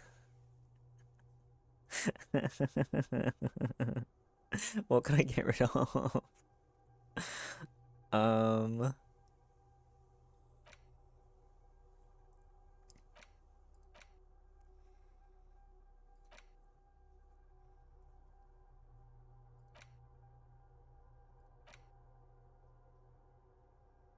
I can probably get rid of this.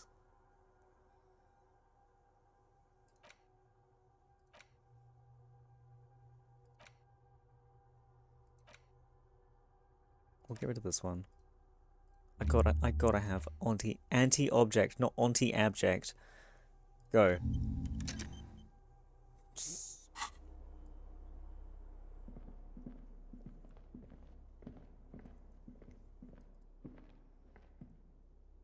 Fucking dishes stained with sauce and fire, a survivor's kitchen. See candles planted on a broken rangefinder. Moth-bitten bedsheet keeps the wind out. Ooh! Have I got the whole set? Do I have the whole phone set? This phone training shirt has seen one wash too many. It retains its unusual design. One sleeve short, the other long. That is weird. But little of its original colors. A giant F swooshes across its chest, now in grey. Okay, so I've got hat, gloves, shoes, legs, shirt, and hoodie. I just want to see if something happens if I equip all of it at once. I don't have any glasses or a neck thing. Fuck. Fuck.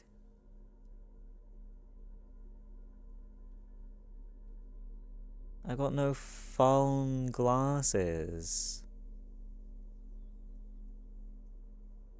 Or a phone scarf. Shit.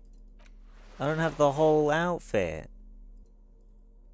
I mean, I don't know if there is a whole outfit. I'm assuming there is. Anyway. Books and magazines lie scattered on the floor and on a makeshift cupboard. They are not particularly well organized. Sift. Most are soft covers, serialized fantastique and detective stories from the 20s and 30s. This disparate digest includes the classic Animal Adventures, popular depictions of man versus nature by amateur naturalists T&T Harpin, husband and wife, widely read by people from all walks of life. Who doesn't like nature? Who doesn't want to survive? Among what is mostly commercial fiction and serialized stories, you find a magazine cathodique for electrical engineering. Then it's back to pulp. Light erotica, an international thriller about circuit benders. Someone's made themselves a home. Does anything stand out as unusual? Hold on. It's time to conceptualize.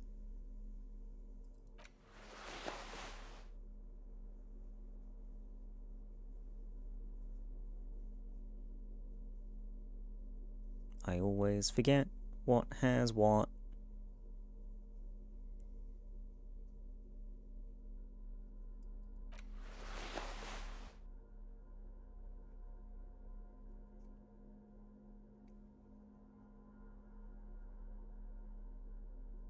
Okay. I'm at +2 for conceptualizing. Okay. Soft covers, serialized fantasy. Oh yes, hey. Under the bed, there is a rather extensive collection of critical theory, that is, dour, life non-affirming left-wing literature, published by small imprints such as Abattoir Firm and Elysium. It's not exactly light reading.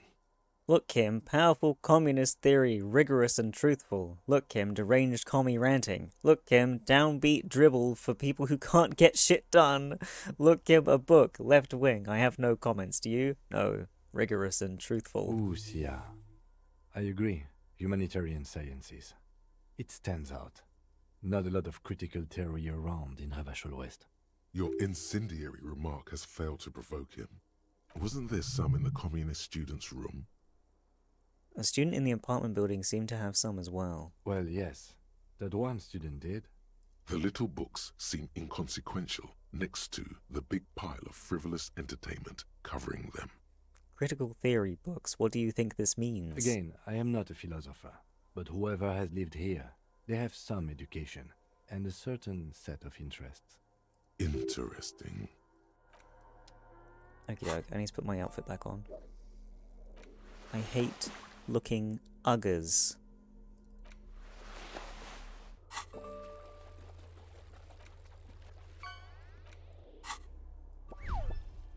What's that? Army surplus winter scarf. This towy old scarf itches when wrapped around the neck. It has humanitarian aid written all over it. Yet you know that thousands all over the Isla are suffering the same fate as you. The fate of uncomfortable army surplus scarves.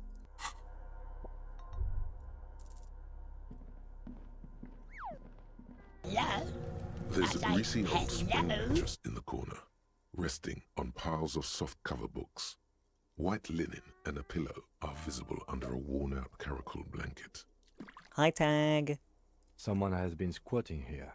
The linen is fresh, recently washed. There are signs that someone lives. A flash of pain interrupts you, making you wince instead of letting the words out. Ow. You know, officer, you can rest here if you are feeling tired. I will keep watch. You could use some rest for what's ahead. Okay. You face the concrete wall. There's less light there, in the dark corner. Like a dog, you lie there. Curl up with your knees close to your chest, okay? The blanket feels cold. The entire room does. Concrete and cold. Minutes pass. Half an hour maybe. The sounds of the sea beyond grow distant. Your eyelids close until you feel yourself standing up in the darkness, right next to the mattress. Slowly, the world begins to hatch from the blackness. It's evening. Hi, Alice. Sleep.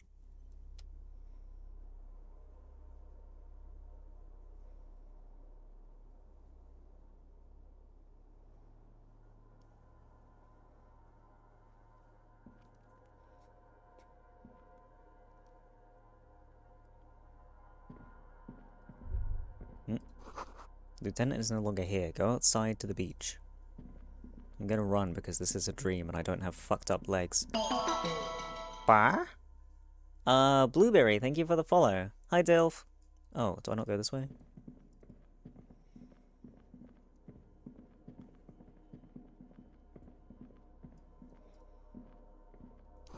The door is still here, closed. It feels strange somehow. You can't get in. Oh, right.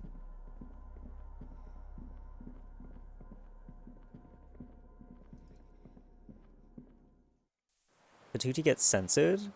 Does it? What is with Twitch's fucking censorship at the moment? Worm was having problems with it the other day. The fuck?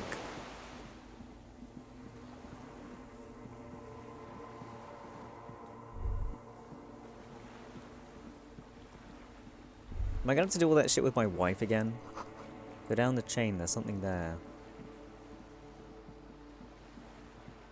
It's like my least favorite part of the story of this game.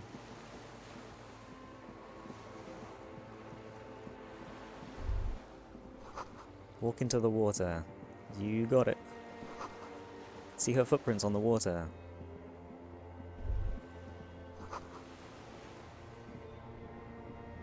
Dolores Day, the innocence of humanism, internationalism, and the welfare state turns around to face you. She has an airship airbag in her hand. She seems to be in a hurry. You're Jesus now, Vommy? Hell no. Not Jesus, just Vommy. Yeah, me. Off to advise the Queen of Shest, most likely. This is the Holy Suzerain of Muindi and Insulinda. Definitely not your wife. You need to talk to her. Think of the historical knowledge you could glean. Bold of you to assume that Vommy couldn't walk on water already. Yeah, Jesus ain't so special. It's the pink powers. May, thank you for the follow. I don't know, man. What is the Holy Suzerain doing here? Something seems off. I don't want to do this again, and I feel like it's not going to have any impact that matters. It's just like closure for this whole like arc that I'm not interested in, and we've done it before. Bye. Is what you want to say. Oh, for but fuck's sake. You don't. Hammers clang in the distance. Children laugh. I want to go. Where? There's water all around. She turns her face, and it's illuminated by the sign of the video rental. Red and cyan. I can't help you. I'm totally useless. Everything I've said is lies. I want the exact same bad things you want. To stand here like a pillar of salt, saying, Can you stay for a moment? We need to talk. We need to have one more massive epic showdown, and then maybe I can leave. And everything's all right. Everything's all right. It's okay. It's fine. No, Harry. No. I don't want a massive epic showdown. I want to go to the aerodrome. I have tickets for the 10:20 flight to Morova. Really, we don't have anything to talk about anymore. Every combination of words has been played out. The atoms don't form us anymore. Grimbus. Us. Our love. Our unborn daughters. It's all gone. I have to go to the aerodrome. I have to leave Revachol and you. And you have to be alone. In hell. Forever. That's just the way it is. I'm not alone in hell. I got loads of friends. oh God, whatever you do, don't try to kiss her yet. Not after that. You're still reeling. You'll fall over if you try now.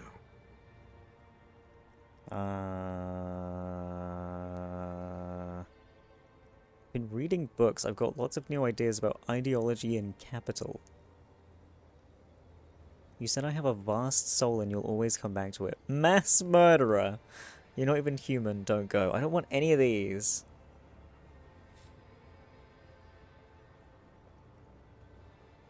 I just want to go back to the case.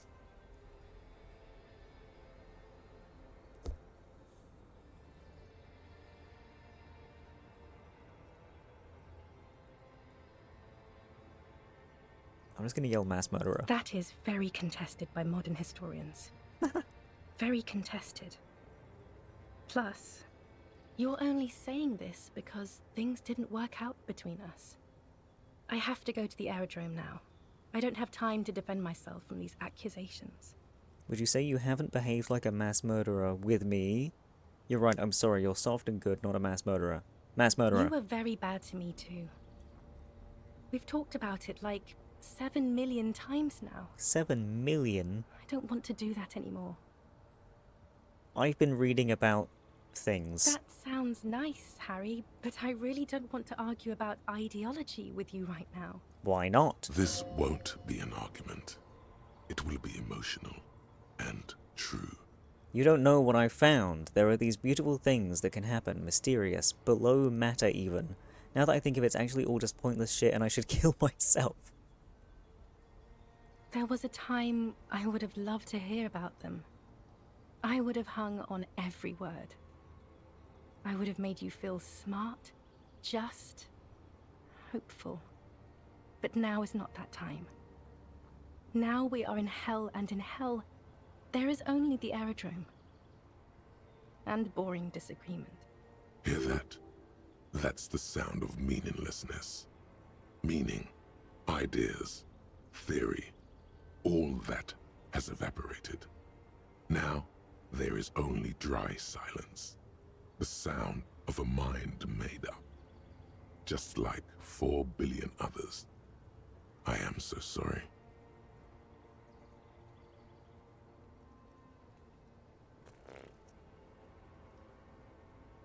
Why is it dry? Make it wet?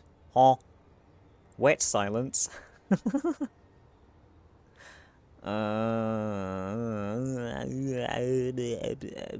Maybe this will get it to move on.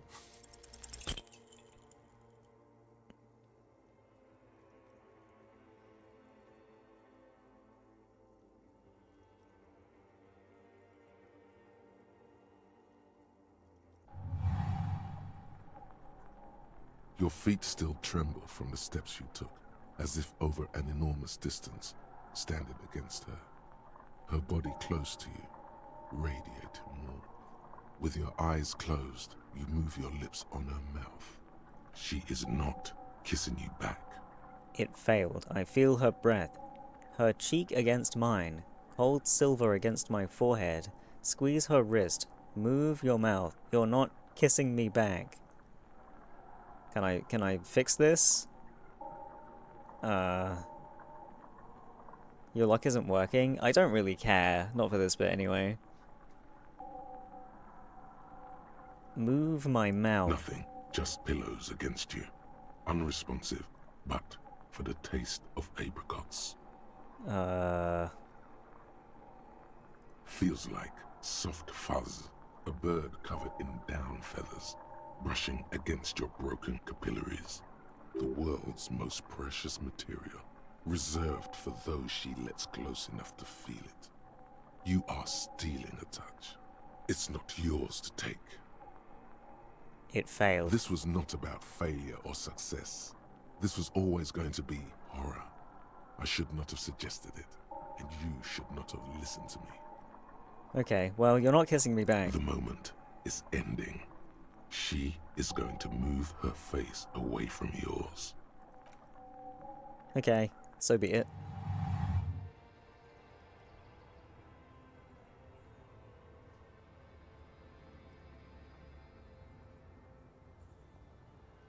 Trying hard not to look at you.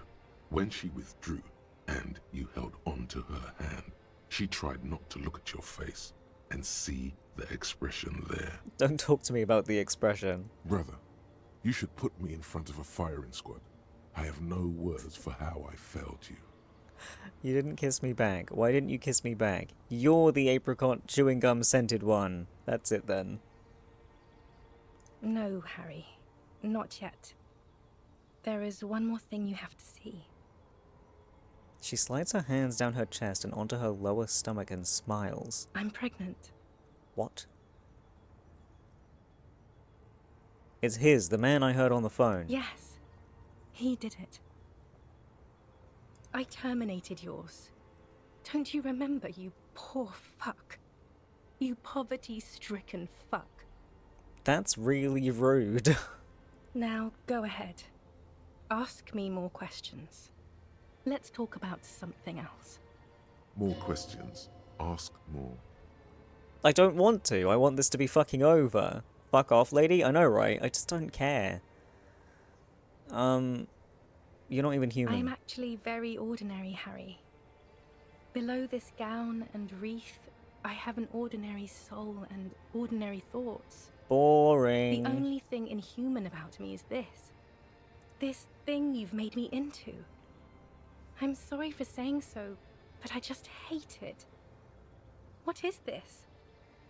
This is so far gone, Harry. I couldn't even... Fucking Beatles. Other questions are the last thing I need right now. Fucking Beatles. Hush. Beatles fucking Beatles. 42. Don't I have go. to, Harry. Really, I've already missed the 8:30. I'm gonna go now. Lies, sire. She cannot but love you.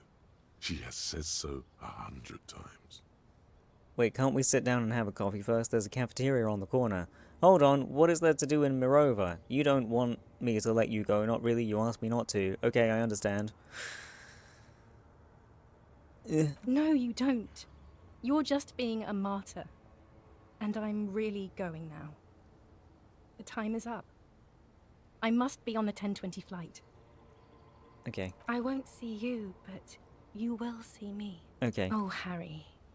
This is a dream. Okay. Right here, tomorrow night. Okay. I'm suffocatingly beautiful.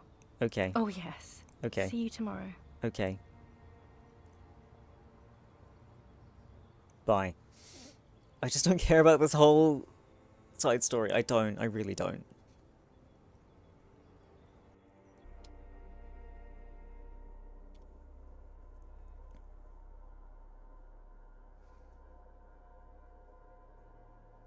Get up. You're up quick. How was your sleep? Let's solve the fucking case. My sleep was deep and invigorating. Tried to cover up the blood seeping with your hands. Wait, the blood seeping out of where? My leg? Actually, it was total annihilation, Kim. Swallow the blood and conclude. Let's comb the entire island, centimeter by centimeter. That's the next step in the task chain. Spit out the blood and get back to work. You're badass like that. Okay.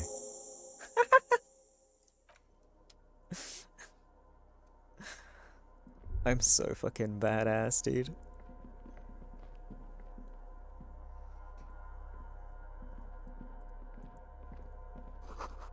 Great blast door must weigh over 10 tons. Rust peels off it.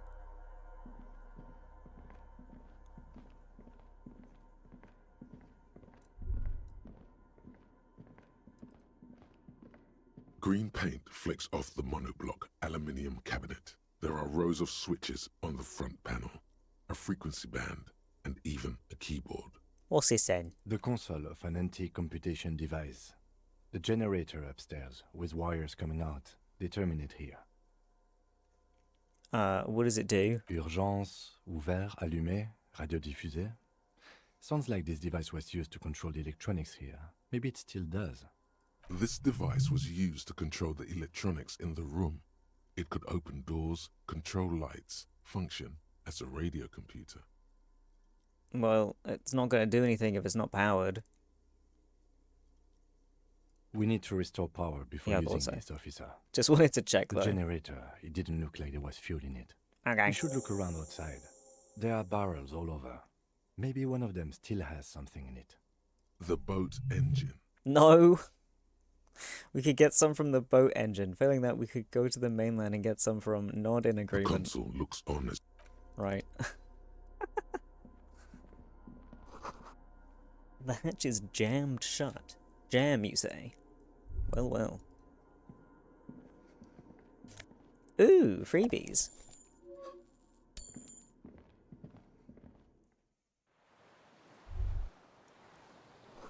A firing slit. You can't see inside.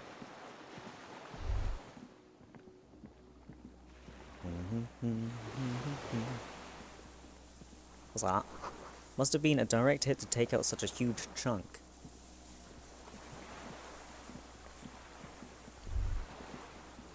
Distant sound of cargo ships. Signal horns echo on the water.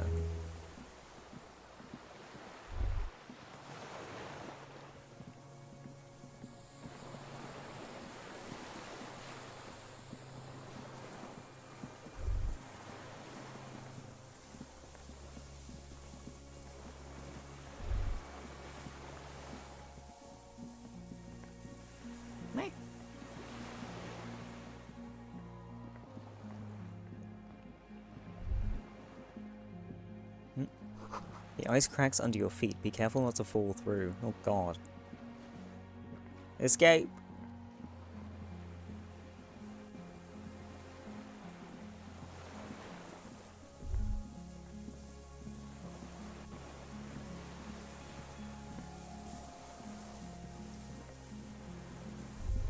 What's that? Winch is broken. Rust has eaten what remains of the chain. A strange feeling, looking at the water. Maybe you should just wander off into the sea. Kim? Leave it all, and walk in. Well, he was just gonna, like, merge into me. With a bottle in your hand. Why? Perhaps there's someone there, under the water, waiting for you. Well, I already did the dream sequence. Where it has always been. Raise my sight. In the still mirror of the bay, you see Martinez. Reflected, tall edifices of ruins reach into the water, like shimmering towers. And the shacks too, pine trees and motor lorries, upside down. Islets and posts, like stepping stones, lead into the water in front of you. Go, step in. It's been too long. No, I need to get on with this because I've actually only got an hour left of stream. And I'm pretty sure this last bit of dialogue takes a while. Well, there's like two last bits of dialogue, isn't there? There's the guy with the gun, and then there's my police friends that I have to convince. Final dialogue is like 1.5 hours. I'm so screwed. I'm so fucked.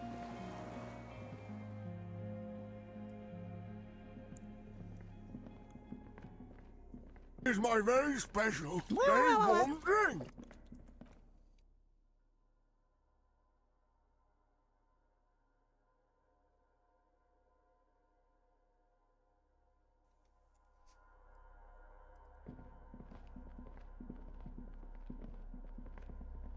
Where are you going? Oh, it is upstairs, isn't it? I thought it was... I'm silly. Wait, hang on a minute. Delicious. Whoa, whoa, why are you running? Holy shit, dude, calm down. Don't want you hurting yourself now.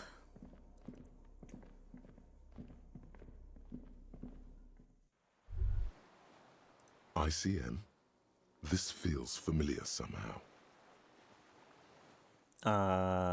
RCM? RCM, like, Revachol Citizens Militia. It does. Why? The RCM may descend from the ICM. May? It's impossible to say. It was chaos after the war. The name was good for getting people to join us. Revachol West was mostly workers and criminals. Nice political thoughts rush through your neocortex. It's going to be hard to say them. Carrying around all that weight on a busted crutch is making you pant. What I'm hearing is we descended from the glorious Revolutionary Army. Little embarrassing in 51, no, maybe we need a rebrand. ICM sounds like ICP, very close to the International Collaboration Police, nice and normal that way. Just catch your breath. Maybe we need a rebrand. No one remembers the ICM. The connotation is less important each year. What is the ICM? Insulindian Citizens Militia. It's the official name of the Communards Army, the black and white army of the revolution. Sounds an awful lot like... White Star? No, an upside-down star. Huh? With its horns in the sky, the symbol of the commune. Are those spec stars too? No, that's the uninhabited archipelago. A DeLorean-era symbol of Insulinda, known as the face in the sea. Looks old, what's it still doing here? I mean, it got left here, I guess. Dum-dum. What is that? Wait, huh? Oh, no, I can't go there yet.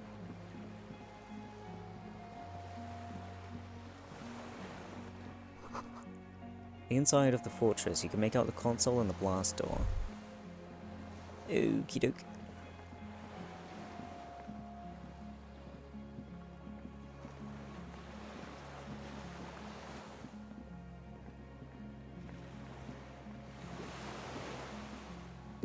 Barrel has run empty, there's almost nothing inside. Shite ass.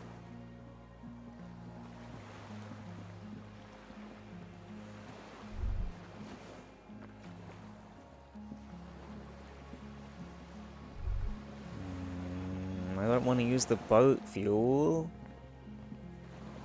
What did I do last time? What's this? These tires are falling apart. They're at least 50 years old. I can't go any further. Oh, fucking arse and a half.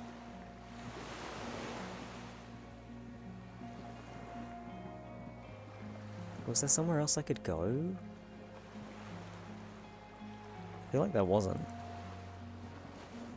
The skiff is swaying on the waves by the dock. Apparently I can't grab the juice from there.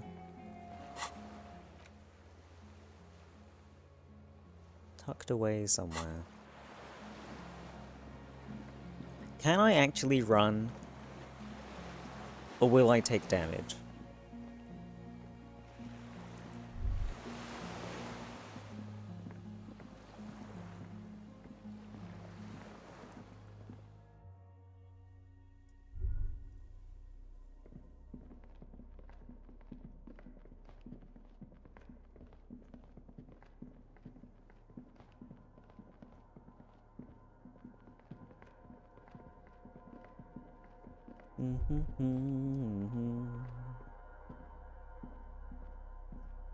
You see a small metal door nested inside a larger one.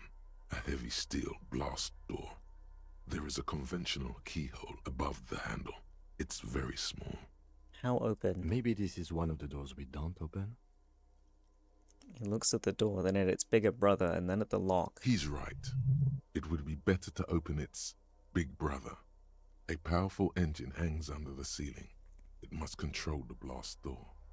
You're right, we opened the big one. Do you see controls anywhere? I find us not opening it highly unlikely. You're right, we won't have to open it. I do need to open it. Alright, I retract my statement. It was naive. Let's look around and get it open. But I don't have any fuel, and I don't know where to get fuel.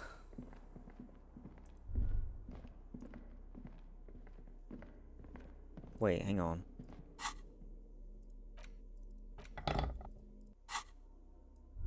Oh. I thought I could open that with my tool.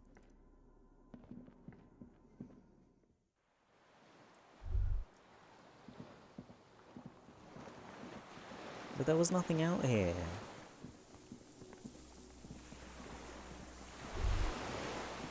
Right? I'm gonna have to try running. And if I take damage, then so be it.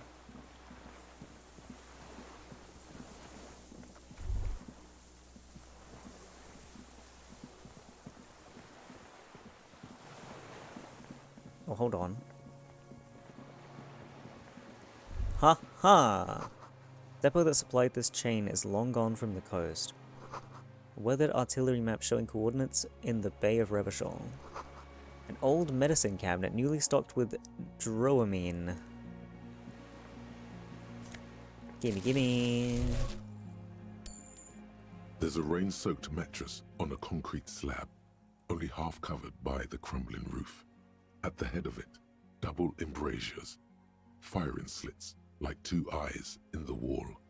B triple prime. This looks like a good place to shoot from. Inspect the mattress. A single-person mattress, modern, civilian use. Brand name, Marjorie. There's a fuel stain on the cover, along with cigarette burns. A good place to hide. Cozy. Relatively safe from the rain. Inspect the wall. There's a firing slit in the wall in front of you, like a little window. Touch the concrete. Quite old and grimy, from years without cleaning by anything other than the rain. Look through the hole. The springs screech as you lean on the mattress and crane your neck to look out. Trepidation. A tingling feeling in your stomach. A small piece of Martinez coastline opens up in the square in front of you, like a tiny landscape painting. 1 kilometer across the water. The ruins look familiar. On the left. A towering skyscraper, its top floors shaved off by artillery fire. Capeside apartments. Rue de Saint-Ghislain, 33A and 33B. On the right. The red chimney and collapsed back of the 4-story tenement in front of the Whirling in Rags. Rue de Saint-Ghislain, 10. The doomed commercial area. And between the two. The box-shaped silhouette of the Whirling in Rags. Its sloped roof, a tiny fleck of light catches your eye on the rooftop. Sunlight reflecting off the upstairs window of Clausia's room. Motherfucker. What does that mean? Do you have line of sight to the window? Yes, there's an opening between 33A and 10. I can see the roof. I can see it. Through the scope of a rifle. The shooter would be prone, lying on the mattress, barrel resting on the embrasure. Cheek against the cheek rest, hand on the hair trigger. On a calm day like this. Okay, I could make it. I could make the shot. Good. I think we have it, detective. The origin of the shot. This is the sniper's nest. Affirmative. Finally, better late than never. Why didn't we come here before? Booyah, master cop work. It's only moderately effective cop work until we have the weapon. It will not be, how do you say it, booyah, until we have that. Could the shooter still be here? Where? In Martinez, on the island. He does not answer, just nods. With his back hunched, he looks around once more and says he feels uncomfortable suddenly. We should move now. But the fuel. Bonk. Let's go, let's go, let's go. Woo. Your eyes... you feel eyes on your back. Someone's watching, but you can't say where. Do you mind?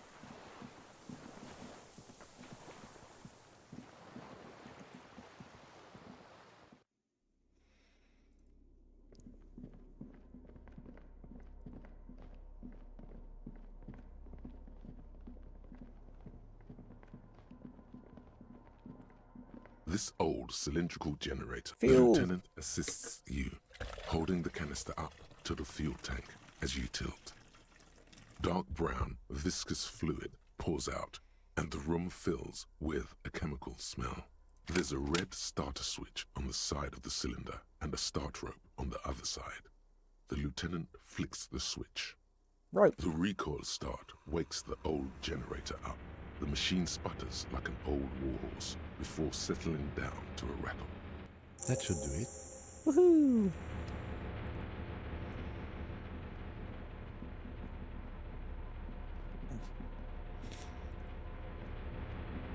Computer?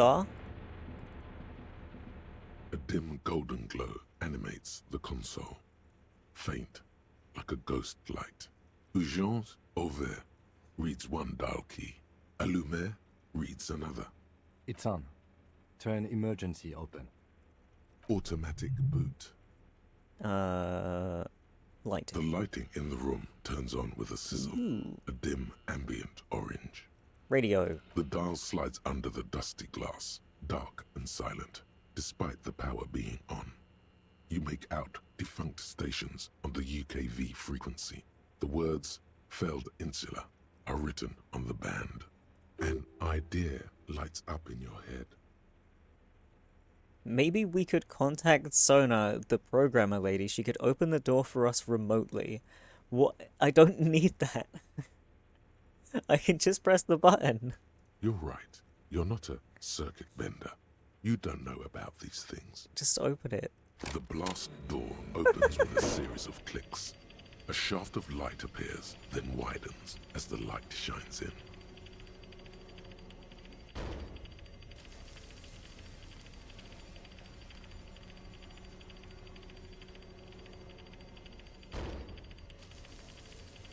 Oh my god. There we go. A sudden wave of anxiety makes It's your my very skin crawl. special, very warm After drink. you. Before, outside, when we were walking across the sand, I felt someone watching me. What's there? I'm scared. I felt someone watching me. So did I. Not back there, but I felt it since we came here. Okay, let's go.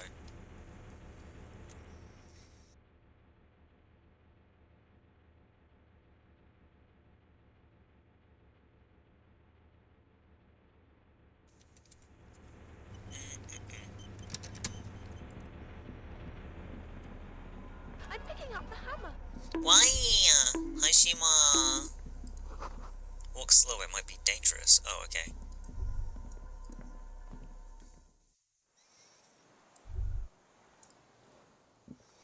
Low quality bonk. Bonk. Oh, it's the flowers.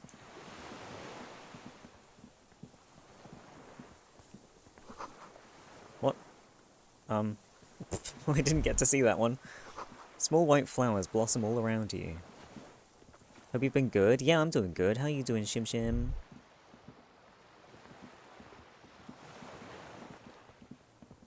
Wait, hold on.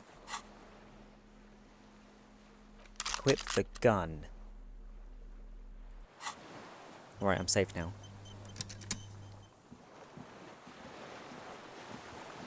Hello, hello. An old man, wearing tracksuit trousers, leans on the frame stock of his rifle. He gathers a big ball of spit in his mouth. Yuck. Then spits it out into the extinguished fire before him. He raises his black eyes, hooded by creased eyelids, to meet yours. I miss Fridge. He will always live on in our hearts. Especially after the service he provided. Are you the fire guy? Did you close the blast door? Nice gun you got there. I need you to put down that gun so we can talk further. We're with the police. I'm with the police. You can keep the gun, but keep it down, not one move. Sorry for disturbing you. Are you the fire guy? He won't know what that means, will he? Are you the fire guy? The what now? I can't hear you. Did you recently tell two kids to put out their fire? Two twins. I may have. All sorts of little rats have come sniffing around, trying to give up the position. Isn't this like the end of the game? Yes, I am redoing it, but this time with my beloved Kim here to help me. The position sounds like a hiding place. Fire guy. Regressive bourgeoisie henchman. Can't even talk like a grown-up. What? They're children. Oh yeah, going for that better ending. The ending I should have got, but everything went to shit. Nice gun you got there. It's not nice. It's a piece of shit. But it gets the job done. Is it a Belmagrave? It's a Triangong 446. Southeast Samaran made. Exotic. Must be defunct too. No modern rifle manufacturer of that name springs to mind. A Samaran rifle. How did you get hold of one? It was sent to us by our brothers in the Sinyao commune. Military aid. It has stayed true to him. He can still make it sing. The Sinyao commune? You heard me. It's good now. Like chalk wiped from the board. Your weapon has stayed true to you. Mine has stayed true to me too. Show him the gun in your hand. I don't need to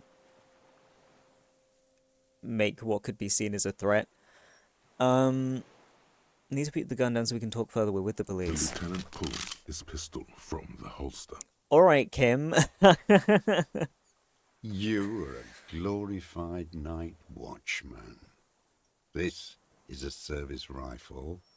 I can only lay it down before an enemy commander of corresponding rank. I am an enemy commander of rank. Put it down. Okay, but keep the gun down while we talk. Kim? My authority is not good. Kim? The lieutenant aims his pistol square at the man's forehead. That's not what I was expecting you to do, darling. Put it down now, sir. Or you're gonna blow my brains out before you question me. To hell with it. It's a walking stick anyway. It's out of bullets. He stares on, his wrinkled mouth moving without a sound. A strange sadness, like a song. What did you say? The future teaches you to be alone. The present. The present to be afraid and cold. Old man pulls back the hood of his plastic cape and looks up into the sky. It's blue-grey, the same color as the sea. Those words, the future teaches you.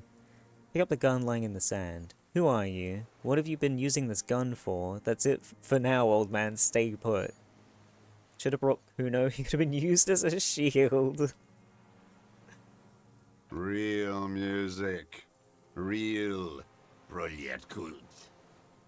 That's La Revacholière, not your rock and roll misanthropy.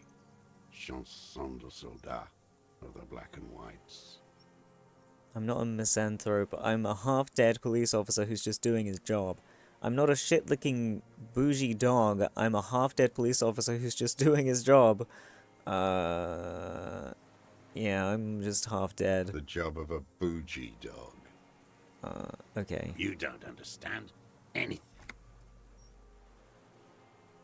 This guy's so bitter. Did you punch Kuno? No.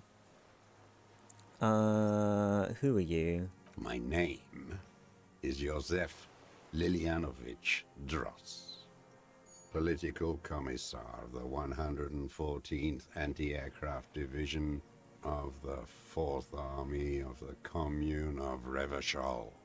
I am a deserter, a partisan, and a prisoner of war. This is my termless surrender. The commune of Revachol? Do you mean the ICM? You're a holdover from the... From the Insular Indian Citizens Militia, the army of the revolution. I was recruited in Jamrock in '07, trained in the École de Contrôle Orient, and consigned to emergency defense duties in '08. I left my unit on the eve of the landing. When I returned here on May 14th, the Commune had fallen. Still armed and ideologically trained, I wrote a criticism of myself and resumed partisan duties. 51 minus 8 equals 43. You've been on this island for 43 years. No. I've been on other islands, too. I was in Resurrection until they turned it into a spa in 18. Then I was on E48, a nameless sound, until the sea washed over it. Then I came back here. That was 22 years ago. Again, you've been hiding here for 43 years. 43 years and 10 months. That's insane. It's not how a human being should live. But I had to. I couldn't just forget. I couldn't just forget what I saw. What have you been doing during all this time? Hiding, fishing, waiting. Always waiting. For what? Always for Oops, her sorry. to return. Whomst? Her who? Girl child. Revolution. I come from there. I can assure you that is not what the people are planning. I've been there. The city is a tinderbox. It may still happen. I've seen it. Shake your head. Capital is too powerful. The rich are very well organized. Women will always betray you.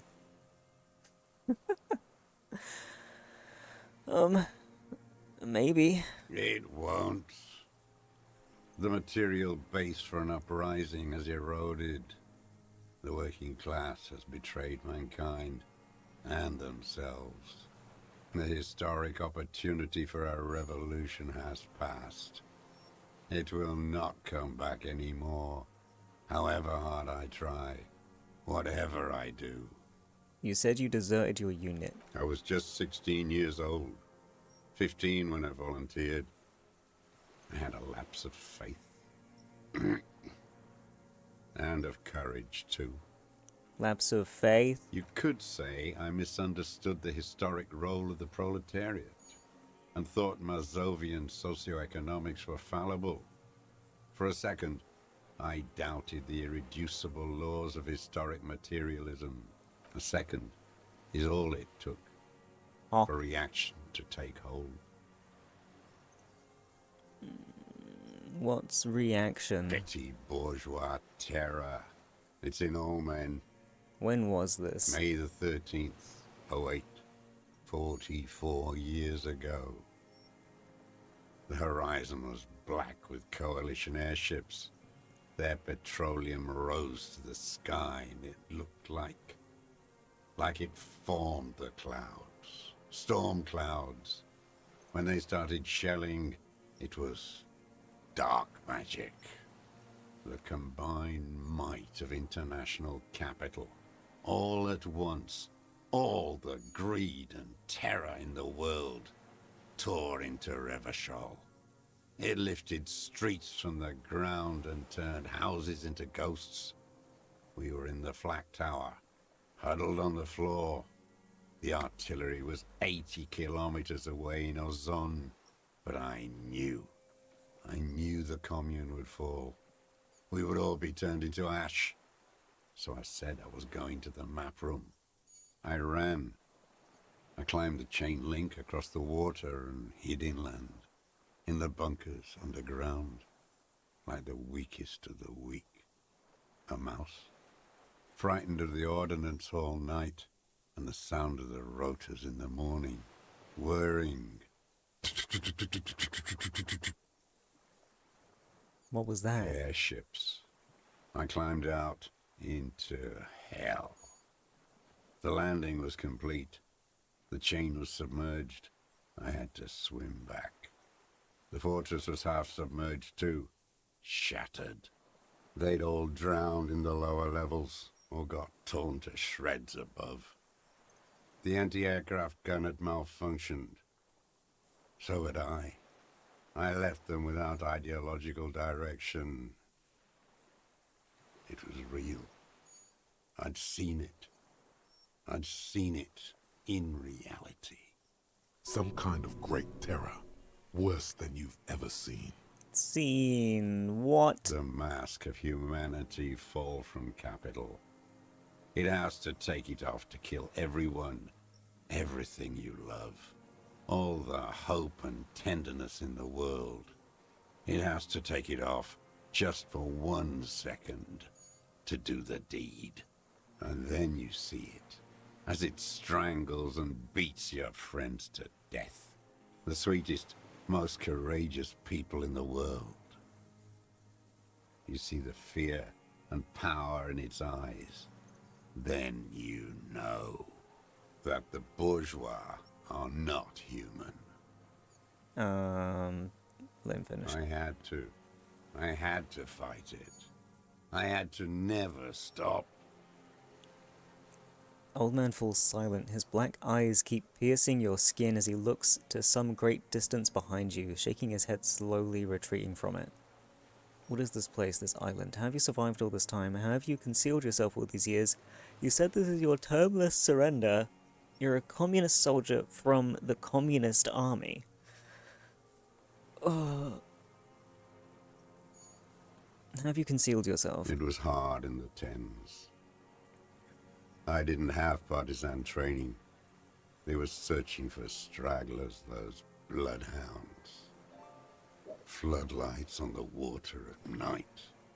There were posters, campaigns. We communards still hoped, and they needed to snuff that hope out. The East capitulated. Martinez and Cold City were turned to dust. But Jamrock, Forburg, even Coron, and Boogie Street, of course. Those fucking kips had Marsov coursing through their veins. And others too. Some cordons of Revachol was still fighting. There were cells. I tried to contact them. Soon they all went silent. The frequencies dead. How did you get between here and the mainland? At night, I used a dinghy. I only went after dark then. When I got to the city, I stayed underground. Patrols, you lot, the commons too. They'd started snitching. In the city, you move underground? From bunker to bunker. Not anymore. No one cares now. I don't even have to hide. They think I'm another antisocial vagrant. I could walk straight into that town if I wanted. He falls silent, his gaze fixed on the shacks huddled together across the water. Why don't you just walk in there? The weapons cache under San Gislain 22B in the basement. Have you been there? Small bunker under the Feld building. Have you stayed there? Why don't you just walk there? I don't want to. They're all traitors.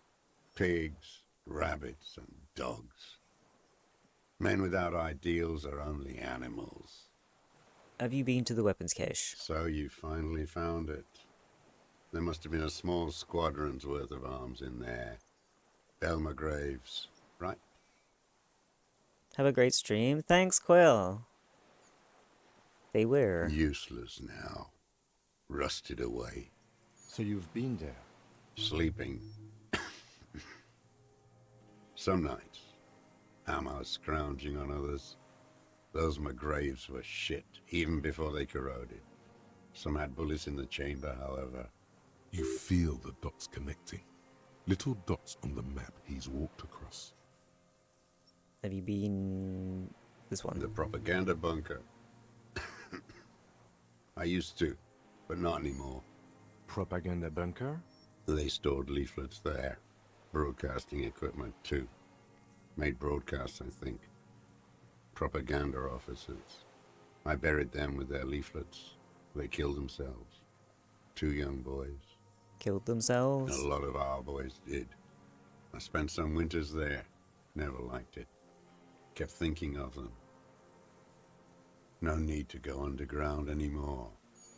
It's better in the ruins, on the ground.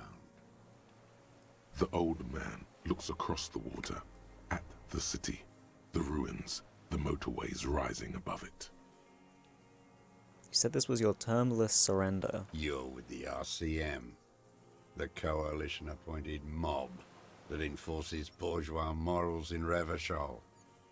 We're not coalition appointed, we just try to help people. That's right, we're with the good guys. We enforce the law, we keep these animals from killing each other. I know what it looks like, but I have secret plans to turn the RCM into a Mazovian revolutionary unit.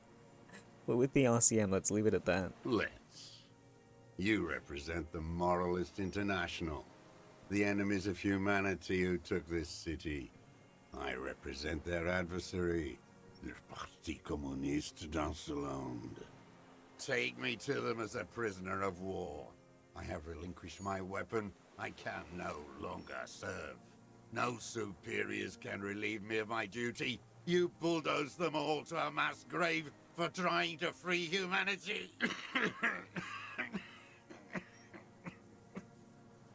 Rene, the royalist on the coast, said, Communards signed the Revacholian Instrument of Surrender.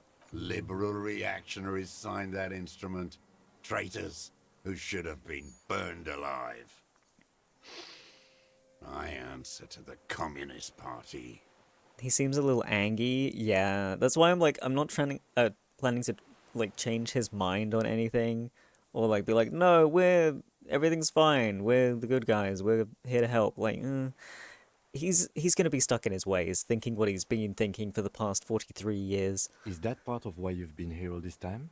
Because the party didn't surrender? If the party had surrendered, then it would not be the party. Honorable. Honor is a feudal atavism. My motive is class. Oh my god. You're a communist soldier from the communist army. No, I am not a soldier. I am an ideological officer. I belong to the party, not the army. But you said you were trained and assigned to the Defense Corps. Trained in historical materialism, then assigned as a political commissar by the party. These things used to mean something. Means you're a trained communist. He nods slowly, then another tremor. I'm a revolutionary too. Today, the real revolutionizing is done by entrepreneurs. Not really into politics myself. Why can't I talk about communist stuff? Ick. There's nothing serious in this world. It's What a have you farce. been using this gun for? I've used it for killing people. That's great. Here we go. A trail of blood. The lieutenant smells it too. Killing people? It's a gun. That's what they're for. You want a moralist euphemism? Defending your family and your property. I haven't done that. I've used it to kill people. Interesting. During or after the war? If I remember correctly, Vomi got rid of the Mazovian socioeconomics thought. But I did a bunch of communist stuff earlier today. I thought it would still be, like, available. There is no after the war. Class war is never over. So he's continued killing after hostilities ended. Okay. This is it. You can feel it, like battery acid on the tip of your tongue. Something you haven't felt in a while. But what? This is what you live for. This is the shit. The great serotonin jackpot. If you were choosing the most commie answers through the full playthrough, can you choose to just agree with this guy? I feel like maybe. Or at the very least, like, prove that you're on the same side as him. The solution. Go in straight. No euphemisms. He doesn't like those. No. Be careful now. Slow and steady does it. Make him repeat it first. Don't mess this up. Remember, he wants to tell you. Get personal. So you're saying you killed people after active fighting stopped. Did you use that gun to shoot and kill a colonel of the security contractor Krenel? I know you want to tell me. Have you killed anyone with that gun in the last week or two? So which one do I say? Help! Nothing comes to you. Fuck. Silence. His black eyes look at you. I know you want to tell me. I don't want to tell you anything, you grotesque murderer. Okay, but what are you then? And why did you think that was a good idea? Don't listen to me. Fuck you. I'm wrong all the time. Shut up, suggestion. Why are you even here? The who now? He heard you. He just wants to hear you say it again. This is dramatic flair on his part. Right choice. We're in. Do it, sire. The corpse in ceramic armor hanging behind the whirling in rags. Did you shoot him? The fascist death squad who took a bullet in the mouth on the night of March 4th. His name was Ellis Courtenay. He was part of a security detail here in Martinez. A beautiful, strong man sent here by the honorable private military company Krenel. You know who I mean.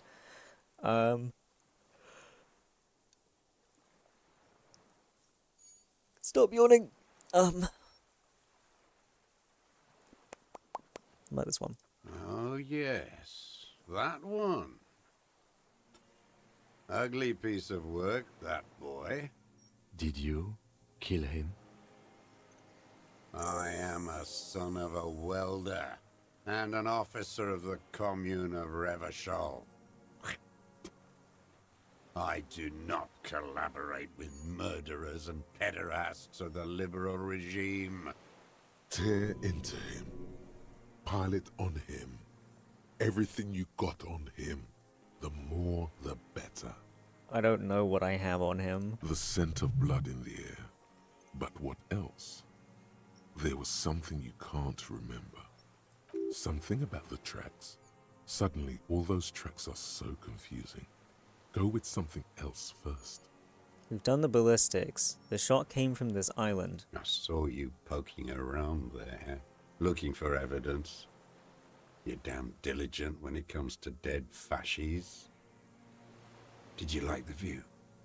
You had direct visibility. There are embrasures in the concrete, specifically meant for a top follower to use. And you had a long-range rifle in your possession. You have been here a long time, Mr. Dross. Too long. You need medical aid. I'm ready to die. I've done my part. He's practically admitting to it. Dead fascists for fascists. Done his part. You said fascies. Are you admitting? Oh, you're admitting to you killed him. Best uninterrupted line of sight to that window in all of Martinez. Meh. You're sad for your fascia brother, aren't you? One twig got broken. Now the others are sad. It's my very special, very warm drink. He waves his hand. There's a twitch, then one more. One in his right eye. Fucking hell. I feel like there's not enough punctuation there.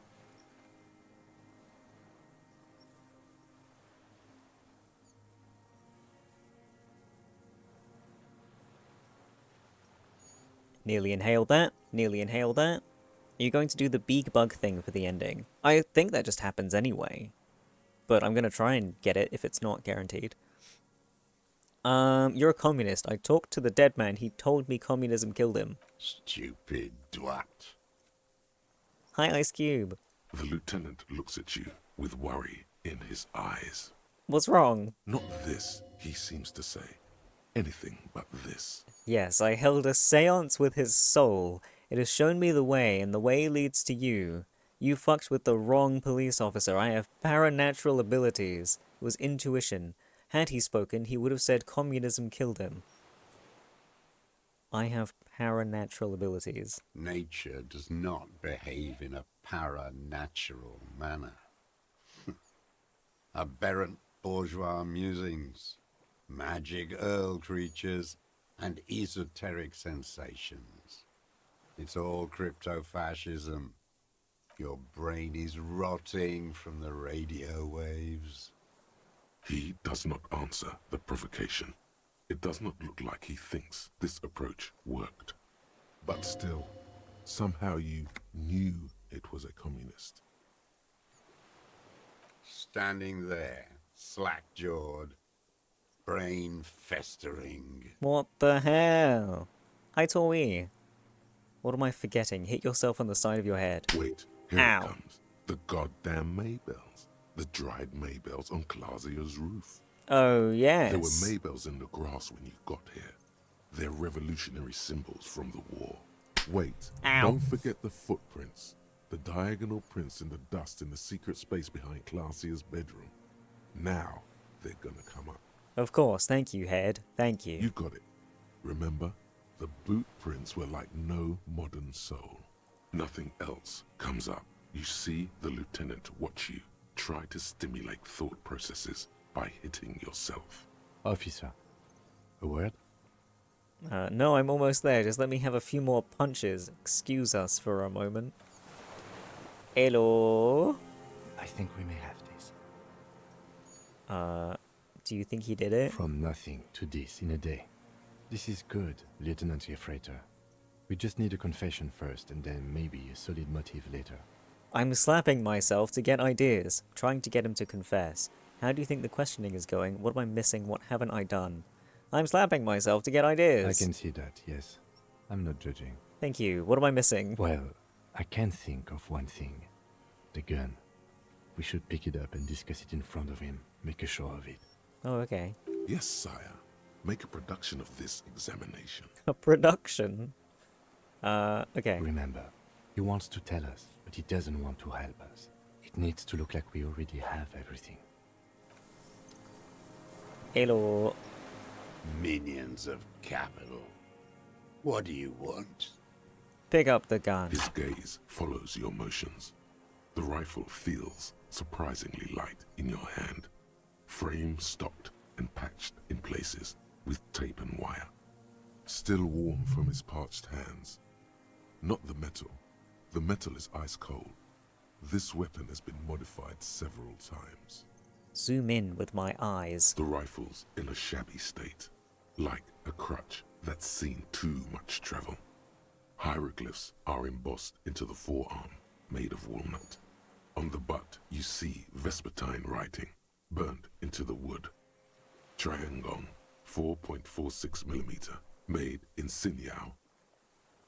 It's as he said, it's a triangong made in Sinyao. No one said it has to be a Belmagrave. We were just guessing. From ballistics, it could easily have been a triangong, too. It doesn't matter if it was made in Shanti. All it has to do is use jacketed ammunition. And it does. This uses jacketed ammunition, 4.46. The right type and the right calibre. Rifle's been patched and modified several times. I wonder how old it is. The old man does not answer. He just stares in front of him. Stow the gun. The old man keeps following your motion with his gaze. His right arm twitches suddenly. This looked very much like the murder weapon.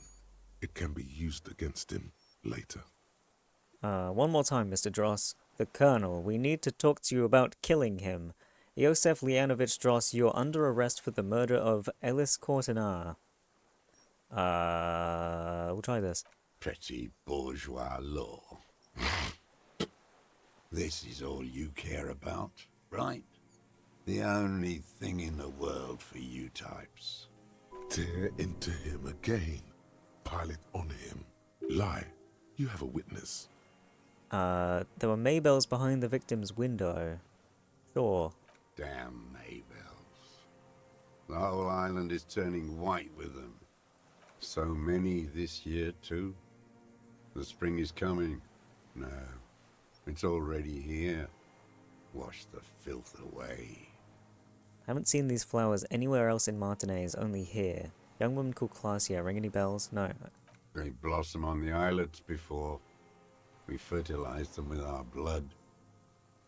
Resurrection was snow white in May, before they ruined it. The coast, too, before they piled their containers on top of it, filled with broken, useless trash for fat pink-fingered bourgeois children to play with. You must get around a lot to stay undetected all these years. Do you know any secret paths? Pinball workshops? I may. A young woman called Clausia. Ring any bells? These dried flowers were behind her window. Clausia. He knows her, but hadn't heard the name. Yes, Clausia. You hadn't heard her name, had you? You know her, right? She had an intimate relations with the victim, the mercenary. My ears don't reach the city. With the victim. He turns his sight from the whitening field of flowers and falls silent, then the muscles in his jaw twitch, spasm. There is a small tremble. Looks like a smile. A crooked smile. Yet isn't quite voluntary. He's about to burst. What brand of boots are you wearing? Everything is brands with you individualists. Who cares what brand my shoes are? Sansa? Some shit. Show me the souls, please, Mr. Doras. Fucking imbecile. Old man stretches out his leg. A black and white spiral pattern covers the sole of the worn-out old running shoes on his feet. The maker is called Sensory. You see their V-shaped logo, but can't make out the size. These are not the unusual horizontal pattern soles you saw in the dust on the floor of the hidden room. They do, however, seem to be about the same size. The size fits, but not the sole. Maybe it's simpler than that? I mean, I got it. Sire, he doesn't have to be wearing them right now. People change shoes. It doesn't mean you weren't there, near the room the victim died in, sneaking around. Racking those brains, are you? Desperate to report something back to your masters? They must have really loved that dead fuck. The lieutenant gives you a quick sideways glance and nods to acknowledge. The prints were his. You can see it in those eyes. He can't keep them from flickering, looking for something. The old man stares at his own prints in the ash around the fire. Silent suddenly, some strange process within him. A gush of wind. Seagulls in the distance. You've almost got him. Just the last little push. I don't need your cooperation. I've got this. Heh. Not a lot of guns around that use military-grade ammunition, are there? It's a real gun. Not like your little musketeer pistol. I've seen you prance around with that, jumping hoops for the liberals. You look like imbeciles. Why don't you ask them to give you real weapons, eh? Going against automatic rifles with a flame bomb. Of course you got all those boys killed. Man, you are just like watching the area like it's TV. Damn, he saw you. He's watched it happen. He would have a good view of the tribunal from here. It's not just empty boasting. So he saw you. Okay. So what? Don't let it divert you. Stop changing the subject. We have the murder weapon. You know what? You're right. I'm convinced this made the shot. Should we call it? Dramatically ask, you think we have the murder weapon? I'm calling it. We have the murder weapon. No, drama. 4.46 jacketed ammunition, modified for range. We have it. This is it. I'm calling it. This is the murder weapon. Good. This feels good, doesn't it? Tearing things up like this. When you have the murder weapon, you have the killer. Murder. Old man does not say more. He glances into the reeds and then twitches once more. You know who he was. A coalition-trained murderer. Armored and armed. He wasn't human. The blunt end of a hammer. Dripping with blood. He was a rapist. I'm not saying he didn't deserve it. Was he? I thought he was just a bit touchy-feely. I didn't think he was a rapist. But I don't know. I don't know if I got to the bottom of that. He was a killer, but he was still under the protection of the law. He was a soldier too. He was a man. I don't know, a bit of guilt maybe? Beating us to the ground. Moaning with joy. You hounds get so thorough when a company-trained killer dies. I haven't seen you on this coast for 40 years. You know, maybe I should have killed one sooner. Got your attention. Now you stop beating druggies and prostitutes in your basement. Now you come to investigate. Not when they die by the hundreds. This is it. Shot him. Shot him. Say shot him, not killed him. So you shot him. Oh, the inhumanity. One paramilitary less in Revachol. Can almost see him squeeze a tear out of his eye. His fists begin to tremble from anger. The lieutenant raises his right arm to hush you. Hush. He does not need to be pushed anymore. The ball is rolling, while the lieutenant listens, holding his breath.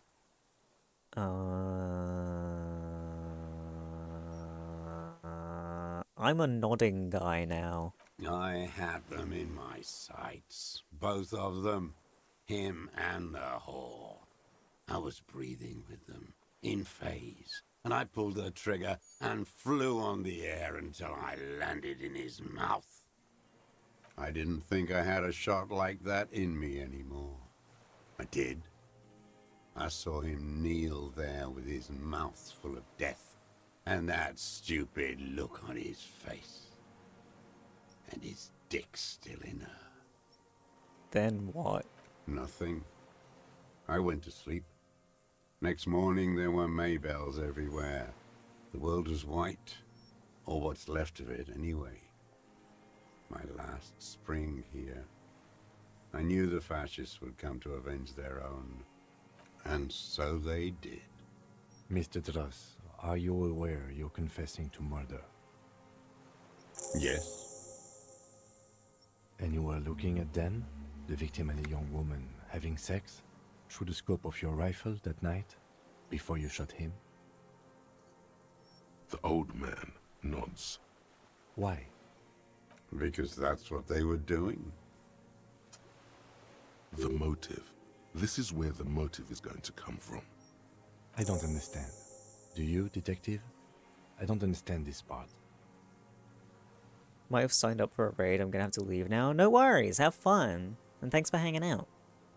Why were you looking at them that night? I'm always looking. Cocks his head to the side, then turns his eyes to the city. Another tremor passes his right side, lower in intensity. Are you always looking through the scope of a rifle? I'm just trying to understand. A rifle scope has the best magnification. And if you don't like it? Click. You pull the trigger. Yes. Think of it as a form of critique. He will not stop now. These dialectical materialist types never do. Exploit it. You got him going. Connect every little piece now. Wrap this up like a gift.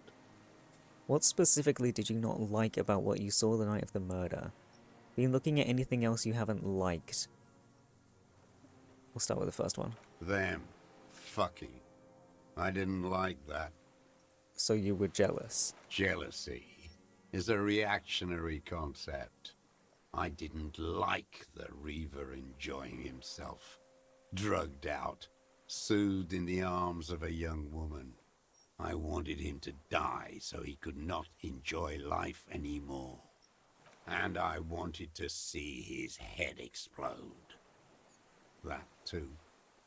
She should know better than to hold a child murderer between her thighs. I knew he'd be there for one more second, writhing. A child murderer? What, because he's a merc? That's all it takes for the bullet to reach his head.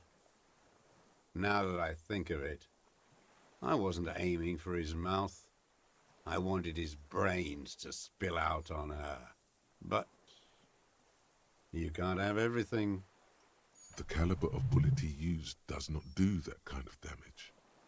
How long had you been watching her? Did you have feelings for that woman? How long have you been watching her? Since she came to Martinez. I saw her sneaking in the reeds early in the morning, behind the Fell building. It was dark, still winter. She didn't have a skimpy outfit on then. Just a spot in the night, moving. Past the fell building on the coast? What was she doing there? Hiding something in the water.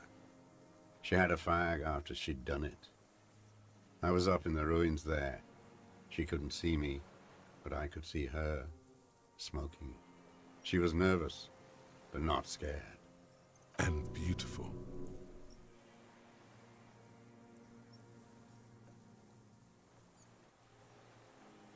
That, too. Oh, you did think she was pretty? How could you see what she looked like? You said it was dark. The sun came up. Her hair was like cobwebs.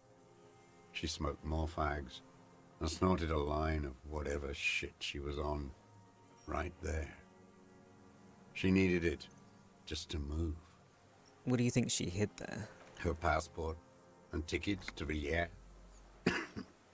And from there to Cachet Brut. Good night, Elder.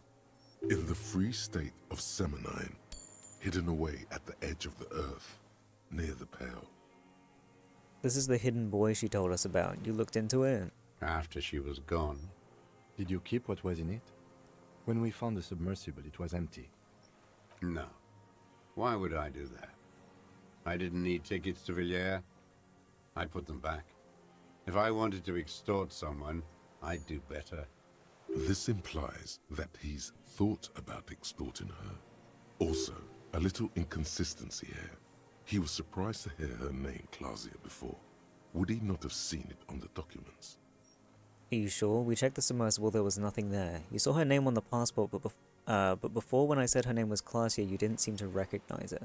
You didn't say Clausia in there. What did it say her name was in the passport? It was something. I don't remember. It was dark that morning. I only remember her face on the photo. Are you sure you didn't take it? Why would I need that trash? I'm not going to Villiers. A strange confusion comes over him from time to time. Some kind of aberration of the nervous system. Moving on, did you continue watching her after this? I did.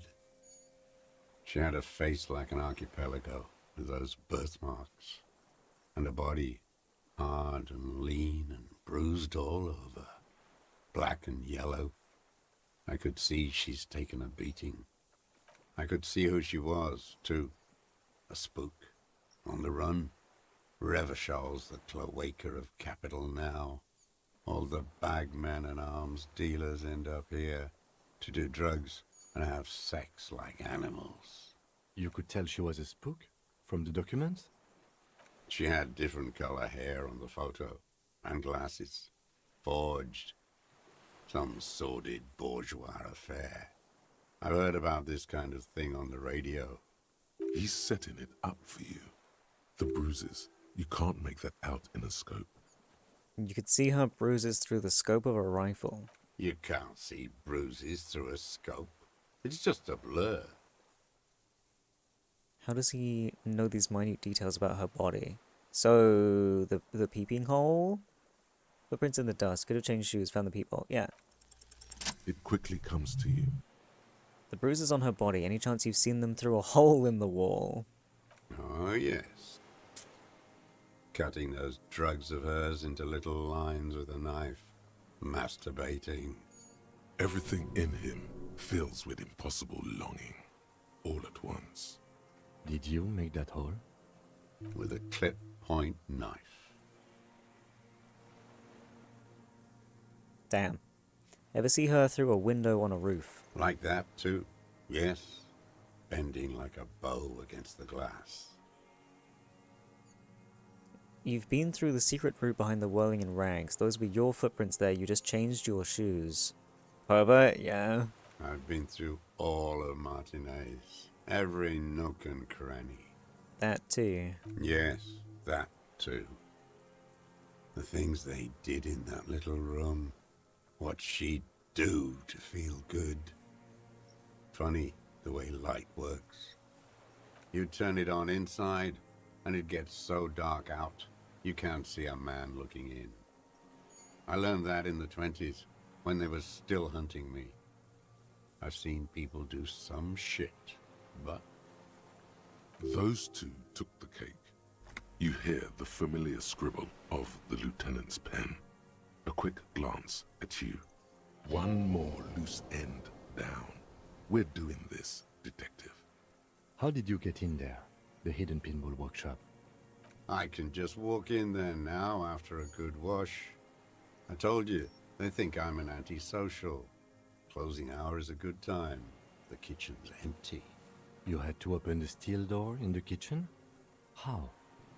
I got that open a long time ago. Some bourgeois game merchant lived there. I don't know, 15 years ago. He left spare keys all over, and I took one. Then I saw her turn the light on one night in my scope. Andy found use for it. A spare key, like the one hanging behind the Union Box window. Did you have feelings for that woman? There's nothing to hold on to. Only this. It's not enough. Man needs to feel something else. In this fight, it helps if you have your eye on something there. It's weakness, I know. There have been others? Was that why you left the dried flowers behind her window? No. Why then? I don't really know.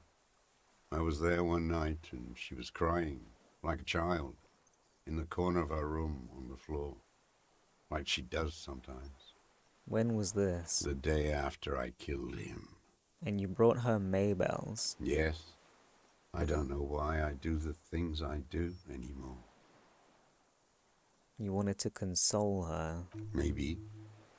I have these holes in my brain now. I wouldn't just sit here waiting for you. A sudden pang of rage. If you came 10 years ago, I would have killed you. In the silence, the lieutenant draws a line in his notes, then nods at you once more. One more down. So in conclusion, it wasn't about him, it was about her. Her. He repeats, staring at the ashes, then the reeds. There's a twitch in the corner of his eye. The lieutenant nods at you in acknowledgement. That's it. Motive. We have it. Where is she, that Clasier? I haven't seen her there for days. Safe and sound, sire. Surely you have not misplaced the witness. Oh. Why didn't I arrest her? I was trying to be nice. I shouldn't have done that. She got away. We don't know where she is. She got away, but she let us here first. She figured out someone was watching her from the seafort. We arrested her. I'm not at liberty to say. I know she's gone. Locked up. Or on the run. She kept staring into the scope, you know. In the end, this last week, at the fort. Like she knew. Like she knew I was here. It doesn't matter. He knew she knows. She was looking at the island, figuring it out. Day by day. Cigarette by cigarette. We could get more. We've got him talking. Who knows what he's seen and done over the years? Enough. Take him in. Bend his arms behind his back and end this. Been looking at anything else you haven't liked? A tragic comedy. Druggies, prostitutes, and rentiers. A strange little engine seems to fire up in him again. It straightens his back. The familiar put of hatred. Detest pushes the cobwebs out of his eyes. Pushes the melancholy aside. He relishes it. More specifically? Specifically, the whole city is a charnel house. Stripped clean and draped in neon. But Martinez is the worst. How come? Because of the racists. Everyone is a racist in Martinez. It's their favorite thing to do in the whole world. Listening to race-themed radio shows. In the ruins, in their lorries. Pumped full of steroids and Radio Revachol 92. Race this, race that. It's all sanctioned by that social democratic union. and the farce of a social democrat who runs it. Mr. Clare. Yes, the fly larva in his container. He let some nihilistic advertising yuppies erect a statue of Philippe III, a syphilitic murderer, on the town square, to spit on the working class. Not since the serfs of ancient Pericarnassus has history produced a more inert social class than the Martinez proletariat. The rest of Revachol at least pretends to rebuild. These people still live in ruins. In tents, like animals. Like those boom-boom morons on the ice. A pity they didn't drown in that tent of theirs.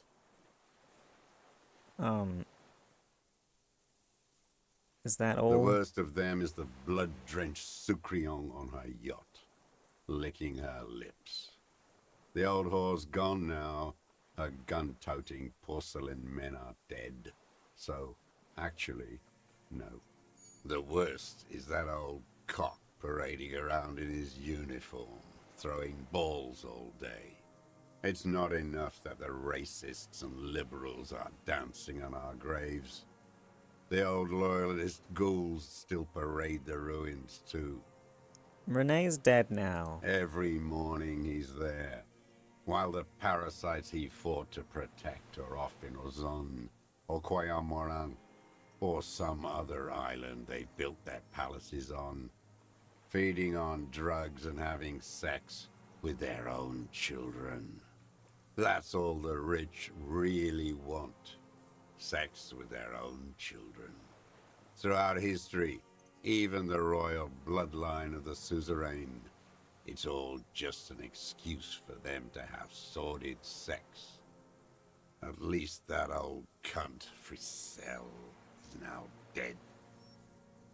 Bro, the amount that you go on about, like, everything being about sex.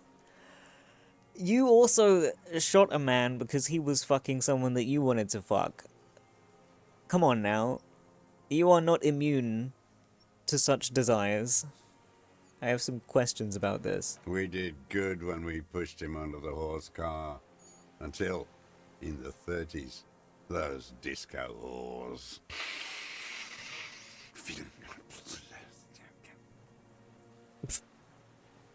He breathes in, his breath heavy with hatred. You cannot make out a single word. The disco whores are too much.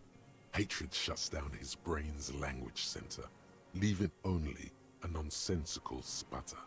There was something about a statue and nihilistic advertising agency people. Might be worth investigating. Disco whores? Whores. There was something about a statue at the roundabout and syphilis. Syphilis is a disease Philippe III contracted in a whorehouse. The statue is an abomination. Abomination? The bacteria entered his brain and made him squander trillions on sparkling wine, cocainum, and monuments of himself. His son, Philip IV, the insane, contracted syphilis in the womb. That is technically possible, although Philippe III was not actually syphilitic. He was just mad. And he still went on to govern Revachol for 25 years. We lost 2 million lives toppling that mode of government. And those grotesque statues too. Hundreds of them. But it's still there. What a keen remark. Yes, it is, isn't it? It's still there. Do you know why? Because you forgot to take it down. Because the king is holy and his statues are indestructible. Because the king is holy and his statues are indestructible, but mean it ironically. Because cynical advertising yuppies erected a deconstructed version of it. I don't know. Let's be ironic. No. Oh. Cynical design cockroaches like you erected a new, ironic version of it. We tore it down with honest, working-class plastic explosives. But there it is again, grinning. Art is a bourgeois establishment. It's an affront to humanity. Every gallery should be bulldozed, and the artists should all be given 30 years of hard labor in Yekokata. My man, what is wrong with art? People have been doing art for millennia. Chill out. You don't have to bulldoze every gallery. You mentioned the Union is social democratic and Mr. Clare is a farce of a social democrat. Another hideous disappointment. Unions are the real enemy. The true enemy of the proletariat. Placating the masses. Disappointment. So personal. He displays a familiarity with the Union's top brass. Who's a disappointment, Everett Clare? That deformed toad? I wouldn't expect him to wipe his own ass. I mean, the brains of the operation. The smart one. Edgar. You mean Edgar, Everett's brother? He talks a big game about uprising and social base. They must have sent the smart one to some university in Le Jardin, where it's alienation this and hegemony that. You've talked to Edgar? First against the wall with him. The Clares wouldn't miss a man hidden in their own backyard. Not all this time. Nothing happens in Martinez without them knowing. Of course. Maybe the Clears asked him to. Have you approached them? I haven't approached anyone. I hid. It was Edgar who came to me. How did he know you were here? He didn't just stumble in like an oaf. He figured it out. Some kids told him about a monster on the island. I told you, he has brains. Stepped right off the boat and walked down where you came. I even kept the door open for him. Thought he was a man of the left, wouldn't rat me out. I was right about one of those things. When was this? 20 years ago. Neither of them could walk now, could they? They were less fat then. That's around the time the Clares came to power. What did you talk about? Edgar did the talking. Paid his respects like I were a fossil in a uniform. Offered platitudes about the struggle. Flaunted his pink degree. Even quoted Marzoff. Never trust a social democrat who quotes Marzoff. Oh, and charity too. They love their charity. Offered me blankets and social housing. I still have the gas cooker he brought. He let you be here? Let me be here? The ZOC is an unlawful successor of the Commune of Revachol. We took this fortification from the Loyalists. Even the Clares understand this. They let him be here. Understanding was a courtesy. But why such a courtesy? Mr. Dross, did you kill the Krenel mercenary for the Clares to incite a riot? You know why I killed that fucker, Dwat. As to Edgar, I'm not doing anything for that swine again. Again? What have you done for Edgar before? Tried teaching him some Marzovian socioeconomics. They didn't stick. We parted ways. Okay, he didn't do the hanged man for them. But he's insinuating something. There is more here. You can feel it. He was not outright lying, but almost.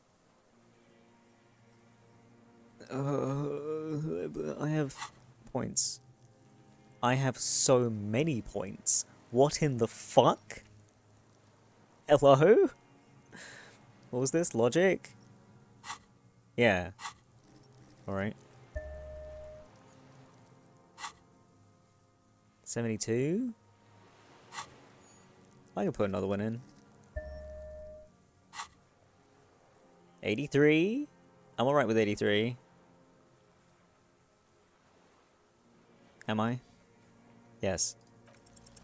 The connection comes to you like a splash of cold water. Dark, cold water. 20 years ago, when you met Edgar, the Clares didn't run the Union yet, did they? Hey. He acknowledges it. Here we go. A twist behind the dark bend. Who did? That bourgeois cow. Tiffin Holly was her name. Licked the rich man's hand every time he came to town. Never seen a labor leader so hot on mutual cooperation. And money. She liked that too. That Holly was a real bridge builder and a deal maker. Bordering on sentimentality, it drips out of him, tempered by something familiar to you. A familiar rage. Wild how you've been talking to this old guy for an hour now. Yeah, and this isn't even the last fucking conversation that I need to have. Huh? She was also a woman, wasn't she? Like that class. It's my very special, She very warm was. drink. And she was real soft on those money men.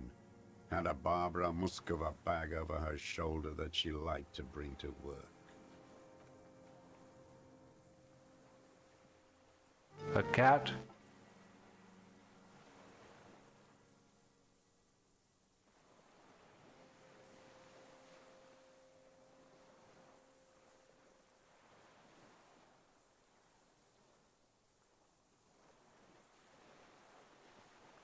I also finished my coffee.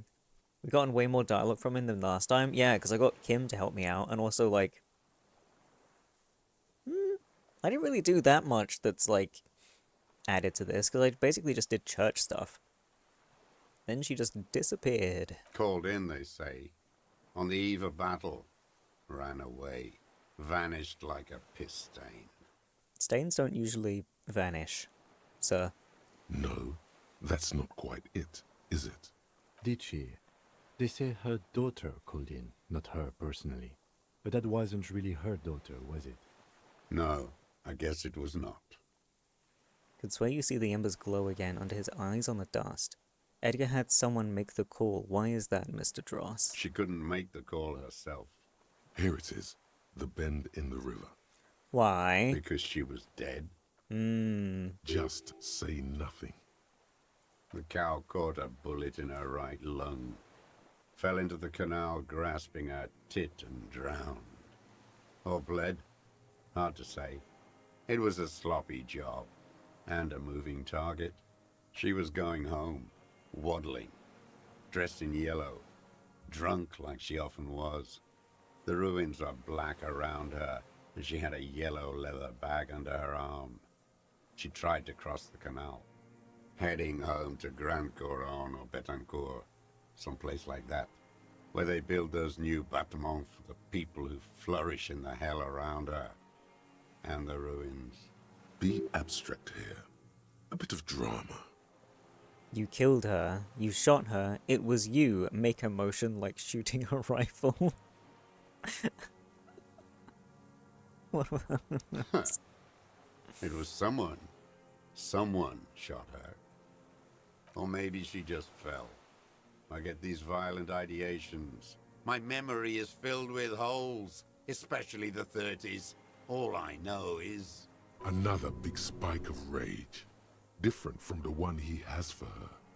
Nothing changed. Not in the material base. Not in the hegemony. There was no uprising. Just words. The Union fizzled. Sogged. Nothing came of it. Nothing. Sogged is a funny word. Edgar didn't keep his part of the deal. If you were to testify to this, give the RCM something on Edgar, you could walk. We would strike everything you've done and process you as a POW. You were in a war. You were on assignment. We could even extradite you to the Samaran People's Republic. A degenerate worker state. Go shit. No, thank you. I'm Revacholian. My days are short. I will rot away here, in a moral intern cell. I will not testify to anything. But you did do it. I saw it happen, and I liked it. That's all I have to say. I didn't live and fight for 40 years to end up as a collaborationist. I've heard it on Channel 8, 40 AM, Radio Revachol, late night. Everyone is a blobber in this world. Everyone betrays everyone. They're all already locked up for betrayal. The best ones, the ones with heart, were slaughtered, trampled. There is plenty here to work with once he's in custody, and the lieutenant knows it. He gives you a little nod to proceed. By the cock parading in his colourful uniform, you mean Renee? Every fucking morning for 34 years. Throwing that ball. One ball against the other. I've always loathed that game. That is not a working class game. I don't care what they say on Radio June. Royalist ghouls played like it was life itself. Click, clack across the water each day. And that uniform, like a parrot plumage. I won't even mention that he's a traitor to his race. A petanque maniac race traitor. Just nod. Now I don't know about... Whoa, let's back off before you get too agitated. Am I not gonna tell him that he's dead? I remember him. I remember him from La Noce. Not him, personally. His make and model. There were tens of thousands of them. I thought we took them all out before the liberals came to their rescue. We missed one. That one. With his shaky finger, he points to the city, toward the crater near the plaza where the lonely pine tree stands. Fat and plump, like a pheasant, just begging to be popped off. Please, Mr. Dross, shoot me. He whispers with such predatory hunger. It borders on longing. You'd like to kill him. Not yet. I like to look at him strut around, place the crosshair on his medals, right on his face, and just fiddle the trigger. Think about it. Let the bomb melt in my mouth. Save the treat for later? He is a juicy bonbon, that one. A real treat for the black day. The blackest. When I put that gun in my own mouth, I think. No, don't waste it. Put this lead in that cock, Renee. For the boys he killed. And then I look at him throw those balls, and I suddenly feel better. I even hid one bullet, so I'd always have one for him. Haven't seen him around lately, strutting around. Must be down with arthritis. I hope it hurts like hell. I hope he sweats blood. Renee's dead. He died of old age a couple of days ago. Bad arthritis, yes, he's not playing this week. Tell him the truth. No. Yeah. I waited too long. I waited too long and now he's dead? Yeah, sorry. I'm sorry, Mr. Dross. I understand you knew him for a long time. They're all dead now. Fuck it. If he really wanted to kill him so bad, he would have done. There must have been 1,000 black days on these islands. His health ailing. You had 1,000 chances to kill him. You cared about him. I'm sorry. Are you okay, Mr. Dross, to go on? You think I haven't seen people die? It's all I've seen them do. Fuck and die. All the other plans we had. To love. To colonize the Pale. It's all fucked. He's not okay. This is just another black day in a row of black days. Something strange is keeping him together, making him endure. Glad we talked about this now. Glad we talked about what?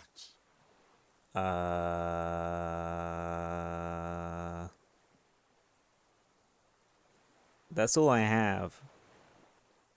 Am I good to arrest him? I don't have anything else.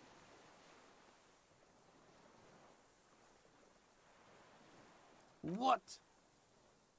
But you said I would be taken to the... The sum of all the erratic movements, fidgeting, and mood swings he's been exhibiting. Your wayfarer rights have been suspended. Information provided to the officers on the scene will be used against you by the prosecution. You will be given legal counsel within 1 week and must face court in 44 days. Do you understand? Do you understand? But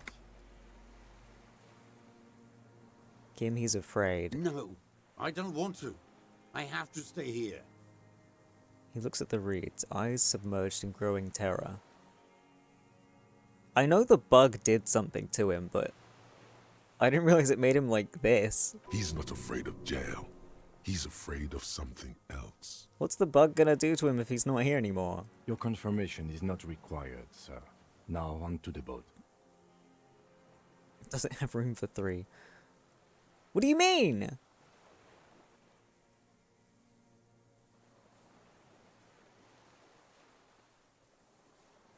Am I gonna miss out on the bug?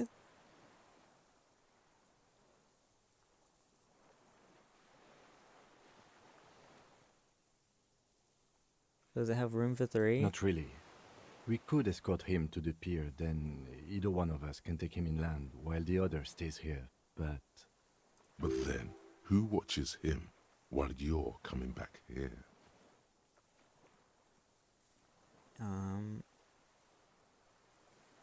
Who watches him while I come back for you? You come back for me? How about I go and send a boat back for you? What is this farce? This is a fucking farce. I can't. Something is happening.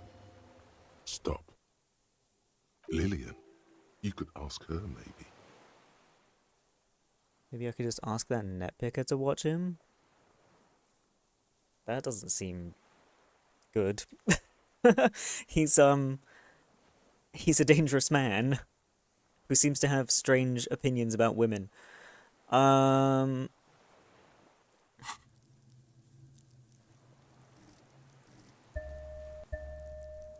all I can do to it.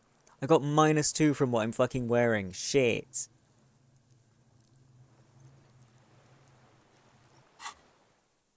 And I'm not holding any fucking drugs today. Shit. 42?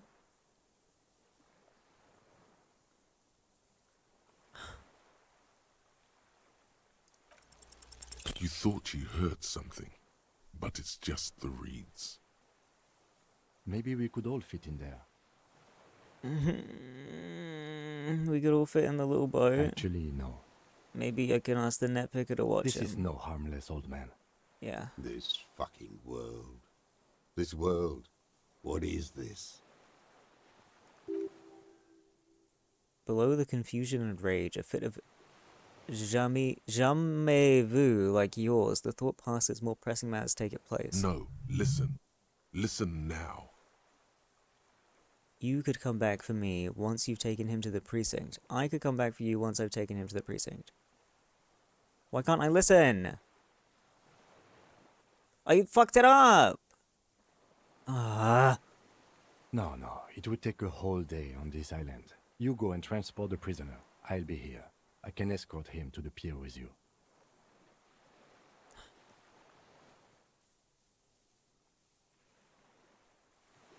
This world? What are you talking about? Is this... us? The wind is cold from the east. Your skin is crawling suddenly. Wait, do I get to see it anyway? Oh, thank fuck for that. I was gonna be so upset if I missed this. With Kim here.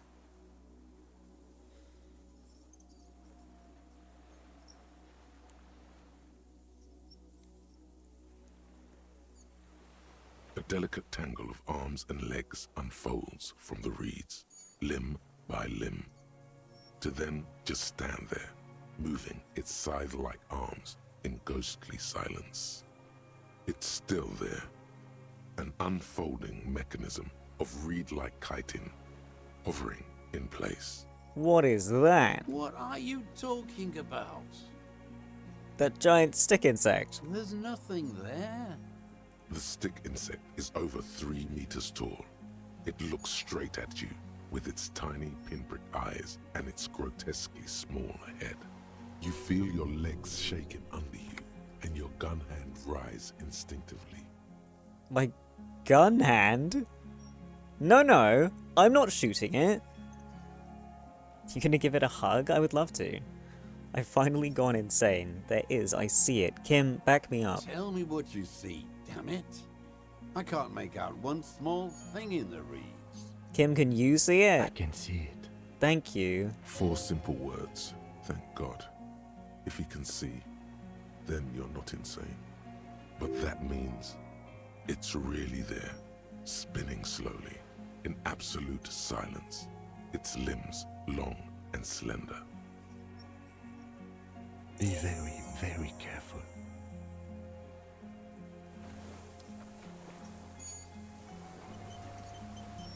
Okay, I was gonna quick save, but it didn't auto-save for me. I have the funny gun. It's worth 70 coins.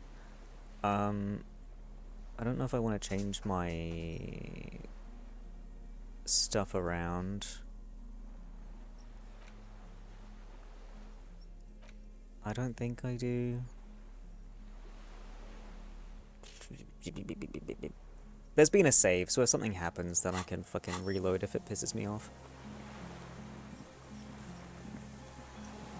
The creature stands on long stilt-like legs, antennae hanging from its head like a woman's hair, white and curled at the tips. It is no more than 5 steps away from you. It looks more like 2 steps away from me, to be honest. Reed-like tufts stick out of its joints. As the insect moves its forearms, it produces a faint hiss, like a reel-to-reel machine spinning after the tape breaks. Take off your clothes and give yourself to the stick bug. This is the Insulindian phasmid. Say something to it quietly, something like, approach carefully. This is the Insulindian phasmid. It is. You hear the familiar ring of his jacket unzipping, slowly, painstakingly so. You glance over your shoulder. The lieutenant holds a piece of milled aluminium. He begins to pull it open, extremely carefully. It's the camera. Don't scare it off though, Cam. No, the flash will scare the creature off. Warn him now. Are you sure it won't scare it off? We need a photo. No one will believe us. From the corner of your eye, you see a sudden cascade of motion ripple through the phasmid's limbs. A series of ultrasonic clicks fills your ear. I am not palatable. Do not eat me. I am afraid. It's afraid. Stop now. I won't be one of those fools who didn't take a picture. Stop fiddling with the camera, but doesn't put it down. You see the phasmid turn to him, its mandible antennae reaching out. Its motions are quick, sudden. Who cares what they think, Kim? I have the pheromone, I can approach it. Just listen to me. What pheromone?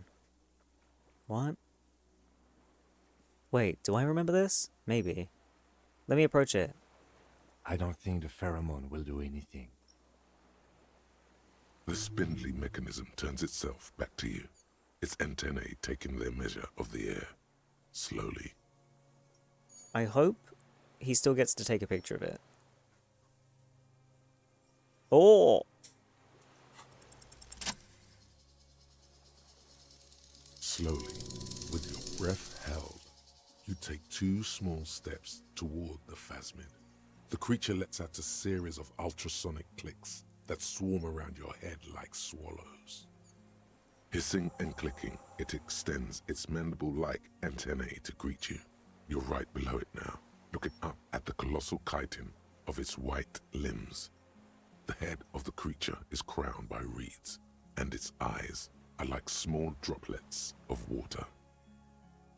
Raise your hand slowly. Hello, I'm Harry. I don't really know who I am. Okay, Kim, take the picture. The insect stops its stridulation, seeming to observe you. Below its crown of reeds, little pinprick eyes detect motion, glittering. The world stands still around you. Suddenly, there is silence. No, stop. Be afraid.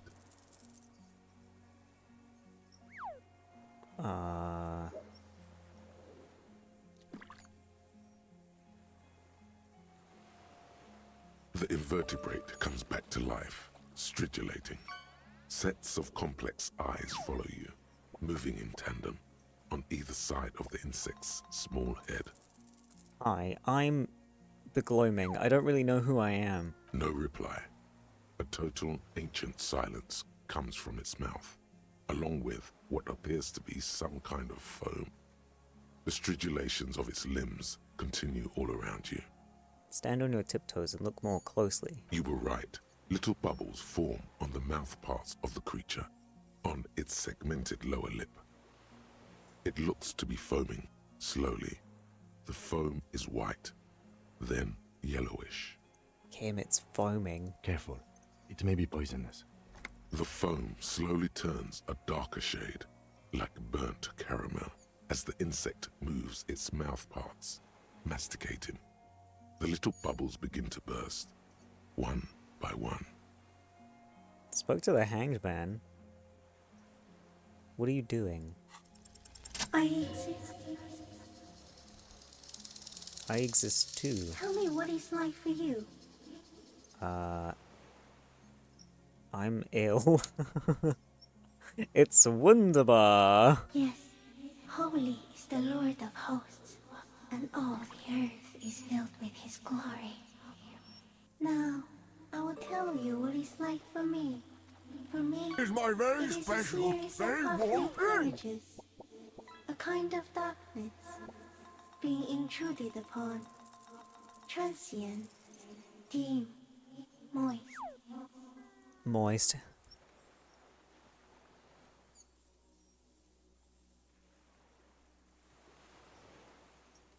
Wunderbar. Intruded upon by what? Shapes of plants and animals, and internal sensations. A swarm of sounds, tiny vibrations on the inside of my forearms. All speak of complexities totally beyond my understanding. I am at the end of a narrow funnel, weightless, so light, it only feels like something to be me. In truth, perhaps I'm nothing. I certainly do not have a soul. And if I did, it would never ache. You're the type of animal I would like to be. I'm glad to be me, an incredibly sensitive instrument. The fuck is happening to me right now? I want to be like you. Are you sure? Yeah, I'm sure. Why do you ask? Sometimes, when molting, I will grow a lost limb. One time something went wrong, and a small leg replaced a missing antenna.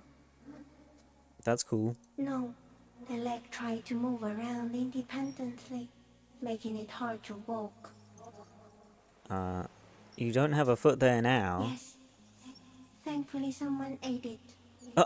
The next time I molded, I grew an antenna again. I am a detective. So am I. Ooh. I was born to detect sucrose rewards and semiochemicals. What were you born to detect? Also that. I can also detect pheromones. The ones on you tell me that you will not eat me, and that I will benefit from your closeness. In short, I love you. Aww. Is this a dream? What is happening? No, you are awake. I am real. Light is forming me. This is real. Where does this come from? All this, around us, the world. Not even the birds know that. Not even the water lily. We need to know. Perhaps it's sent to us by God. Then all we can do is beat our fists against it day after day with no answer. You can also eat it. If it's a leaf, you can put it in your mouth. Yum yum. Or read. Yum yum. Wait, so... You look like a reed and you eat reeds. Yes, they don't mind. They don't mind? Have you accidentally eaten another reed phasmid? Yes, I once cloned myself and ate the little ones. It was winter, and I woke up at the wrong time. It was an accident. Oh. What exactly are you? I am an unknown species of the order Phantasmadia, endemic to the Insulandian Insula. For the last 350 years, I have hidden in plain sight, masquerading as the reeds, molding, cloning myself, unfolding at night to play with trash bins and boys. Bins! Stickbug has the energy of vomit for real. I love it, it's so cute. It may have unknown, dangerous biochemical characteristics that help it maintain its camouflage. No one unnoticed by the first settlers and the land surveyors of the suzerain. Also, by the soldiers of the revolution and the officials of the occupation. Even the Samanese islanders who came here first, but did not stay, have not seen me. I have stayed hidden through 4 forms of government and 2 scientific revolutions, until I was accidentally discovered by a detective of the citizen militia in Revershaw, district of Martinez, March 51. This cute bug saying government is so fucking silly. What does this bug know about government? You silly guy. Are you poisonous? Yes, I do not have a starter display, so I use a neurodegenerative element to aid in camouflage.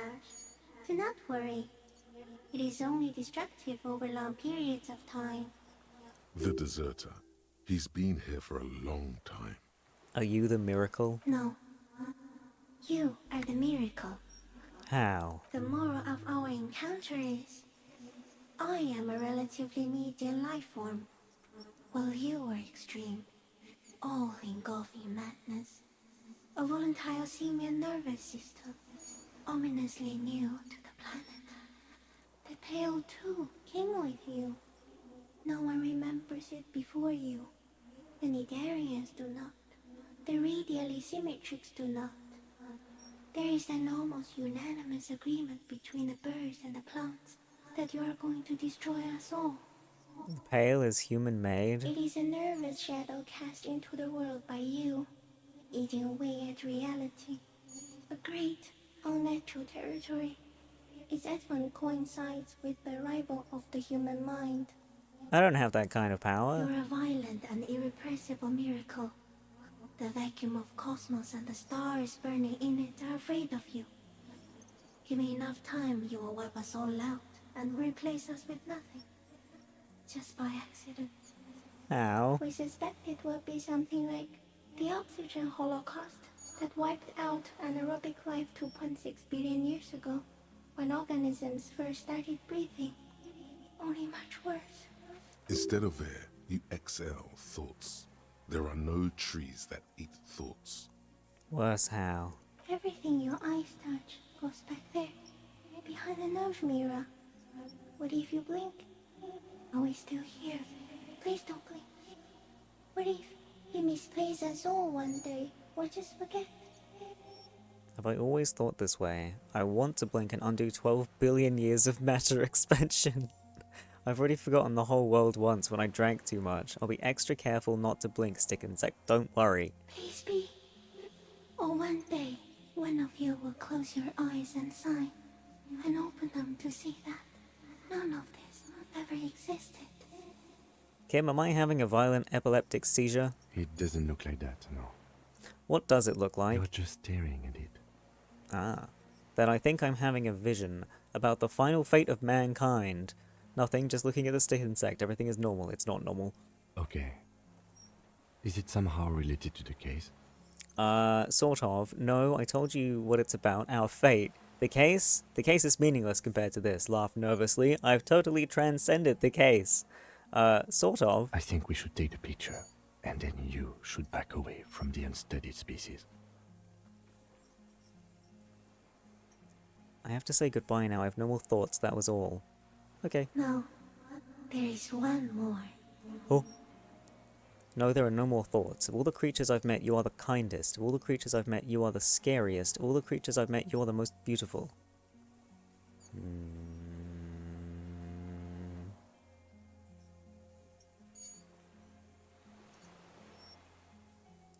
Thank you. I also have one more thing to say to you. That woman, turn from the ruin. Turn and go forward. Do it for the working class. Do it for the working class? Forget about my wife for the working class. for the working class. I will. She was middle class. It doesn't take a 3-meter stick insect to tell you that. The bug is the communist. Okay, Kim, take the picture. Okay.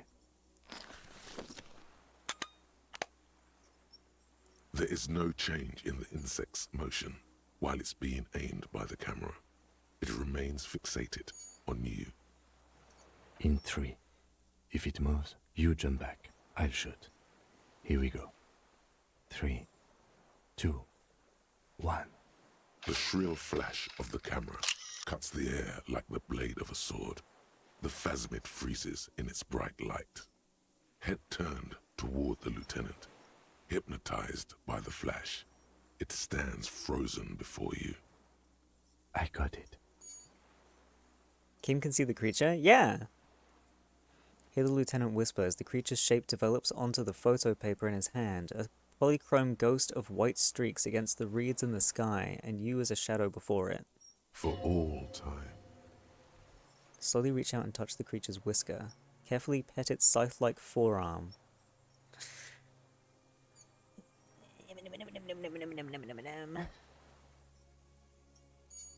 I feel like I shouldn't touch its whisker because that's too close to the horrible, potentially deadly foam. Or I feel like the forearm is more, just do it? YOLO? Fine, it's your fault. The antennae hang from a great height. With your hand shaking, you barely touch the tip of the left whisker. On contact, the kiting curls into a spiral, like the tip of a poison ivy. Its touch on your fingertip feels cold, ticklish. The sensation is electrifying, resounding through your body. It is surprisingly delicate, the curly end of the whisker, like a young vine. It's even a bit wet. Be careful, detective. It's moving. Look at your finger. You were right. It glistens with some kind of moisture. The creature in front of you stays frozen. Lick your finger? Lick it? Is it gonna be like the yummy sugar that he detects, or is it going to be the horrible poison that corrupts my brain? Yummy, yummy, you're so right. It tastes like sugar. Yo! Very faint. The anthropod towers above you, tufts of reeds pointing from limb and head alike. Odorless, mostly comprised of water. Okay. Pet its forearm. The limb before you is incredibly light, like eggshell. It's much lighter than a reed. You feel a soft push could tip the creature over. Its hollow exoskeleton collapsing. Warning! It's about to move. You can sense it. Run your hand up the slender limb higher. Pull your hand away. I feel like I'm courting with it. Forget about my wife. This is my new partner. I'm going to marry this. A small shudder passes the creature's arm. High above you, its black pearl eyes still glisten, mesmerized by the light passing its nervous system. There is some kind of countdown happening as it slowly processes the overwhelming brightness of the signal. The invertebrate is regaining control. Bug is way better than Cringe Lady? Yeah. Okay, we got it. Another shudder pulses through the creature's limbs. It jolts back to life, like a record continuing where it left off, in a swaying, praying motion. Even the small black pearls of its eyes do not stray from you. As you're turning away, the phasmid mirrors your movements, stepping on the water, the long limbs carrying its feather weight without breaking its surface. Bye-bye, pretty creature. I love you. Bye-bye. Now I have to deal with this old man. Ah, shit. And just like that, it's gone, skating away across the sea's calm mirror like a skipping stone.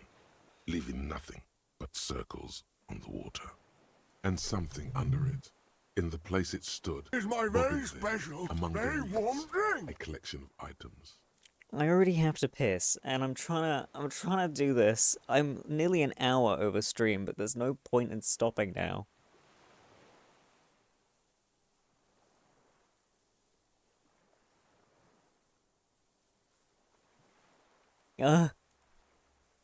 It's gone.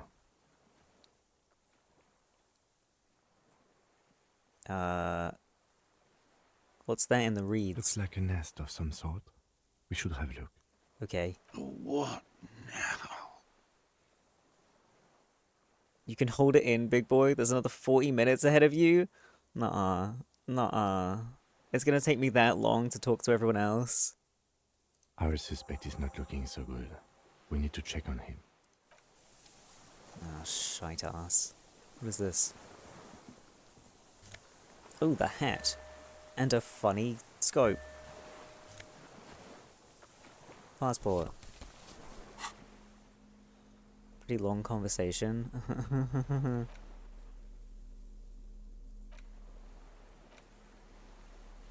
I mean, this isn't important now because I don't have access to her anymore. And then we've got the funny hat. Gives me half light. Okay. Hello. How are you? What is it? What do you want from me?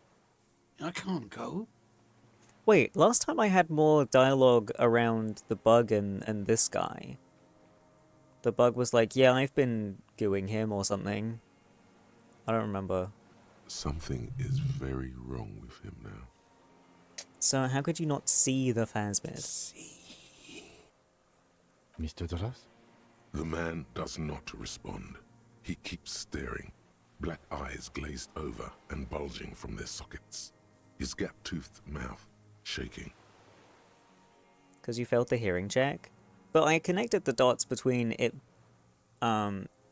being poisonous over a long period of time and him being here for ages, but I don't know. Like an addict of some terrible substance. Snap your fingers, wave your hand, touch your shoulder. A light shiver passes him, followed by nothing. His hands are trembling, and he breathes slowly. He's going into some kind of psychomotor immobility. The good news is, this solves our transportation problem, doesn't it, Mr. Doras? The trembling mouth appears to sigh.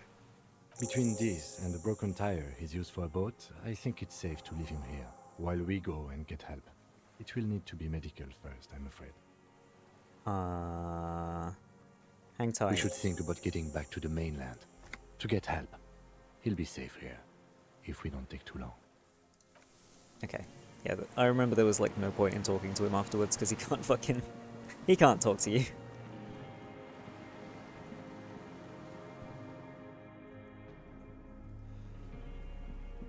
Let's go, let's go, let's go. I gotta chat to my police buddies.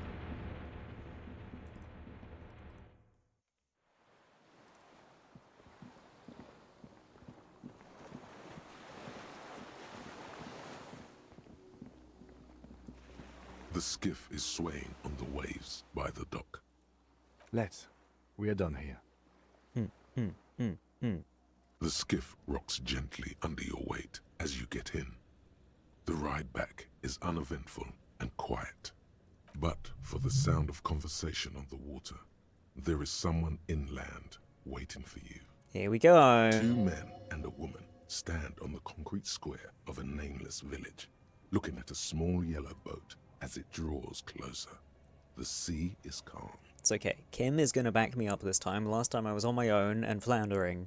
You reach the jetty and climb out of the skiff. Right.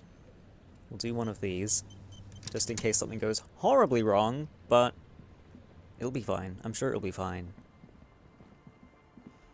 Hello! Look what the tide brought him. His expression changes and he tilts his head. What is that? Full Nacy? What's with all the performance gear? Are you back in high school? I look cool. Whatever this is, it is completely unimportant compared to what you've just seen. This is the man with sunglasses from the whirling in rags. But where are his sunglasses? Wait, you're the man with the sunglasses. Forget about all this, there's a giant... No one else seems bothered by my fallen gear. Yeah, fuck the world, no one else seems bothered by that. Who are you people? Fuck the world. Harry, that's because you're a cop with "fuck the world" written on his back. Yes, I'm a goddamn cop. Actually, are you? Yes. Are you still a cop? There's so much disco going on, it's hard to tell. Why can't I be a disco cop, huh? Vic, calm down. There's a giant... We're not forgetting about anything. Look at you. No one else seems bothered by my fallen gear. Bothered by it? Harry, you're a goddamn cop. They're afraid of you. Oh. Yes, that has always explained it. This is not the first time he's seen you all decked out in wacko. Vic, calm down. Wait, you're the man with the sunglasses. That's right. And you're bleeding. So, who are you people? Hello, I'm Trent Heilerstein. I believe we've met on several occasions. I'm your goddamn partner, Jean-Vic Comar, and this is your special task force. Or what's left of it. Special Consultant Trent Heilerstam, Patrol Officer Judith Minot. Hi. We've come to scrape what's left of you off the pavement. You can't scrape me off of anything. Fucking Beatles. Beatles fucking Beatles. Lieutenant Kim Kisuragi, Prison 57. We've just come from the island, where our investigation led us. The scene is making even him feel as though he has to justify your actions. We might need your help with something later. As if he recalled that he's in fact a decorated police lieutenant and not a naughty boy. You can be both. But this is clearly a departmental matter, so I'm going to leave you to discuss it among yourselves. Thank you, Lieutenant. Way to feed me to the wolves. No, Give Kim, you're us gonna a have my kiss. back. Let's destroy them. Mwah. You gotta have my back. It's good to meet you, Lieutenant Kitsuhagi. Letting the lieutenant know he shouldn't feel embarrassed over the shitstorm that's about to befall you. What's this about? Ari, we want to help you. Trent, I believe this is where you come in? I don't quite know what I'm doing here. I was asked to participate as an expert. I think I need to manage your expectations a little. I'm at best an enthusiast in cognitive science. My background is in something else entirely. I engage in neurology on a merely theoretical level. In fact, I should probably get going. No, Trent, it's too late. You're part of this shit now. What have you got to say for yourself, shit kid? Shit kid. What an interesting moniker. What's a shit kid? How did you know I was here? You aren't the man with the sunglasses at all. You're not even blonde. You never told me you're not the horse-faced woman. What? So Trant Hindleston turns out to be Special Consultant Trant Hindleston. Duped again, no one's who they say they are. You mentioned a task force. Where have you been all this time? What's a shit kid? You. Shit kid? That's you. Oh. Despite all that you've done, the deserter, the phasmid, the case. Better not piss him off, probably. Good idea. It doesn't look like he thinks you're in a position to correct him on the shit kid issue.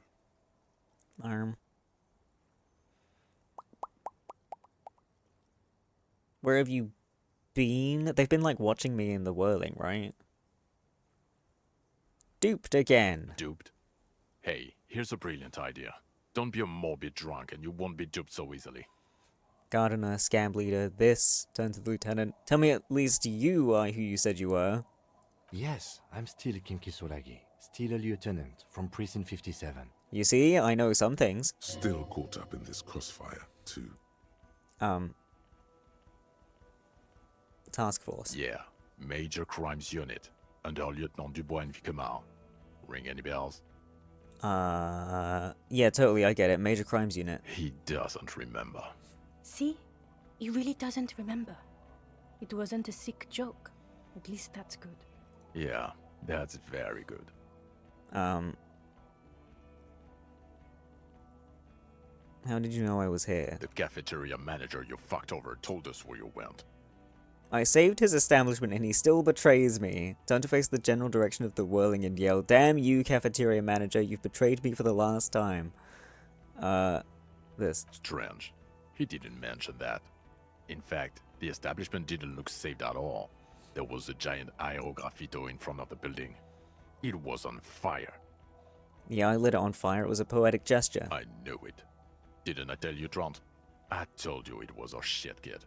The line is from Lu Jiatun's Mirova 82, isn't it? About girl-child communism, the titular returning character to ghost the apparition of... Good choice, Harry. Don't encourage him, Trant. Okay. Okay. Move on. The bells aren't ringing because you have brain damage. Trant, this is where you come in. How bad is it? Well, he doesn't have visible tremors, he talks without slurring, he can drive a boat, he's standing, reasoning. All good signs, but complete retrograde amnesia, episodic and semantic. Meaning, you forgot both who you are and the definitions of money, e-solar, pound, and so on. As displayed in the station call, our interactions with him, and I don't want to be a snitch, but also mine with him before when Harry did not seem to know who I was. It's all very interesting. Interesting? Yes, interesting. I have my theories, but I would like to hear Harry's thoughts first. Harry, what do you think happened to you? Neurologically, psychologically, and why not socioeconomically? Wait, social and economically, you think I'm so poor I lost my memory. Drank so much I lost my memory and now I'm slowly recovering it. I made it all up, it was a fantasy, a stupid joke, I know what I am. It might have something to do with an anomaly in the church, a 2mm hole in the world. I'm a highly experimental detective. This was a method I used to solve the case. Something so sad happened to me that I couldn't be me anymore. It was a defense mechanism. I forgot to tell the dice maker about, the hole, but never mind.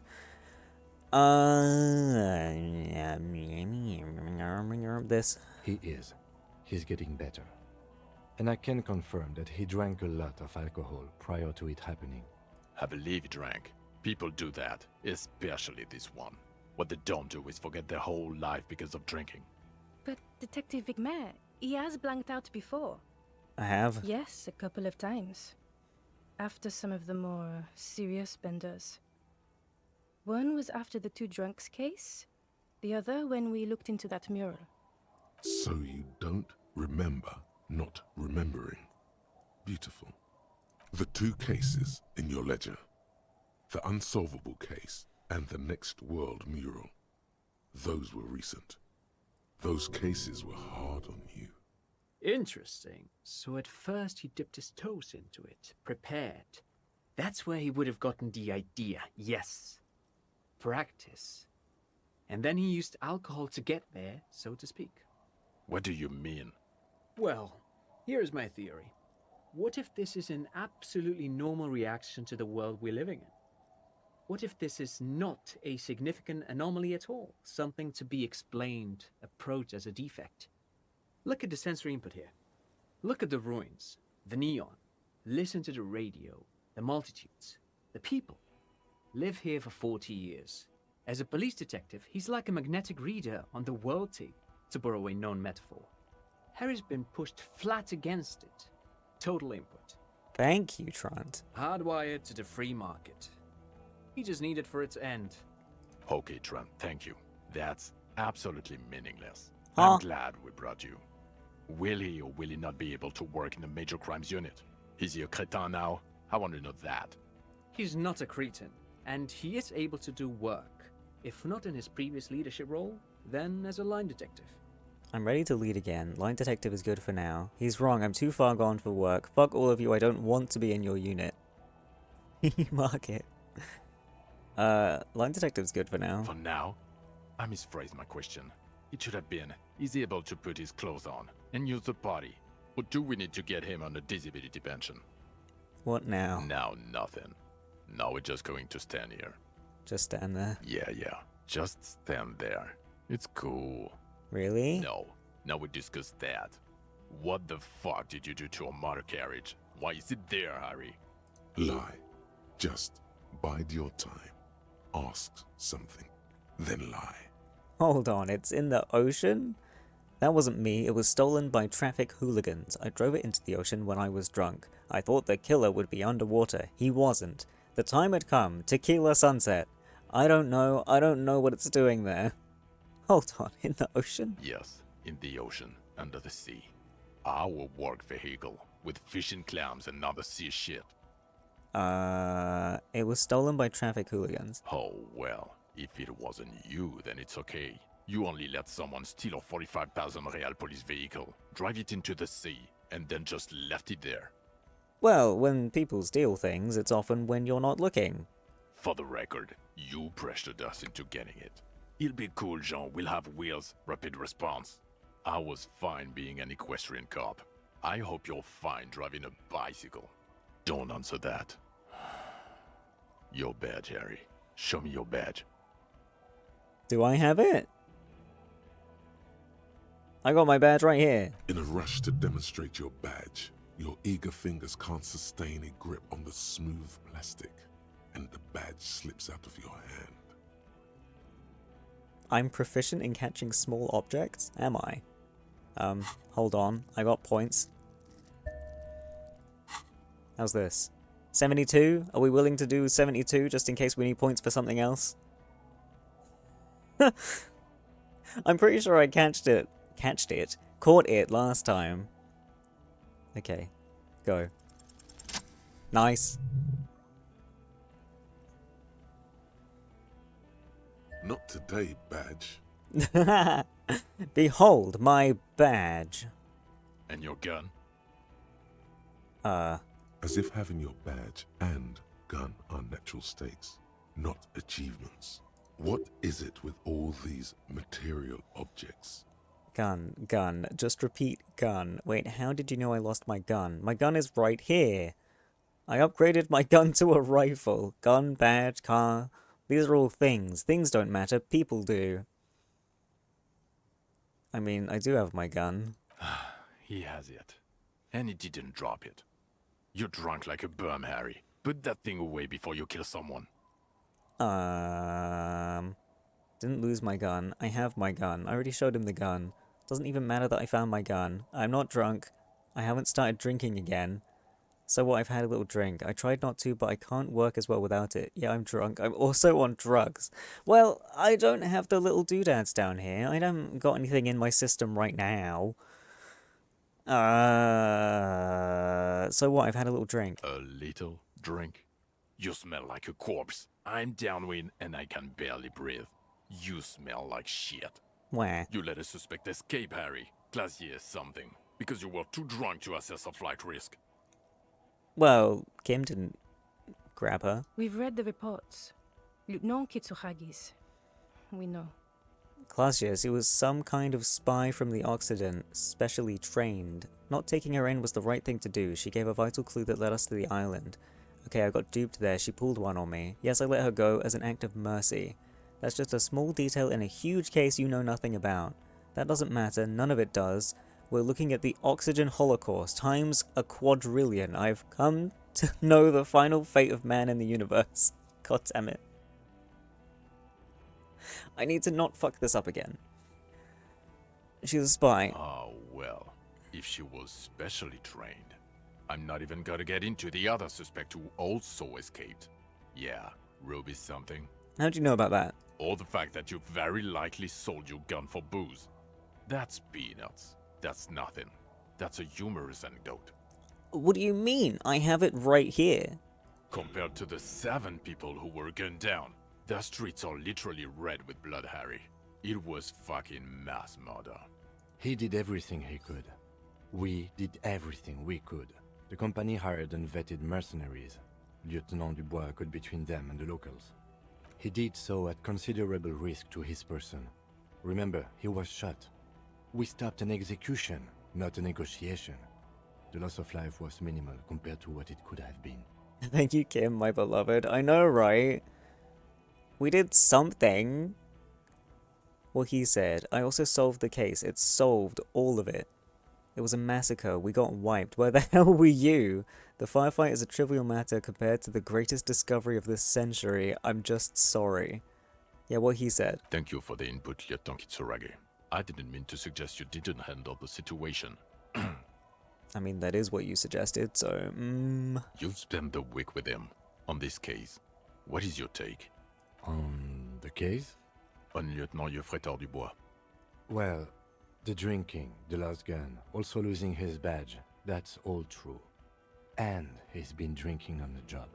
The man sighs deeply. Then there's the apocalypse thing. At first I thought it was a joke, but it's not. He actually thinks the world is about to end, in a bloodletting or gloaming. We're about to become vapor, even. It's worrying, especially considering his political views. Detective Dubois is, as you may know, a Mazovian socio-economist. He's even gotten involved in a highly theoretical underground reading group, which, again, for a police officer, is unusual. Kim, why are you outing all of my weird shit? You should yell something. I am a policeman of the state to come. That is not a good idea. Yes, let's let the big boys talk. Other still, he is also an ultra-liberal hustler who is always on the grind. How he reconciles these 2 points of view, I do not know. But he is vocal about both of them. I just say things, Kim. There's no thoughts in my head, just words come out. And then there's the motor carriage in the sea. And the drugs, of course. Some kind of anti-radiation drug he uses to induce visions. But despite all this, he is a great detective. One of the best I have seen, in fact. Thank you, at least there's that. He can talk human beings into telling him everything. And he doesn't stop. In all the time I've spent with him, he has not once stopped pursuing leads, however far-fetched and tangential. He is tireless, madly driven. Well, except that one time when he stopped to sing karaoke, which by the way was a valiant effort. He really sang his heart out. It was just a little break. Yeah, it was what it was. You didn't like it? Other than that one time, he has tirelessly worked on the case, and he solved it. We have a confession, a murder weapon, and the perpetrator, locked on the island right now, awaiting transportation. He apprehended a revolutionary brigade who stayed hidden for 50 years, ever since the revolution, who's probably committed other murders over those years. Oh, and he also discovered a new species. A new species? A colossal stick insect. It was on the island, camouflaged as the reeds. It unfolded from the reeds. I think we may be dealing with the Insulindian phasmid. He takes out the photo of the phasmid and shows it to the officers across the yard. The wind blows, flapping the glossy rectangle in his hand. Please don't let go. You hear gasps beneath the howling of the wind. As you can see, it's about 3 meters tall. In fact, we think it may be the largest land invertebrate ever discovered. Hosiana. Boom shakalaka, motherfucker. So as you can see, I'm a pretty okay detective, an absolutely giant communist. Don't blow it. Kim just dug you out of a massive hole. Fucking hell is that? Is this somehow connected to the case? The killer did not seem to be aware of the phasmid's presence. Exhibiting a strange, atypical dementia, he fell into a stupor after its appearance. He became near catatonic. Boom, boom, boom. Yes, the phasmid may have contributed to his mental state in some way over the years. It's probably not connected per se, but the perpetrator knew of its existence. This one. So it is connected. Kind of. Maybe. I must say, this is absolutely extraordinary. I don't even have words for it. Yes, it really does make it hard to fire the drunk. Haha! This is a very, very sad man who has just seen something that's made him forget his sadness. Now you make your case. Now is the time. Now or never. I also started a nightclub in the church. Also, the phasmid was female, the reeds are its nest. Wait. Why can only females make nests? What? Why is that a thing? The killer, Leonovich Dross, we have a strong motive for him. The previous head of the Deubadeurs Union was assassinated by our killer. And I also fixed the strike situation. No, I didn't. There was also a dead man on the boardwalk, a missing person I found. I also looked into the mystery of the doomed commercial area. Okay, we'll do this. Lilianovich. A revolutionary matronym. What? The custom started in Grad, where they have patronyms. Krasovich, Lasovich, etc. The revolutionaries saw this as a chauvinist atavism, so they used matronyms, derived from the mother's name instead. Hang on. What did I just get? This. No! Shit. The dialogue has to end. This man's mother was Lilian. His Lilian's son, Lilianovich. The custom was overturned after the revolution failed, but not before it made it to Revachol. So, it is what a soldier of the ICM would be called. Thank you, Trant. Thank you for that piece of cultural theory. You said you have a motive? Of course, excuse me, I just thought it was noteworthy. He wasn't quite sure about the straggler before he heard this detail. It must have convinced him. He killed the mercenary in an act of jealousy. He killed the mercenary hoping to start a war between the company and the Union. Nah, he was jealous. Jealousy? I thought this Lilianovich was an old man. To have been hiding for 50 years. Like 70-something. A strange psychosexual fascination. The result of spending all this time in solitude on the islands of this bay. And trauma too. He himself gave a political reason. In his mind, he had killed an enemy combatant. Also, we have ballistics from the gun, matching the bullet found in the dead mercenary's head, and 2 officers on the scene that Mr. Dross confessed to. It's a clean win. Oh, it's way more than that. Way more. It's more than that. A perfect folding mechanism like the Phasmid. It's way more than that. It will win me Dora back. That's her name. It's my masterpiece. They'll teach this in cop school. I did all I could. Every second was a struggle. I'm still not completely satisfied with it. It could be a little neater. No, it's just like the Phasmid. Perfect folding mechanism. Get over yourself, Harry. I can still smell the booze on the wind. Fuck you. What have you done in the last week? God damn it. It is bad. Even you can smell it. Chin up. Keep focusing on the positives here.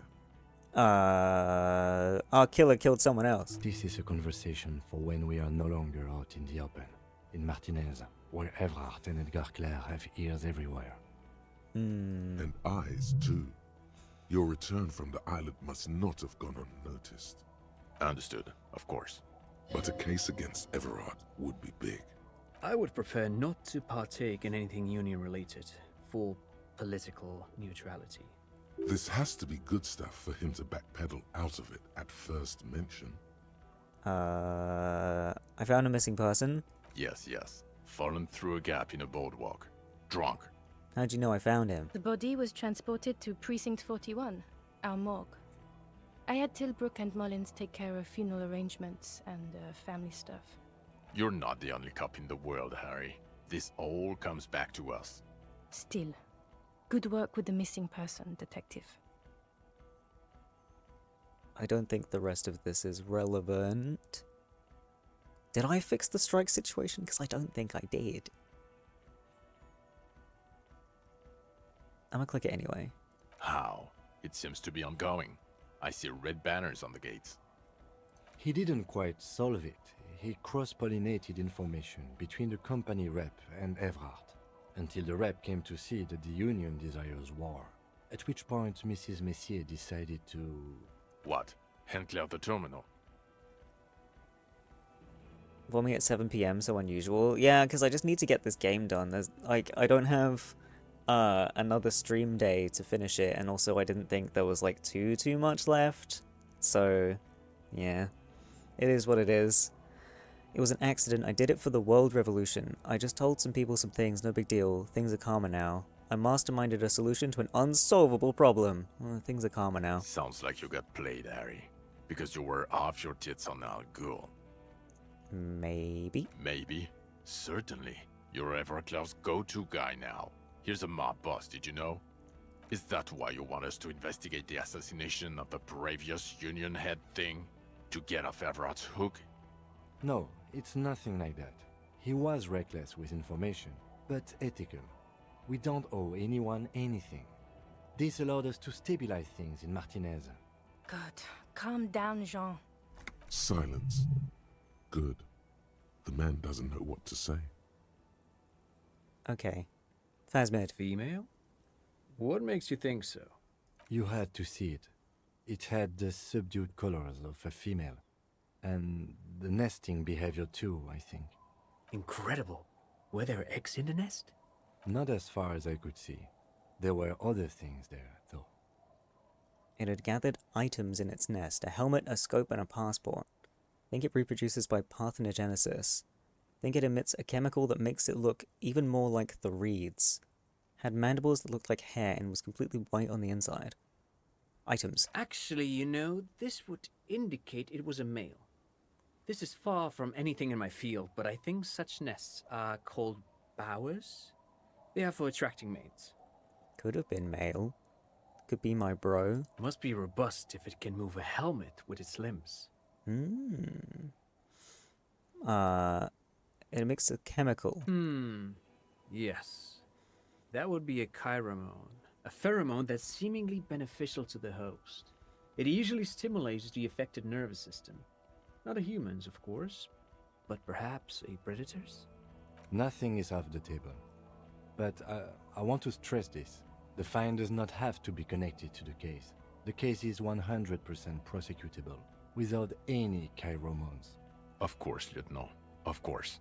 We should treat the case and the Phasmid as completely separate from each other. People are not going to...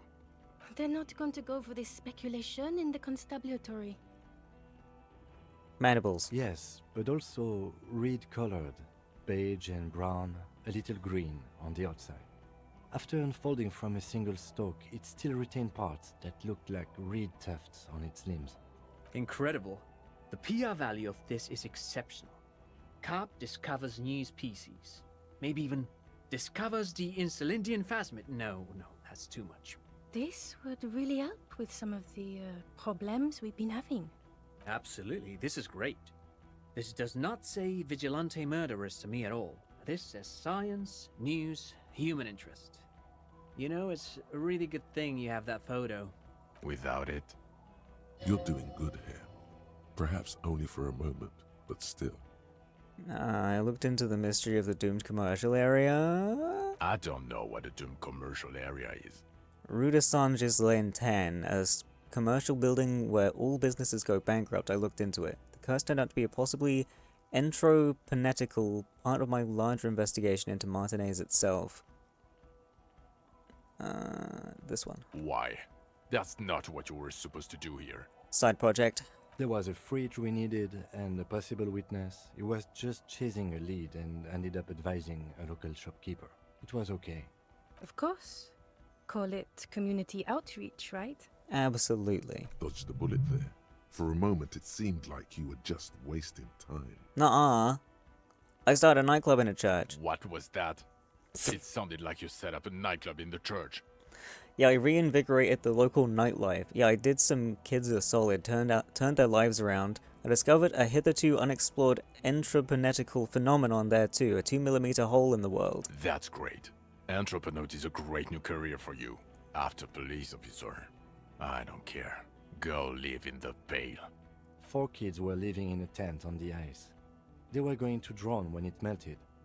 It's not optimal, but the building was abandoned, so he put them in there. It's okay. It's not that okay. Get off this subject now. So what do you say? Want to take this hot shit back? I don't want to, but you discovered a new species and solved the murder. Yippee! So I have to. Jude? Honestly, anything that ends this trial is okay with me. Agreed. The public relations potential of this is too valuable to let go. Okay. We have vehicles in the square, and the perpetrator needs to be taken into custody. Let's go. Now you will finally get to know who you are. Wait, I have a few questions before we go about who I am. The man looks westward, impatiently, jingling his car keys in his pocket. Detective Vomit shaking his booty on the dance floor. Who am I? Why am I like this? Okay, am I a dirty cop working for La Putra Madre? Precinct 41, what kind of station is it? The Phasmid, I need to tell Lena about this ASAP. Lieutenant Kitsuragi, what will you do now? Am I working for the No. guy? Okay. No, because the subject seemed to think... You're too unstable to work for a mob boss. You're suicidal, Harry. No mob boss would take you. I assure you, I wouldn't consult for a corrupt unit. He would immediately backpedal out of it. I told you it's not that bad. Why am I like this? It's not a mystery. Some chick fucked you over. Also, you were drunk. Was her name Dora? Yeah. Dora England, I think. Not Dora Dubois. So we weren't even married? No one is married anymore. This is Revachol. When was this? God, I don't know. 6 years ago? She was way before my time. 6 years and you haven't gotten over it? What the hell is wrong with you?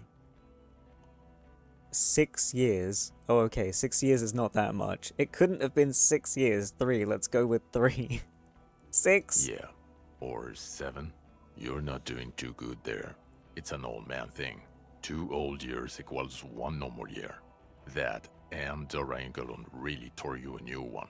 A big one. Now I've heard So enough. have I. You bitterly dropped Dearest Dora and really tore me a new one twice a week, I think. It comes up. The special consultant glances at his wristwatch. Kim, what are you gonna do? Well, first I will go back to my station and write the most detailed report anyone has ever seen. It will have to be good to cover all these. Then I will have a serious talk with my captain. About what? Detective, we just stopped a small-scale war. Something is happening to Revachol.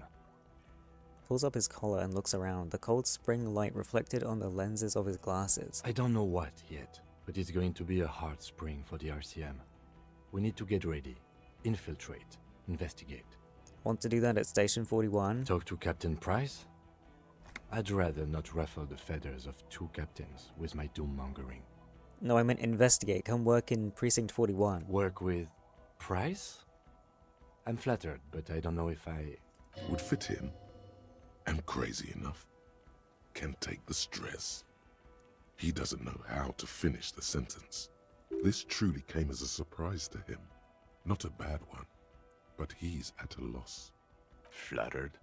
You're Lieutenant Kitsuragi. We would be flattered if you even considered. I would have to tie things up in GRIH first. But, I mean, whatever is coming, Jamrock will be more central to it than the harbor. Lieutenant turns very serious all of a sudden. And we also have a huge caseload, Lieutenant. Piles that we need to get back to. Mountains, even. I do like the sound of that. He's really considering it. Yippee! Okay, I'm ready. Good. Fuck it, let's go. Trump brought his motor carriage. It's a 20-minute drive to Jamrock. Under the afternoon sky, the great district hums. A chessboard of wooden houses, 80,000 living souls, and chimney stacks. Fire traps as far as the eye can see. From Main Street to Precinct 41, to Boogie Street, forking into the snow-swept horizon. You close your eyes and hear the dogs bark. A lone woman sits by a factory window, dreaming of meteorite strikes. On Rue de Saint-Jérôme, a square bullet slides into a square-shaped chamber. In Old South, a man without eyelids smiles. Spring has come. It's time. Torsen? Yes. McLean?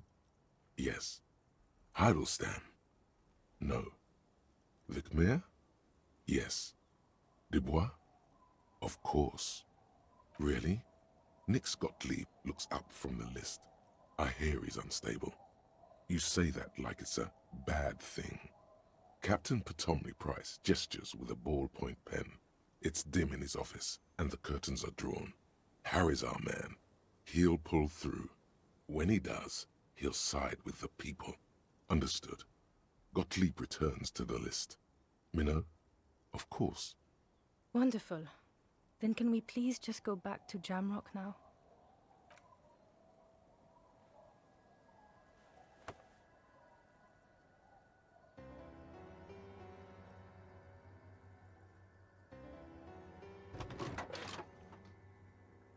How are we all gonna fit in this car?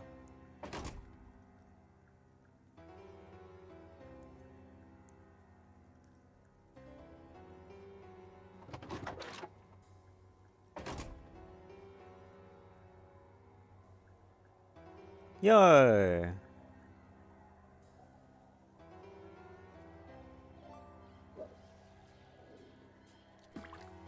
Thanks, bud. My fuck the world jacket.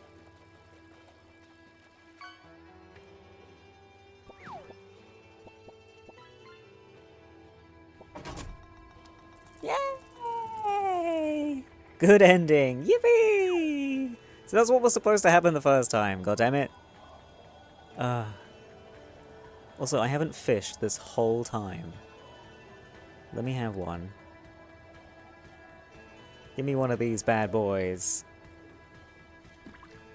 And then I really have to go. It's my very special. No! warm drink.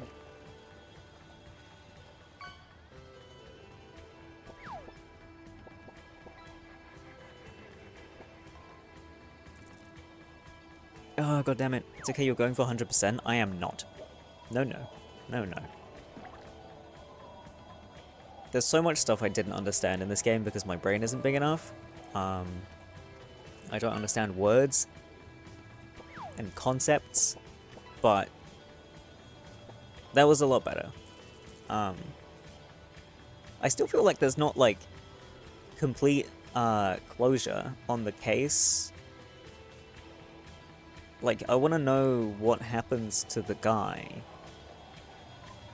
Like, I guess he gets brought in and, like, put in prison or some shit, but I don't know. I don't know. Right, can I skip this? I don't... Okay, it's not a huge deal that I can't. Is there anything after the credits? I don't mind letting them roll while I find a raid. Don't think he ever recovers. Okay. There's definitely a lot of stuff I still don't know. Like, because I didn't do very well with the whole, like, strike situation. I didn't do a lot with, Evra and Joyce, I feel. I missed, like, a bunch of stuff there, but I don't super mind.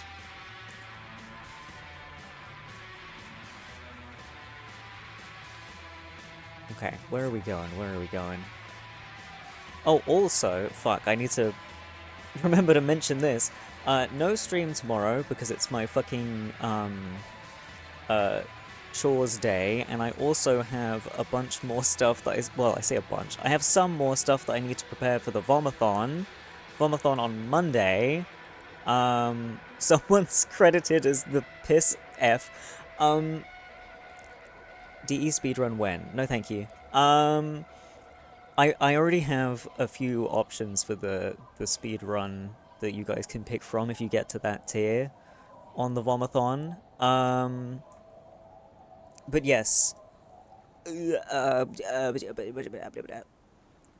Saturday more like the no vommy day. Yes, I'm sorry. I have things to do. What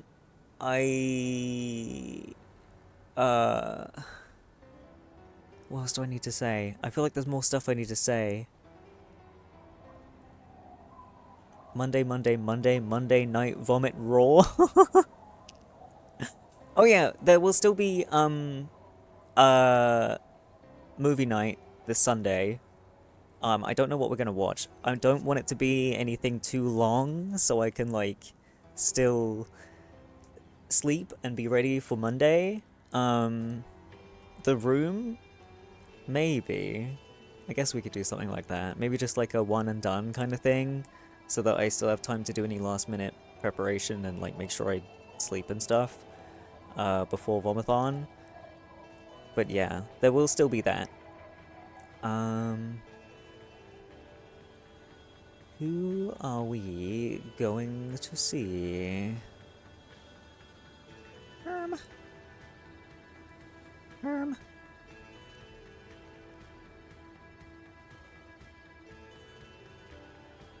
Maybe we can go see Maru?